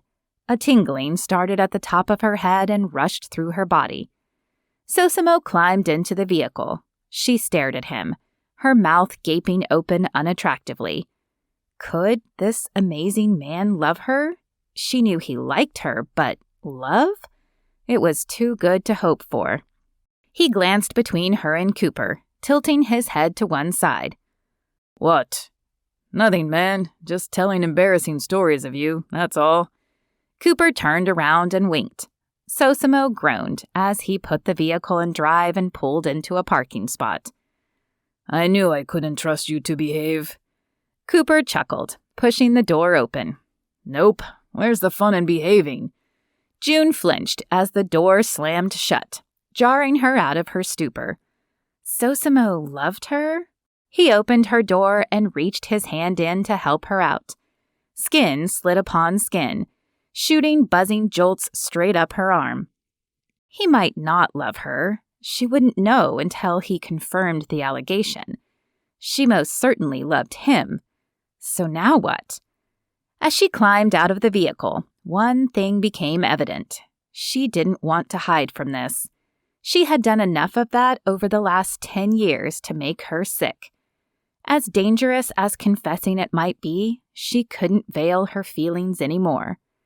She stepped up to him, fisting his shirt in her hands, and pushed him against the car door. His eyebrows rose the second before she pressed her lips against his. Everything faded to nothing except him and his arms circling around her. Traffic disappeared until she only heard the dancing of their breath as he pulled her tighter to him. How could the world stop, yet spin wildly at the same time? This man defied physics. She pulled back just a hair, a tightness in her gut. "I love you." Her whispered confession broke the bubble of silence and rushed the sound of traffic to her ears. He stared into her eyes and swallowed. The silence that now stretched between them sucked her confidence like a black hole. She stepped back, only to have him tighten his grip. "No, I need to be right here in this amazing moment a little longer." He buried his face into her neck, his inhale skating across the skin and diving into her heart. He pressed his lips below her ear, and her knees turned to jelly. "I love you too, Carino." If the joy that filled her heart could burst out in light, she'd shine as bright as the sun. Bubbly laughter bounced out of her as she threw her arms around his neck and kissed him again. His lips smiled against hers. The feel of the upturned shape settled her nerves. "Could we please go up to the room now?"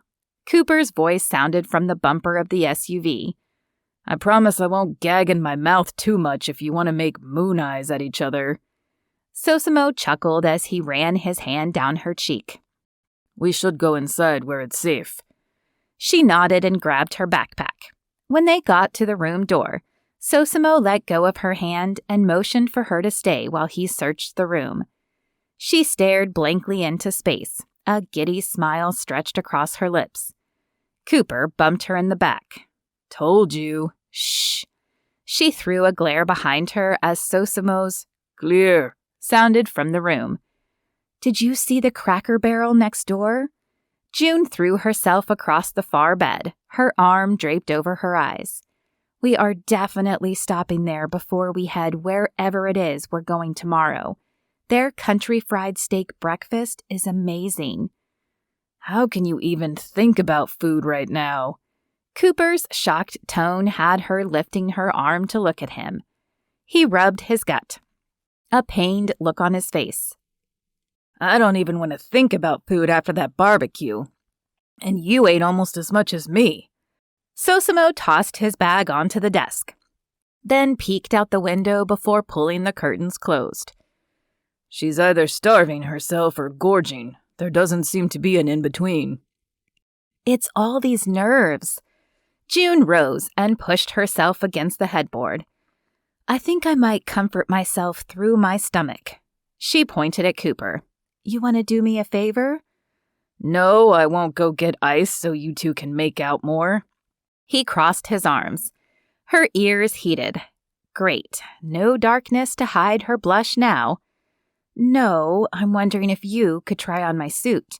I want to make sure the programming works with a different operator, that nothing glitches in the biometrics. Cooper froze, his eyes not blinking from his look of awe. You want me to try on the supersuit? June threw her head back and laughed. It's just an armored suit. Nothing super about it. That's not true. It's the most amazing invention I've ever seen. Sosimo plopped onto the edge of the bed, placing her legs over his lap. It won't fit me. Cooper motioned up and down his body. My superior physique won't fit in anything. Puny Sosimo's did. June looked at Sosimo, her nose scrunching as she thought. There's nothing puny about Sosimo. Gracias, amor. He leaned forward and kissed her quickly. She smiled before turning to Cooper. Besides, I designed the suit to adjust to whoever wore it. There's no way you can wear something I can. Cooper snatched the suit she tossed to him and examined it. She smirked. I bet you the treat of your choice it will. You try it on, let me run some tests, then I'll try it on. He rolled his shoulders and met her gaze. I'll take that bet. He sauntered into the bathroom. Coop, make sure you pull your pants on over the suit. Reagan has delicate sensibilities. Sosimo hollered and leaned sideways, his voice pitching low as he slid his hand up her arm. I have to say, I'm looking forward to seeing you in that suit. He cupped his hand around the back of her neck and pulled her to him. Her fingers ached as she wrapped her hand around his arm to steady herself. His bicep flexed. Definitely nothing puny about him. He hovered above her lips, closing his eyes and inhaling deeply. Then, with great tenderness, he kissed her. Lemons. He dove in for another taste. The door to the bathroom opened and she jumped away from him. He raised his eyebrow as he tapped her leg. Oh, he knew perfectly well what he put her through. She cleared her throat and surveyed Cooper, who strutted out and struck a pose. He then grew serious as he moved and stretched in the suit. It fit him as perfectly as it had Sosimo. She swung her legs off the bed and crossed to examine it closer. How does it feel? She moved his arms up and peered at the seams. Any pinching? It feels great. He rotated his shoulders. I'm not sure I've ever worn something so comfortable before. This can't be strong enough to protect you from bullets. She clicked the suit on and went to her computer. She booted up the program and smiled when Cooper's heartbeat played through the speakers. She closed her eyes and bit her lip to keep from beaming. It works, Jamo. Sosimo's quick defense added to her sense of happiness. Remember, I was shot in the back. Would have killed me. I barely felt it. She designed it to somehow distribute the force of the impact. Cool. Cooper smoothed his hand down the front of him. This will change everything. A silence settled over them as everyone paused. Her eyes stung as she inhaled, the weight of what this invention could do settling over her. She should have worked faster, should have put more time in. Hadn't she been working on it for years? What if she could have saved their friend? A tear rushed down her cheek, and Sosimo caught it. Cariño, I'm so sorry, she sniffed, trying desperately to stop the tears. I should have made this a priority, should have put in longer hours. How many lives could it have saved if I would have just tried harder to figure it out? No, Reagan, don't think like that. Sosimo scooted to her and pulled her close. You've done so much for soldiers, both on and off the field. Never think you haven't. Look at all you've done through a hero's tomorrow. But how many of them wouldn't need prosthetics if I'd just gotten this done earlier? Jake was shot. If he would have had a suit on, he wouldn't have lost his leg. Sosimo forced her to look at him. You are only one person, and you've helped incredibly. Now, with this, you'll help even more. Don't put that on you, Amor. That's a weight you can't carry. Yeah, Reagan. Cooper rolled his shoulders. We're vanquishing ghosts today, not taking more on. The truth of their comments settled over her, suffocating the self-doubt and giving comfort. Their words held a truth she needed to accept. Her next breath came a little easier as she let go. She may not be able to work faster, but she'd keep inventing, doing her part for those who protected their freedom. Sosimo rubbed his thumb over her cheek. Better? He smiled when she nodded. Good, because I'm ready to see what you look like in that thing. She laughed as Cooper tucked into the bathroom to change out of it. How could she have ended up so blessed? Not only did these guys protect her from danger, but they protected her from herself. She had lived in self-doubt for so long, always questioning if she'd done the right thing, that it felt good to be dragged from that smoldering pit. She peered at Sosimo where he dug through his gear. Yes, she'd been blessed beyond belief. Now she needed to find the courage to reveal her identity. She just didn't want to broach that while they were still thick in this situation. She couldn't handle the stress of running for her life and the fallout of Sosimo's rejection if he decided he couldn't take her lies.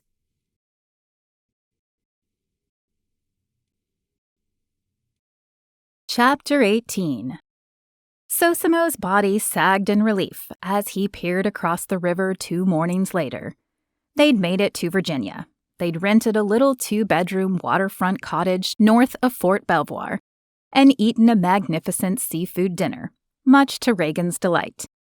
Before they turned in for the night, he'd sat on the dock with Reagan, watching the birds and water rush by. They'd talked for hours, though they both were exhausted. He'd never found someone outside his men and family he could be at ease with as much as he was with her. When all of this was done, maybe they could come back here, spend some time exploring the coast and sitting on the dock long after the stars came out. Maybe it'd take a while before they could get her before the SCP. Wouldn't that be a blessing in disguise? When they'd finally gone to bed, he'd slept horribly, despite the comfy couch. Maybe the night before they'd gotten to Virginia had spoiled him. He smiled, remembering that night in the hotel room. She had refused to allow him to sleep on the floor, claiming she'd plop down next to him if he wanted to be so silly. So, Reagan had nestled under the covers and him on top of them. When she'd woken up, she had her hand wrapped around his arm, and the rising sun had made her look ethereal as it haloed her head. Last night, he'd felt lost without her close and had tossed and turned all night. Soft footsteps sounded over the lapping water. He turned to see Reagan wrapped in a blanket, clutching a mug of coffee in her hands. Her hair still flew wildly about her head, and the rising sun made the ginger strands shine copper. Wow, how beautiful! She peered across the water pinked with the sunrise. He stared at her and swallowed the lump in his throat. Precioso. She peeked at him, and her smile grew. You aren't even looking. Why would I waste my time with that when I have you to look at? He stepped closer, and his voice came out low and husky. Did you sleep well? She shivered, her eyes closing as he ran his hand through her hair. No. Why not? He eased his fingers across her shoulders. She shrugged and took a drink of her steaming coffee. A blush crept up her neck. Or was that just the pink from the sun? Cariño, you weren't worrying over stuff you can't change again, were you? No. She shook her head and handed him her mug. It's silly, but I missed you. Her words warmed his insides more than the hot coffee. He set the mug on the dock's railing. Stepping closer, he kissed her slowly, pulling her tighter when she sighed in contentment. I missed you too. Her phone trumpeted the reveille in her sweatshirt pocket, vibrating between them. He hadn't heard that since he'd left the army, and almost snapped to attention.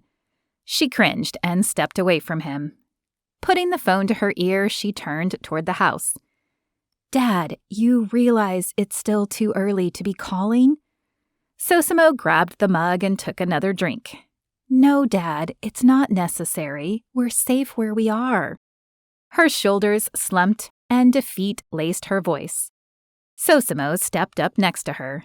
She clenched her free hand into the blanket, making her look small and vulnerable. He leaned on the railing, hoping his relaxed posture calmed her. Junebug, it's not a request.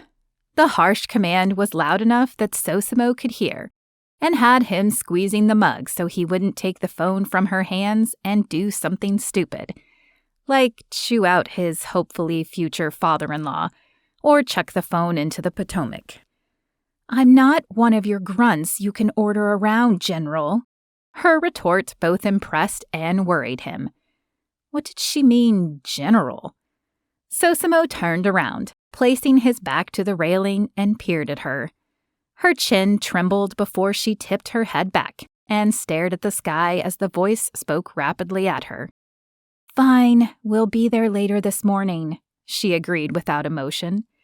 Her father barked something else. Don't push it, Dad. I said we'd be there later this morning. At least some of her spunk had returned, as she sharply tapped the end call icon and shoved the phone in her pocket. Her eyes quickly darted to Sosimo before she leaned over the railing with a sigh. My father wants us to go to Fort Meade where he's stationed. He thinks we'll be safer there. He's not willing to wait any longer and plans on throwing his resources at this to help. Sosimo rubbed his hand across her shoulders, but she didn't lean into him. She straightened and angled her body away from him. Something about going to her parents had her guard up. I'm going to go get ready.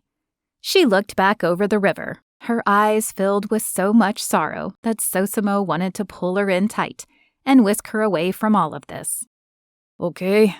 He cleared his throat that had gone dry. She nodded and turned toward the cottage. Her steps plodded heavily on the wooden dock.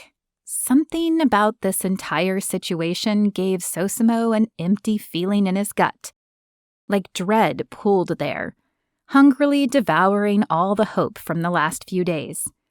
Why would she pull away from him like she had? Was Rafe right about her hiding something? What an idiot. Hadn't he known she hid something from the beginning? He just hoped the truth didn't blow their relationship to smithereens. He pulled out his phone. You realize it's 4 a.m, right? Rafe's annoyed voice rasped through the phone. How's a man supposed to get his beauty sleep if his so-called friends keep waking him up? Listen, Reagan's father called, ordered us to go to Fort Meade where he's stationed. Sosimo rubbed the back of his neck. I feel like I'm flying blind here. Did you ask who her pops is? Rustling sounded through the phone. Sosimo tossed the coffee into the river, his gut twisting.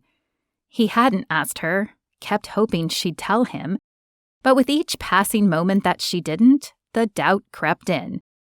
I'll take your silence as a no. Rafe huffed. What's going on, man? I think I did something stupid. After a pause, Rafe growled. Okay, what? Ay, caray, I fell in love with her. Hot dog, now we're talking. Rafe's voice held an excitement that made Sosimo cringe. She's smoking. Rafe. Sosimo put as much menace as he could in his voice. Calm down, though I could have called it from that first night at the fundraiser. Rafe's voice turned dramatic. Something about the way you glared at her screamed wedding bells as you escorted her around the ballroom. Yeah, well, those bells may come crashing down. Sosimo spun the mug on his finger. Just see what you can find, okay? On it. The phone went dead. Sosimo stared at it in his hand. Why was he so hesitant to ask her? Was he worried she'd lie? Or was he more scared she'd tell the truth? He stomped to the cottage. Whether she told him or not, he'd have answers to at least part of the mystery in a matter of hours. He prayed the truth didn't rip his heart out in the discovering.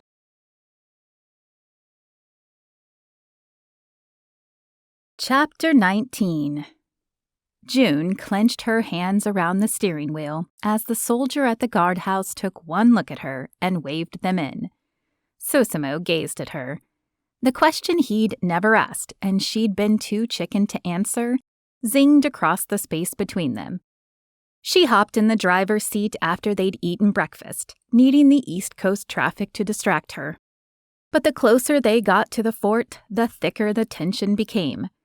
Now her silence had built a wall of steel between them, blocking the friendship and love that had flowed so freely. Stupid cowardice. She should have just told him. Her stomach twisted, and she was glad she'd just pushed her eggs around her plate without eating them. She pulled onto her parents' road, where the nicer houses sat in the fort. Cooper cleared his throat, his eyes meeting hers in the rearview mirror. She pulled into her parents' drive and swallowed the bile that rose up her throat. June Paxton, Cooper whispered in the back, causing Sosimo to twist in his seat to look back at him. She put the car in park and turned off the ignition, a sense of finality settling with the dying engine. She bit her lip and glanced at Sosimo. His eyes had trained on the front door that opened to General Daniel Paxton, her father, marching out. Sosimo's eyes narrowed and his jaw clenched as he stared at her father getting closer. Sosimo's eyes didn't avert to her once. Her heart sank as she reached for the door. I'm sorry, I should have. Yeah, you should have. Sosimo yanked open his door and exited, approaching Dad with a salute. She closed her eyes, knocking her head against the headrest before pushing the door open. Cooper came up next to her. Don't worry, he'll get over it. I doubt it. She didn't look at him, just grabbed her bag from the back seat. Junebug.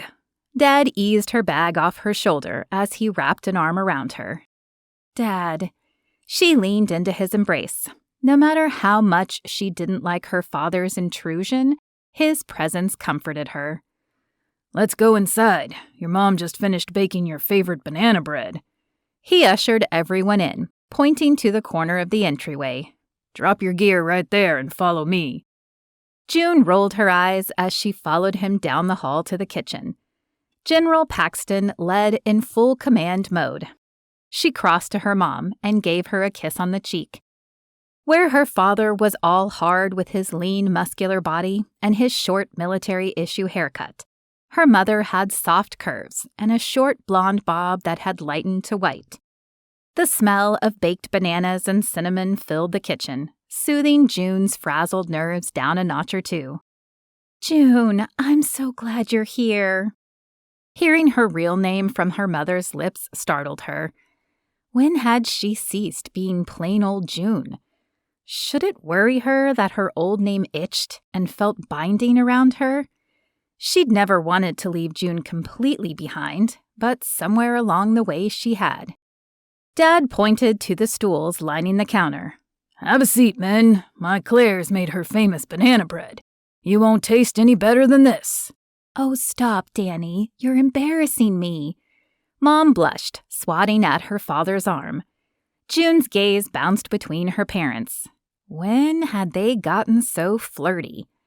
Her eyes widened a fraction before she ducked her head and reached for a plate. She couldn't remember a time when they'd shown such love toward each other. Definitely not since her brother's death. She blinked as she grabbed a piece of bread. I just want to say that I appreciate how you've kept my Junebug safe. Her father pointed his coffee mug at Sosimo and Cooper before taking a drink. Dad, really? She hated feeling like a teenager again, just waiting for the next embarrassing thing her father would say. We take our job seriously, sir. Sosimo's expression was all business, a soldier at attention. I knew you boys were the best, Dad nodded with a tisk. Wish you all hadn't gotten out. Your team was one of the best we've ever had. Thank you, sir.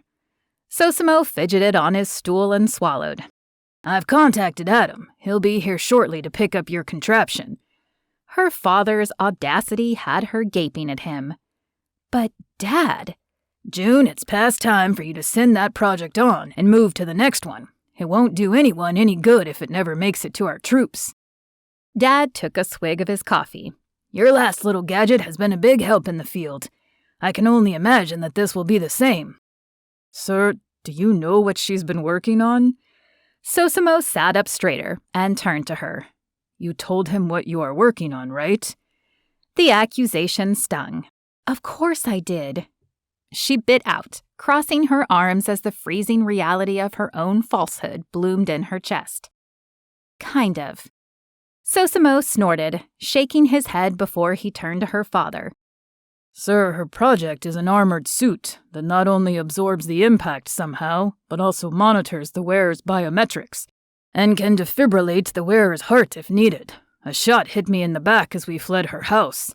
Felt like I was hit by a rainbow just starting basic. Didn't even leave a bruise. Her father's eyes pivoted to her. Nuts. Another truth she'd omitted. She ducked her head and took a bite of bread, even though it tasted like sawdust. June, you didn't tell me they shot at you. Gracious Lord above. Mom fanned herself with her towel.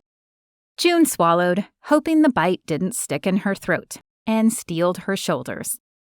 It wasn't necessary for you to know. We took care of the situation. There wasn't any reason to worry you. June, her mother tisked. Not any reason to... Did you not hear what he said? She interrupted her father, pointing at Sosimo. He and Cooper flinched and busied themselves with their refreshments. She doubted anyone had ever dared cut off the general. She wasn't one of his soldiers, though he treated her like one. My invention will save countless lives, Dad. Not just save them, but make it so they can continue to fight those attacking. She paced the length of the kitchen. People aren't after me for my good looks, or my money, or even my connection to you. They somehow found out about my invention and want to turn the tables in their direction. It's why we've refrained from contacting Adam and the SEP, sir. We think there might be a connection to the terrorists at the program. Sosimo took the last bite of his bread and smiled at June's mom. That was delicious, Mrs. Paxton. Thank you. June rolled her eyes as her mother beamed broadly. Why, thank you, young man. We'll sort this out now that you're here. As soon as Adam arrives, we can get people on this. Dad crossed his arms like he'd solved everything. I sure hope we can, sir. We've had our best men on this, and he hasn't been able to find a thing. Sosimo's voice echoed her doubt. Rafe Malone? Dad's eyebrows winged up when Sosimo nodded, only to return to his normal scowl. We'll figure this out. His normal commander confidence was firmly in place. Claire, hon, why don't you show these boys to the spare rooms? Follow me, gentlemen. Danny, darling, don't exasperate our daughter while I'm gone. Mom motioned, and the guys fell in line like dutiful soldiers, leaving June to fend for herself. With the sound of their retreating steps growing smaller, Dad cleared his throat. It seems you haven't been forthright, June. And from the expression on that young man's face, it hasn't been with just me. She broke her piece of bread into pieces on her plate. How could she respond when he spoke the absolute truth? Her life had become so full of half-truths and secrets. I told you when you came up with this whole Reagan idea that I didn't want you losing yourself in the process of distancing from me. Her father's scolding continued to chip at her bruised heart. The June I know and love would never keep information from those she loves, or put others in danger over her own pride. I'll go debrief with your security team." He headed out of the kitchen, speaking over his shoulder as he went. "I'm not sure if I could trust what you say right now." June slumped on the stool. Had she really let the betrayal of one man cause the distrust of all? She thought back to her tight-lipped policy and rigid contracts her few employees had to sign. She'd even invented an elaborate manufacturing warehouse so they could create her inventions with the least amount of humans possible. All so she could keep her ideas safe, supposedly out of the hands of the enemy. Had she gone too far? She glanced up at the ceiling where the heavy footsteps of men sounded. Hopefully, her lies hadn't pushed the only man who had ever understood her away. She shuddered and stabbed the crumbs on her plate at the possibility of never seeing Sosimo again.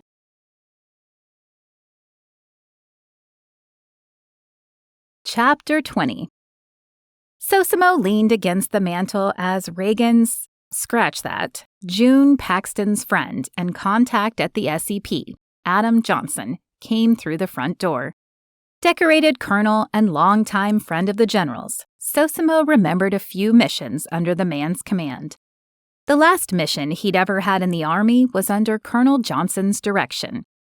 Though the last mission had gone horribly wrong, the other missions had been solid, some of the best planned ones they'd had. As much as he hated to admit it, it'd be good to have more resources to sort this trouble out. He tried not to let his eyes follow Reagan, June, as she hugged Colonel Johnson and motioned for him to take a seat. Sosimo failed, miserably. All color had left her face, making freckles pop out along her nose that weren't normally so apparent. She'd hardly talked the hour they waited, only interjecting information during the debrief when necessary. All the fire had burned out of her. He vacillated between wanting to wrap her in his arms and promising they'd figure this all out, to wishing he could leave that second and never see her again. How could she have kept something as big as her identity from him? When he'd called Rafe to tell him to focus all his energies on the terrorists since they had solved the mystery of Reagan's identity, all the guys had erupted into disbelieving chaos. He really hated speakerphone mode. Wished he could have just told Rafe, hung up, then not heard the shock, and worse, the apologies. He'd have to remind Rafe that he didn't have to blab everything everyone told him. Some things could be left unsaid. Reagan followed Colonel Johnson to the couch. Her gaze briefly bounced to Sosimo's, only to have her duck away like a scared mouse. His heart ripped even more in his chest. Reagan wasn't a mouse. She was vibrance and compassion, brightness shining in the dark. Sure, she might be awkward and not know exactly what to say in every situation, but that was what pulled him to her, a combination unlike any he'd ever seen before. He shook the thought away. What did it matter anyway? She'd lied to him. He didn't care what kind of animal she now resembled. Now who was lying? General Paxton settled into his armchair with a serious expression on his face. "It's good to see you, Adam. It's been way too long." "You too, Dan. How is it we're less than 2 hours away, yet we hardly ever have time to go golfing?" The colonel relaxed into the corner of the couch, crossing his leg over his opposite knee. "How's your granddaughter doing?" "Lily's not doing well at all, actually." Colonel Johnson swallowed. "What's wrong with Lily?" Reagan placed a hand on his arm, her head tilting to one side. "She was diagnosed with cancer a year ago." "But she's still in high school." Reagan put her hand over her mouth. "We've helped her parents however we can, but the diagnosis isn't looking good." Colonel Johnson picked at the seam of the couch arm as silence settled over the room. "Adam, please let me know if there is anything that I can do to help." Reagan twisted her hands in her lap. That compassion Sosimo loved so much emerged. He glanced out the front window to keep from moving to the couch to comfort her. Johnson nodded, a look flitting across his face that Sosimo couldn't place, and cleared his throat. "So, June, did you get all the kinks out of the suit? Yeah, it seems to run exactly like I designed." Her voice had lost all of its emotion again. "I can tell you the board members of the SEP have really been eager to see this suit of yours in action." Johnson's enthusiasm rang false in Sosimo's ears. The hair on the back of his neck rose. He shifted, narrowing his eyes at Johnson. Something had changed since the last time he'd been under his command. A bead of sweat ran down the normally confident man's face. Sosimo shook down the unease. "Can I see it?" The man's eager tone brought it back up. Johnson took the suit from Reagan's hand and twisted it in all directions. "I finally get to see it." He smiled at her before turning his attention back to the suit. "I'm glad you made it here safe. After the incident at your house, I was worried you wouldn't make it." "My house?" Reagan's voice was strained. Nerves raced like spiders across Sosimo's skin, and he glanced at Cooper standing in the entry. His eyebrows scrunched low over his eyes. He felt it too. Sosimo uncrossed his arms and straightened. "Yeah, such a shame to have your house ruined like that." Johnson spoke absent-mindedly as he turned the suit over and over in his hands. "But Reagan looked toward her father, who had sat forward in his chair, his nostrils flared. "I never told you about her house." General Paxton's voice steeled as he scooted toward the edge of his seat. Colonel Johnson's muscles tightened. "Now, this is a conundrum." A chill raced down Sosimo's back and arms, turning his fingers cold. He took a step forward to grab Reagan. In a move that belied his age, Colonel Johnson grabbed her by the hair and pulled a pistol from his holster, letting the armored suit fall. She snatched the suit into her hands and bunched it in her grasp before it hit the ground. A screech of pain came from her that stood all of Sosimo's hair on end. Johnson pulled her up against him and placed the gun to her temple as Sosimo and Cooper trained their guns on him. Her wide eyes met Sosimo's and held. That she sought him out and not her father settled the ringing and chaos scrambling his brain and focused him. He nodded at her, hoping the calm she'd given him somehow reflected back to her. Her gaze never left his as she twisted her hands in the supersuit. "What in the world?" Mrs. Paxton's exclamation ended with a shocked gasp as she stepped in from the kitchen. "Hold it right there, Claire." Johnson tightened his grip on Reagan. "Honey, go back into the kitchen." General Paxton stepped in front of his wife, blocking Johnson's view of her. "No, Claire, I'd appreciate it if you'd stay in here. Take your husband's seat." The menacing tone ruined Colonel Johnson's polite words. "Why?" Reagan shifted, but he yanked her back. "Why are you doing this?" "Family, June. Pure and simple." Johnson's eyes darted between Sosimo, Cooper, and the general. "I was told to help get your invention for some very powerful people. In exchange, they've promised to pay for alternative treatments for Lily. I didn't have a choice." "I would have helped Lily, would have paid for whatever she needed. You know that." The pain in Reagan's voice tore at Sosimo's heart. Everything she did was to help others, and here one of her family's oldest friends hadn't even asked.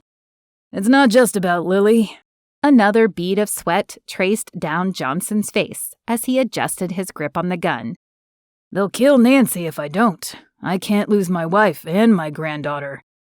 "Do they have Nancy?" General Paxton asked, ignoring the choked sob that came from his wife seated behind him. "No, but they don't need to have her in their custody." Johnson swallowed. "They're too powerful, Dan. Influence so much. I've seen how they force elected politicians to vote a certain way on bills, or military personnel to make a command to their benefit. Their insidious reach is too long to fight." "Commands in the military? How?" General Paxton's voice held indignation. Johnson rolled his eyes. "There are several ways they've infected our military, but how about I give you a specific one?" He'd gained confidence, if the condescending tone showed anything. "What happens when a special ops team doesn't have all the equipment available to assess a situation, First Sergeant Rivas?" Sosimo's stomach dropped to his toes. The mission goes south. It's interesting how one call can make equipment disappear that would have not only saved the lives of comrades and innocent hostages, but kept a supply of trafficked sex slaves hidden on the other side of the wall. Johnson's eyes hardened. That's just one example in the South American jungle. There are thousands.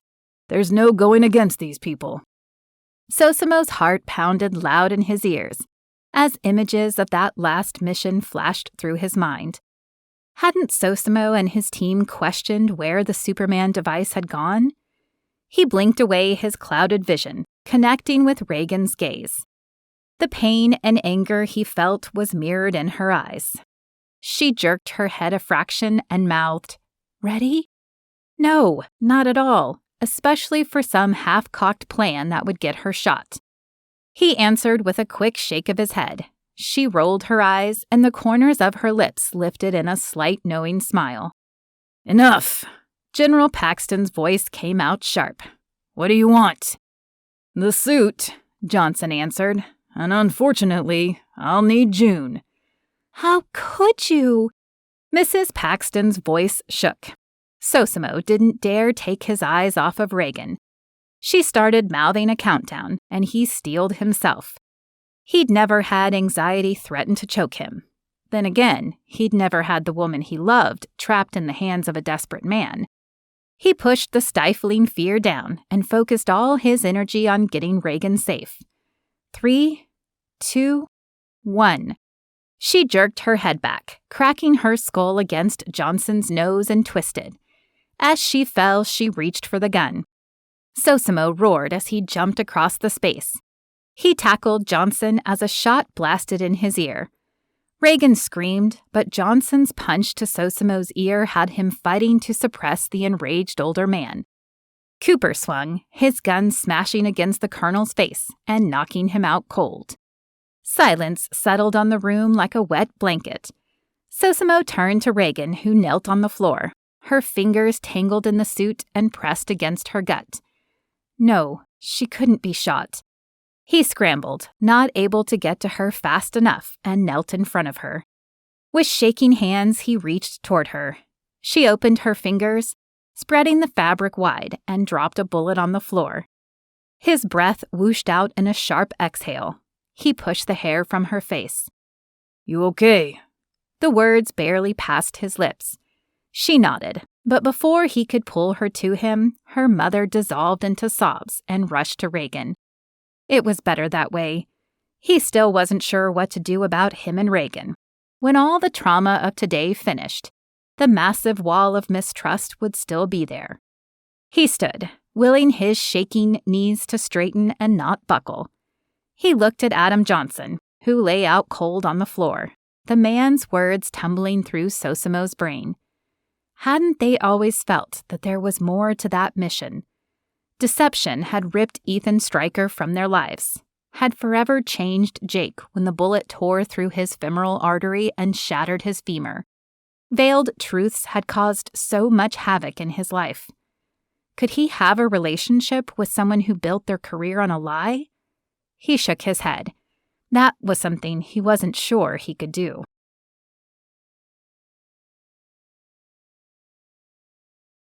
Chapter 21. June lay in bed staring at the ceiling. The day played in her head on constant repeat, tormenting her with pain and indecision. The MPs had come and taken Adam away.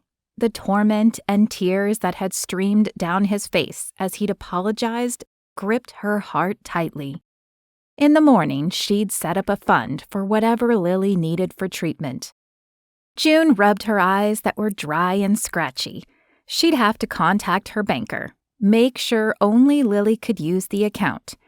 She groaned. Now she had to be paranoid about her accounts as well. When would it end?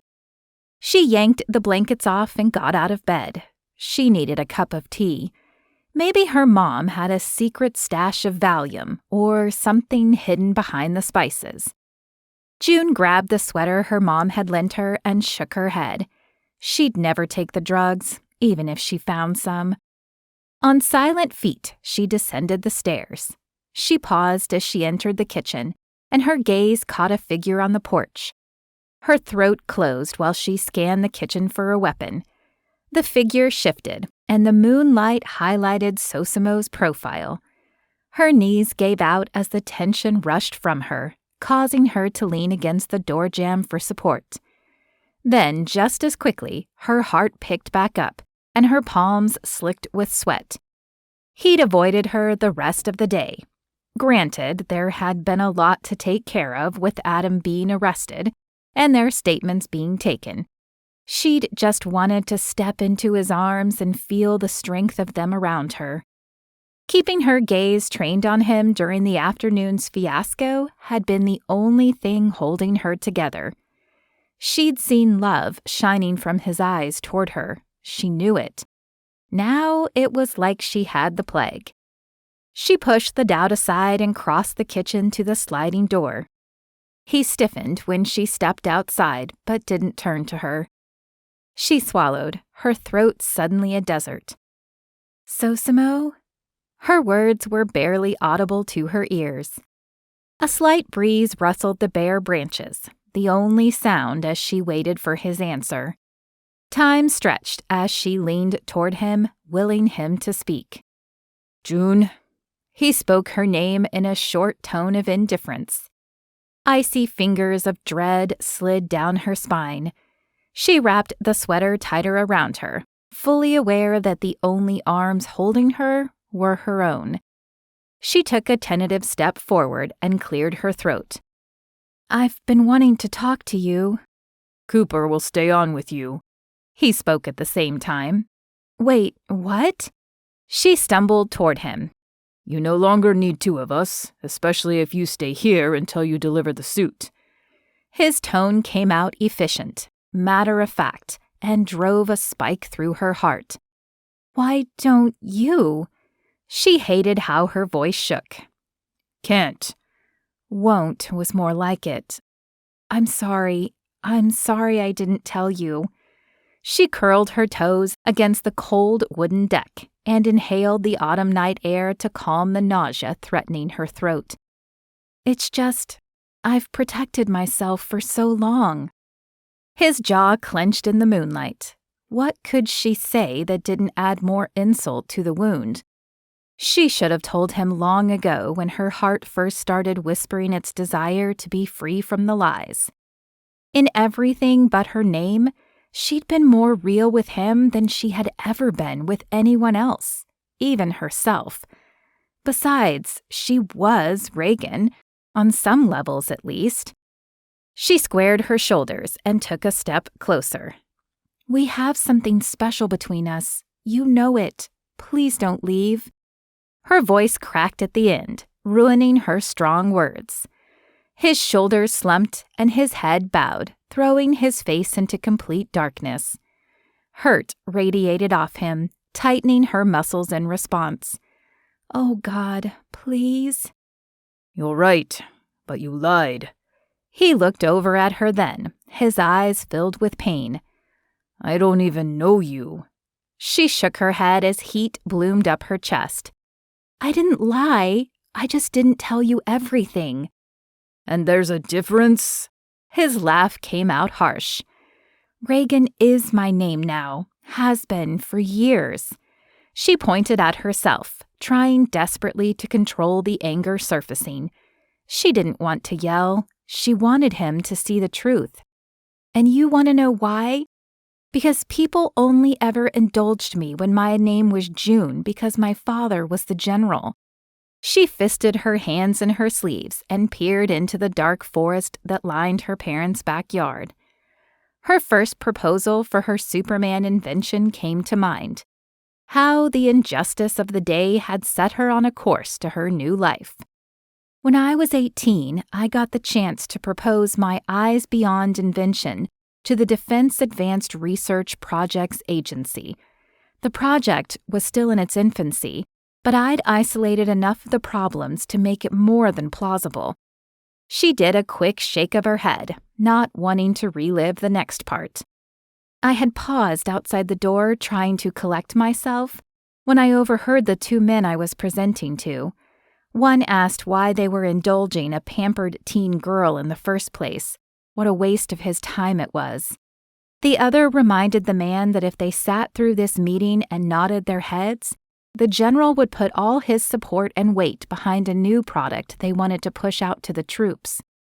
How those words had crushed her tender heart, not to mention that her father hadn't thought her invention good enough on its own merit. Their vacant stares and well-timed nods told me they only sat through the meeting to appease my father. When I asked him, he said he was only trying to help. She crossed her arms to keep her hands still. Sosimo's firm stare turned away from her rising anger. From that point on, I knew that the only way I wanted to make it was on my own, without what my father could do for someone influencing the decision. So I did what I needed to stay out of his shadow. She took one more step and jabbed Sosimo in the arm, pulling his focus to her. He rubbed his hand down his shirt and across his heart. She willed him to listen. I shared more of myself with you than I have with anyone, ever. You know me, Sosimo. Her nose stung. Her anger bled away to desperation. You know the real me. He stared at her a long time, his gaze traveling every inch of her face. Seconds passed, allowing hope to float to the surface. She bit her lip as the weight of the tension of the last 2 weeks lifted. He shook his head, and the weight crashed back down. I have to go. He moved past her, angling so he wouldn't touch her. Stay close to Cooper. The click of the glass door as it slid closed shattered her heart like a bullet to a glass bottle. She wobbled on liquid knees to the porch swing and collapsed on it. She didn't blame Sosimo, not really. How could she expect him to trust her? She pulled her knees to her chest and wrapped her sweater around her legs. As an engine started in the dead silence of night, she leaned her forehead onto her knees. The sound faded, leaving only the harsh knocking of empty branches against themselves. All her hopes for a future beyond the lonely life she'd locked herself in rushed down her face in salty streams of anguish.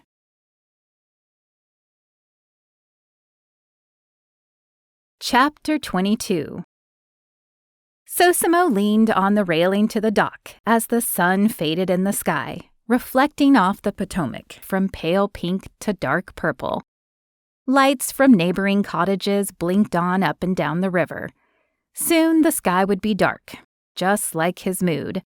An owl hooted a long, mournful call, one Sosimo felt to the depth of his soul.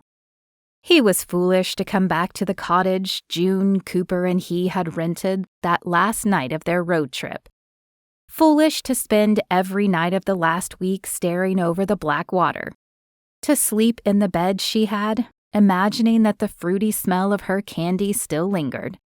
He had told Cooper and Zeke he wanted to stick close for a few days, just in case Cooper needed help with anything. That had been a lie, making him the biggest hypocrite of all. He grabbed onto the railing, gripping it with so much strength the wood bit into his skin. Good. Maybe the pain of his body would displace the pain in his heart. He growled and pushed away from the railing. When his phone had rung an hour earlier, his stomach had leaped into his throat, hoping June was calling. Idiot. She would never call after the way she'd poured everything out to him and he'd left her without a word. It had just been Cooper, letting him know she'd had a meeting with the SEP. They were excited and everything was a go. Coop would stick around for one more night to escort her to a ball honoring the general. Apparently, she'd decided to go public with her connection to her father. He didn't like how exposed her decision made her. Ironic how her coming forward as General Paxton's daughter had frozen the blood in his veins to ice. Her going public would only make her a bigger target. He scoffed. He wanted her to be honest with him, but not the world. Yep, he was an idiot. He pushed his hands through his hair and let his head drop back.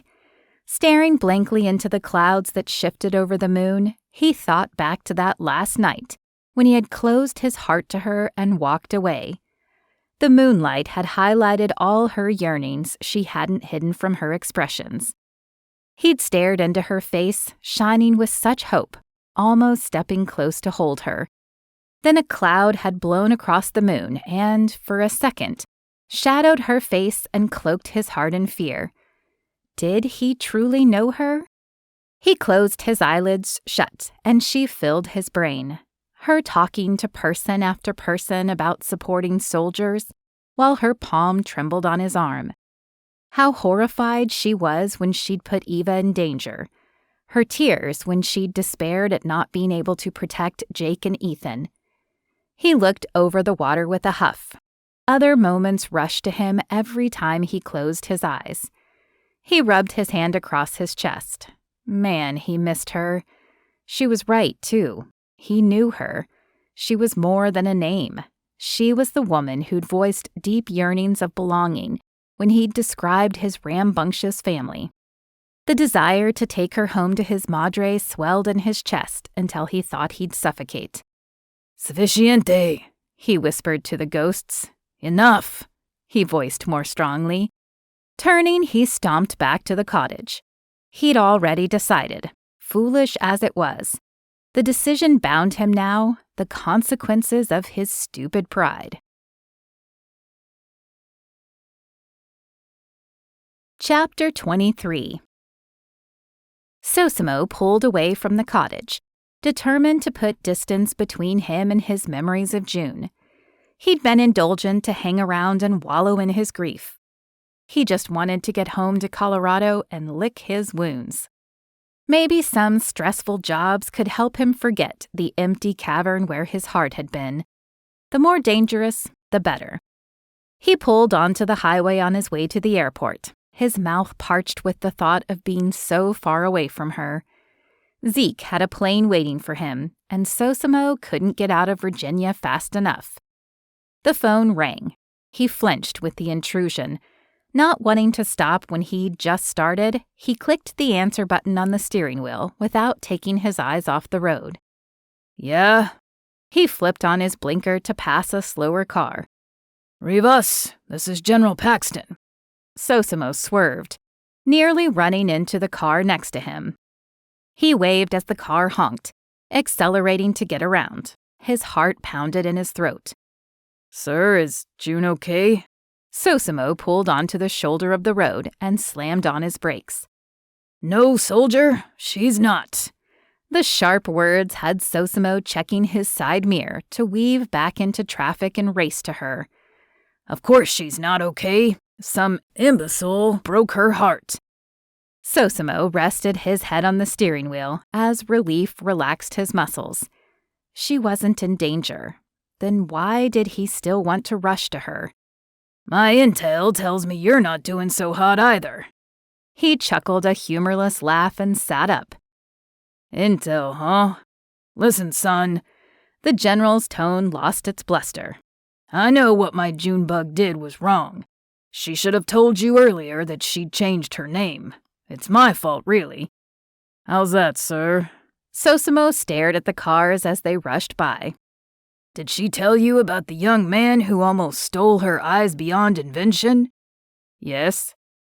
The general sighed long and low. Did she tell you he was my assistant and that I pushed for her to accept his pursuit? No, she didn't tell me that. A sinking feeling dropped Sosimo's stomach to the floorboard. She saw right through him before I did. My quiet little bug was even bold enough to confront me about it. General Paxton tisked.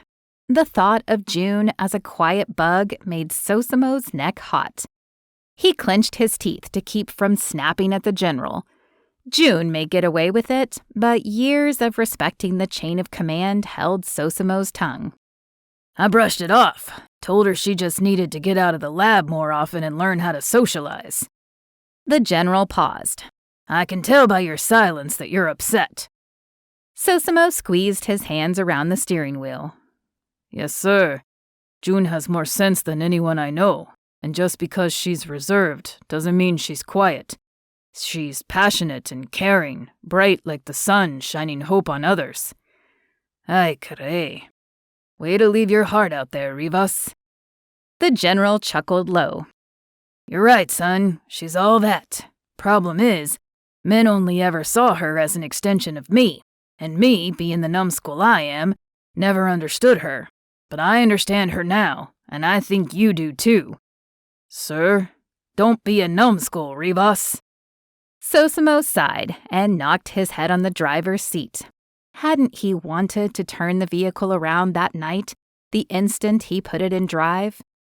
June deserved better than someone like him, someone who couldn't see beyond his own ego. Sir, it doesn't matter. I hurt her, walked away without saying more than a handful of words.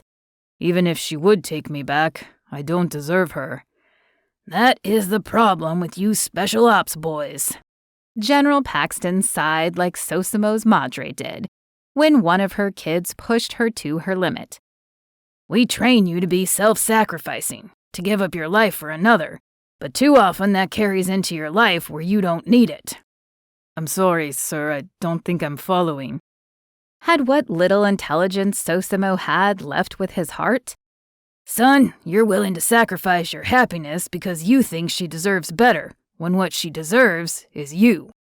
The force of the general's words slammed Sosimo in the chest. I've looked into you. You're an honorable man, Sosimo Rivas. I wish I had more soldiers like you under my command. Sosimo's skin itched at the declaration. His entire life he had strived to be more than just the dumb gearhead who couldn't read and always got in trouble. But more than that, I saw the way my daughter's eyes went to you in that mess with Adam, which, by the way, pinched like the devil. I saw the love and trust shining from her, never once doubting that you would save her. The general's voice dipped low. I also saw your support for her. How you came to her defense against me, though you were upset with her, and the anguish on your face when you thought Adam had shot her. Sosimo leaned his head back against the seat and closed his eyes. The intense pain of that moment churned in his gut again. He couldn't lose her. Son, I'm telling you, she'll take you back, if you're willing to put aside your pride and fear, that is. I hear you, Lima Charlie. Finally, all this emotional mumbo-jumbo was making me itchy. The exasperation in General Paxton's voice made Sosimo smile. Saddle up, Rivas. I've got a plan. Sosimo nodded as he listened to the mission the general laid out. The wrenching pain that had lodged in his gut eased as the plan unfolded. Though this mission might not be riddled with gunshots and kidnapped diplomats, it was probably the most important one of all.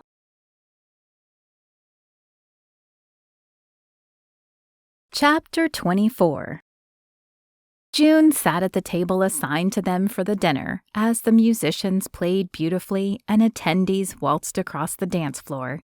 She'd almost backed out of coming, the pride on her father's face as he'd introduced her around, proclaiming to all how his genius of a daughter would save so many lives, had been worth the discomfort and anxiety. She'd reached her limit of interaction, though. Maybe she should have worn a sackcloth instead of letting her mom go shopping with her. This dress, while beautiful with its deep purple color and just enough exposed skin to still be conservative without being dowdy, had drawn too much attention. If one more man came up and sat next to her, regaling her for her beauty or smarts, she might just puke the expensive dinner she hadn't been able to taste all over them. While her father's pride in her had filled her heart with warmth, the bombardment of men eager to impress her, then chase their platitudes with questions of her father, made her wish she could escape to her lab. Too bad she had blown it up. Her hands shook as she fiddled with the napkin in her lap. She still hated these types of events, even after becoming Reagan, philanthropist extraordinaire. She'd only felt at ease during her charity event when Sosimo stood beside her. She rolled her eyes at herself and tossed the napkin onto the table. There she went again. She needed to stop wallowing in her self-pity. She was starting to stink of it. Everything all right? Cooper leaned close to ask quietly over the music. Yeah, fine. Poor Cooper. Not only did he get stuck babysitting her all week, hanging out at her folks', twiddling his thumbs, but now he got stuck sitting here, bored out of his mind. She kept telling him to go ask the multitude of ladies that threw encouraging smiles his way to dance. Even made a point of picking out the ones she thought he'd look cute with. He'd just scoffed and shaken his head. She didn't know what she'd do without his calm presence. While he had a great sense of humor, it was more quiet and teasing. Mostly, he had a patience that gave him the ability to be content in just about any situation. He'd sat with her for many hours this last week, just staring at the bare trees. Sitting on that porch, he'd shared about his own heartache, about coming home to find the woman he loved had married another. When June had come to his defense, he'd claimed it was his own fault. They'd been friends forever, but he'd never told her how he felt. Said he had wanted to wait until he got out, rather than to put her through being a Marine's wife. His story had given her hope that maybe she'd find some peace in the days and weeks to come. June had welcomed the camaraderie and prayed he found someone who appreciated the gift of him. Think it'd be all right to skip out now? June looked around for her parents, hoping to catch their attention. Maybe. You stick here. I'll just step out in the hall and coordinate our retreat. His conspiring whisper and wink made her chuckle. Almost the instant Cooper left, the seat on her other side filled, like the vulture had been circling for an opening. She felt his heat as he leaned close. Please, Cooper, hurry. It's not right that the most beautiful woman in the room is sitting alone. The deep, sultry voice froze the room. Her heart pounded so hard in her chest, she swore it'd pop out at any moment and land on the fancy tablecloth. Sosimo leaned toward her, his soft smile not hiding the wariness in his eyes. He inched closer, placing his hand on the back of her chair. Of course, if another man sat here, I might just lose it. His whisper blew across her neck and stood her hair to attention. He rubbed the back of his finger across her exposed shoulder. You look beautiful, cariño, como una flor. Why are you here? She wanted to throw her arms around him and never let go, not ask stupid questions he probably wouldn't answer. She darted her eyes around, looking for Cooper. He cleared his throat, drawing her attention back to him. Not that it ever left. I'm here to beg the most amazing woman in the world, the woman I love more than life itself, to forgive a fool too stupid for his own good. She covered her mouth with her fingers as she shook her head. You're not stupid. She blinked to keep the tears firmly behind her eyelids. His eyes narrowed before he glanced around the room. Can we find some place to talk? She nodded, her voice blessedly deciding to not work. She couldn't trust what would come out at that exact moment. He ran his fingers down her arm, leaving a trail of fire in their wake, and clamped his hand tight within hers. He pulled her to her feet, then headed for the nearest exit. When her legs refused to move properly, he wrapped his arm around her waist and practically carried her out of the stifling room. With him firmly pressed against her side, all the pain and uncertainty of the last week fell away. Had he really come back for her? She almost couldn't bear to hope, but the intensity of his expression and the soft words he'd spoken said he had. Air rushed into her lungs, leaving her lightheaded. He found a private alcove in the empty hall and tucked them into it. Her legs wobbled at the sudden stop, but she steeled them. She didn't have time for weakness now. She closed the space between them, grabbed the back of his neck and pulled him to her. She kissed him hard, full of the desperation and pain that had almost overwhelmed her. She wrapped her other arm around his shoulders and speared her fingers through his hair, drawing him closer. Voices echoed down the hall, and he moved them farther into the dark alcove, pressing her against the wall, never leaving her mouth. Sparks of joy flew from her head to her toes. Her brain might short-circuit with the sudden change in emotion. He was here. Her brain could melt for all she cared. He pulled away and wrapped her in his arms, his face buried in her neck. He trembled as he pulled her closer.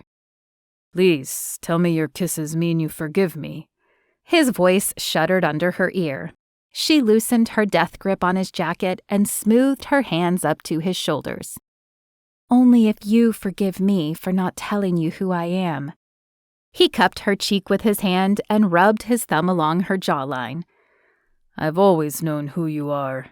He took in all of her with his eyes, smoothing the back of his fingers down her cheek and neck. You're June Paxton, champion of soldiers, beautiful introvert who downs chewy candy by the bagful, the most intelligent woman alive. He leaned forward and kissed under her ear. You're the woman who's captured my heart, who challenges my thoughts and makes me want to be better. She flexed her fingers and swallowed the lump stuck in her throat. I'm not all that. You're right. He kissed her lightly on the lips. You're so much more. You're the woman I want to marry, to take home to mi madre, to make red-headed babies with. Sosimo? I know we haven't known each other long, but I can't go another day without you, Cariño. This last week just about killed me. He leaned his forehead on hers. Marry me, please. See. She couldn't say more past the joy clogging her mouth. See? Yes, Sosimo Rivas, I'll marry you, though your madre intimidates me a little. He picked her up and whirled her around. The distant music picked up pace as if in celebration with them. How could life change from despair to everything she ever wanted in less than an hour? She squeezed him tightly as he placed her feet back on the floor. Don't worry, she's gonna love you. Could we have a small wedding and marry soon? I don't want to share the day with anyone but us and our parents. He ran his hands up her back. What about your friends and your siblings and all your family? He shook his head. I don't want chaos at our wedding. Just you. They can all celebrate with us later. I like the sound of that. Great. I've got it all planned. Sosimo beamed as he pulled her toward the ballroom. Let's go tell your parents. He kept her mind whirling as he explained what he had arranged. It was crazy and impulsive and made her giddy with excitement. After filling her parents in, he held her close on the dance floor, swaying to the music long into the night. Whether the tempo played fast or slow, it would have embarrassed June Paxton, making her want to hide from the knowing smiles and curious glances. But June, soon-to-be Rivas, no longer wanted to be the timid girl with sweaty palms and trembling hands. Any time she had to step from her lab, she was finally ready to firmly embrace who she'd become in Reagan. And with Sosimo by her side, her insecurity seemed to dissolve like sugar on the tongue.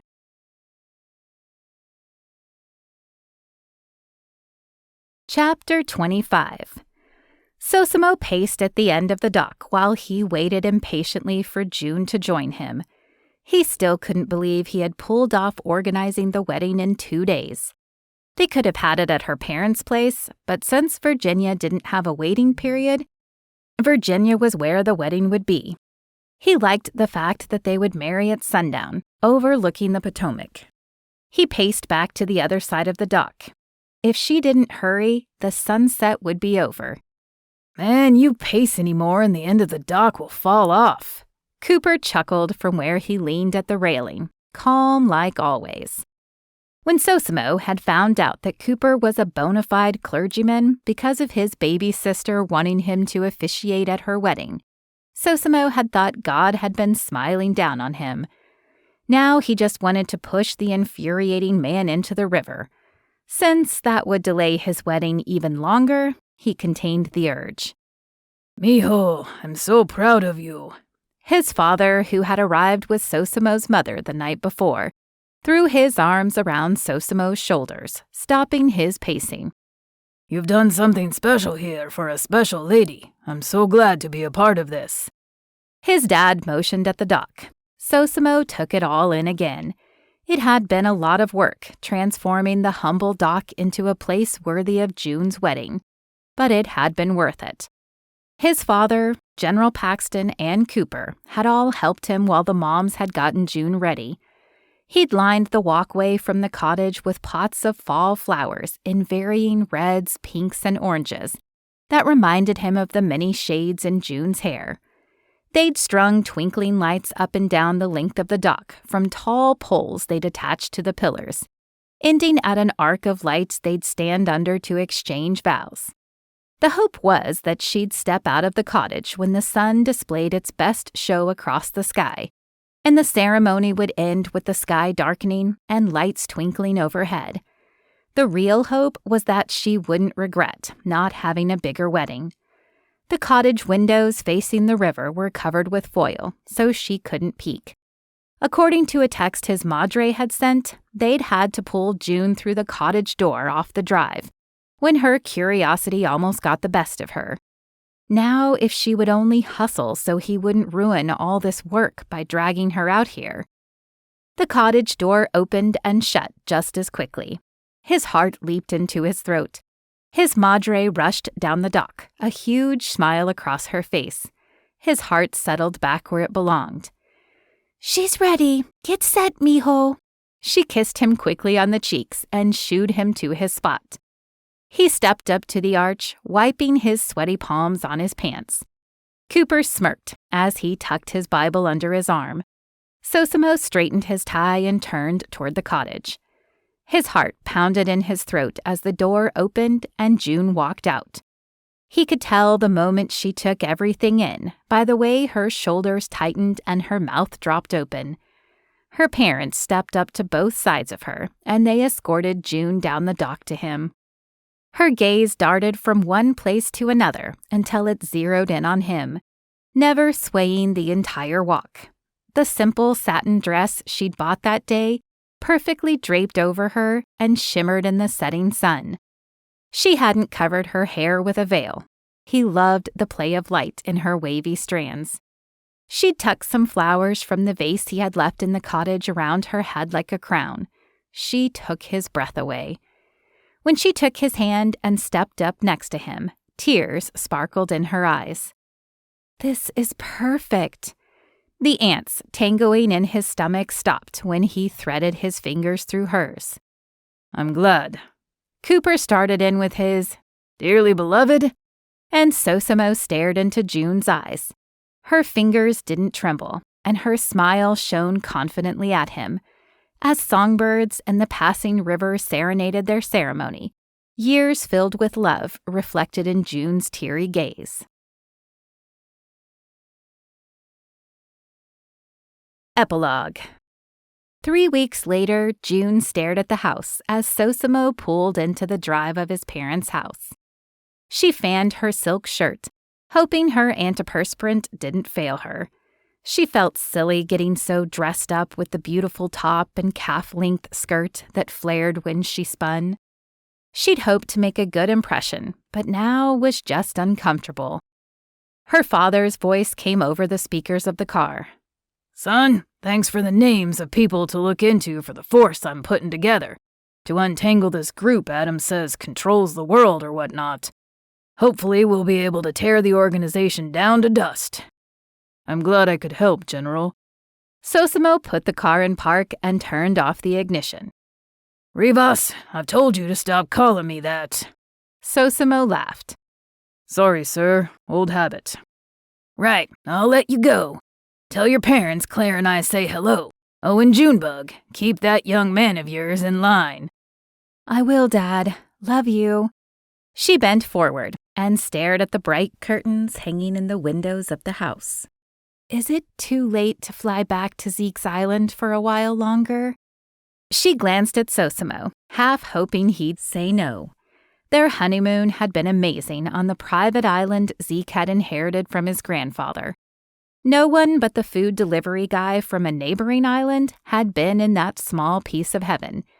When she added her Latin hunk of a husband, who liked to whisper sweet words in Spanish, the island tempted her to never leave. As soon as this visit finished, she'd look into how to buy an island of her own. Cariño, it won't be that bad. He threaded his hand through hers and kissed her wedding ring. Madre promised it'll be a small gathering today. Okay. June took in the calm he always settled over her. He kissed her on the lips much too quickly for her liking and got out of the car. As he rounded the front, she checked her reflection in the mirror.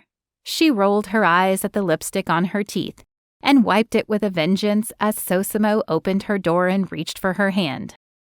Did I tell you I got a message from Zeke this morning? He wrapped his arm around her waist and led her to the door. No. She only remembered him coming into the room of their suite with his phone while she changed her outfit for the 5th time. One look at her and he had dropped his phone on the dresser, and, well, her neck heated. She didn't need to think about that now. He peered down at her, a satisfied grin on his face. She rolled her eyes. What did he say? They started the renovations on the old manager's house at the ranch. There wasn't as much needed done on it as we thought, and the contractor thinks they'll be able to finish, lab and all, within 3 weeks. Really? June still couldn't believe Zeke wanted them to settle there. At first, she'd been hesitant, but the more she and Sosimo had talked about it, the more she saw the benefit.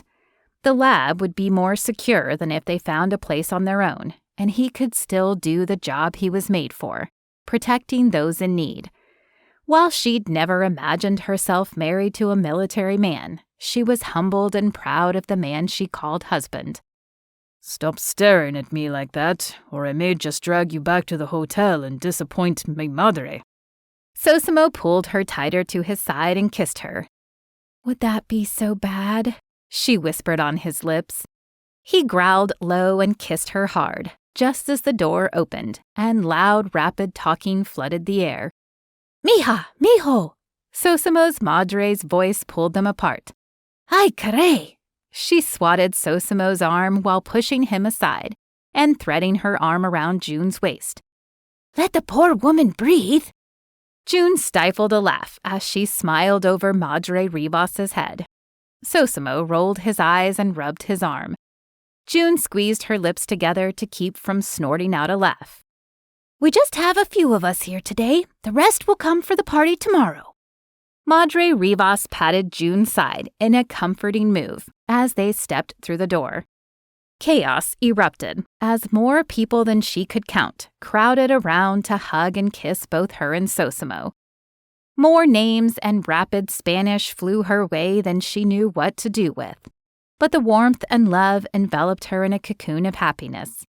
When it seemed like the entire town had finally said their hellos and dispersed throughout the house and the back door, Sosimo wrapped his arm around her. You all right? She placed her hands on his chest and smiled up at him. Yeah, you're right. They're wonderful. I'm not sure if I ever said that. He scrunched his face up. Annoying and overbearing, see, but wonderful? She swatted him on the arm, gasping in shocked indignation and stepping toward the noise in the kitchen. Careful, I'll tell Madre. No, anything but that. He grabbed her around the waist and pulled her back. I'm glad you liked them. His kiss touched softly on her lips, like she was a cherished treasure. She finally felt found, that she didn't have to be so alone anymore. No more living behind lies and shadows. As Sosimo pulled her to join his family, she knew he would always be her home.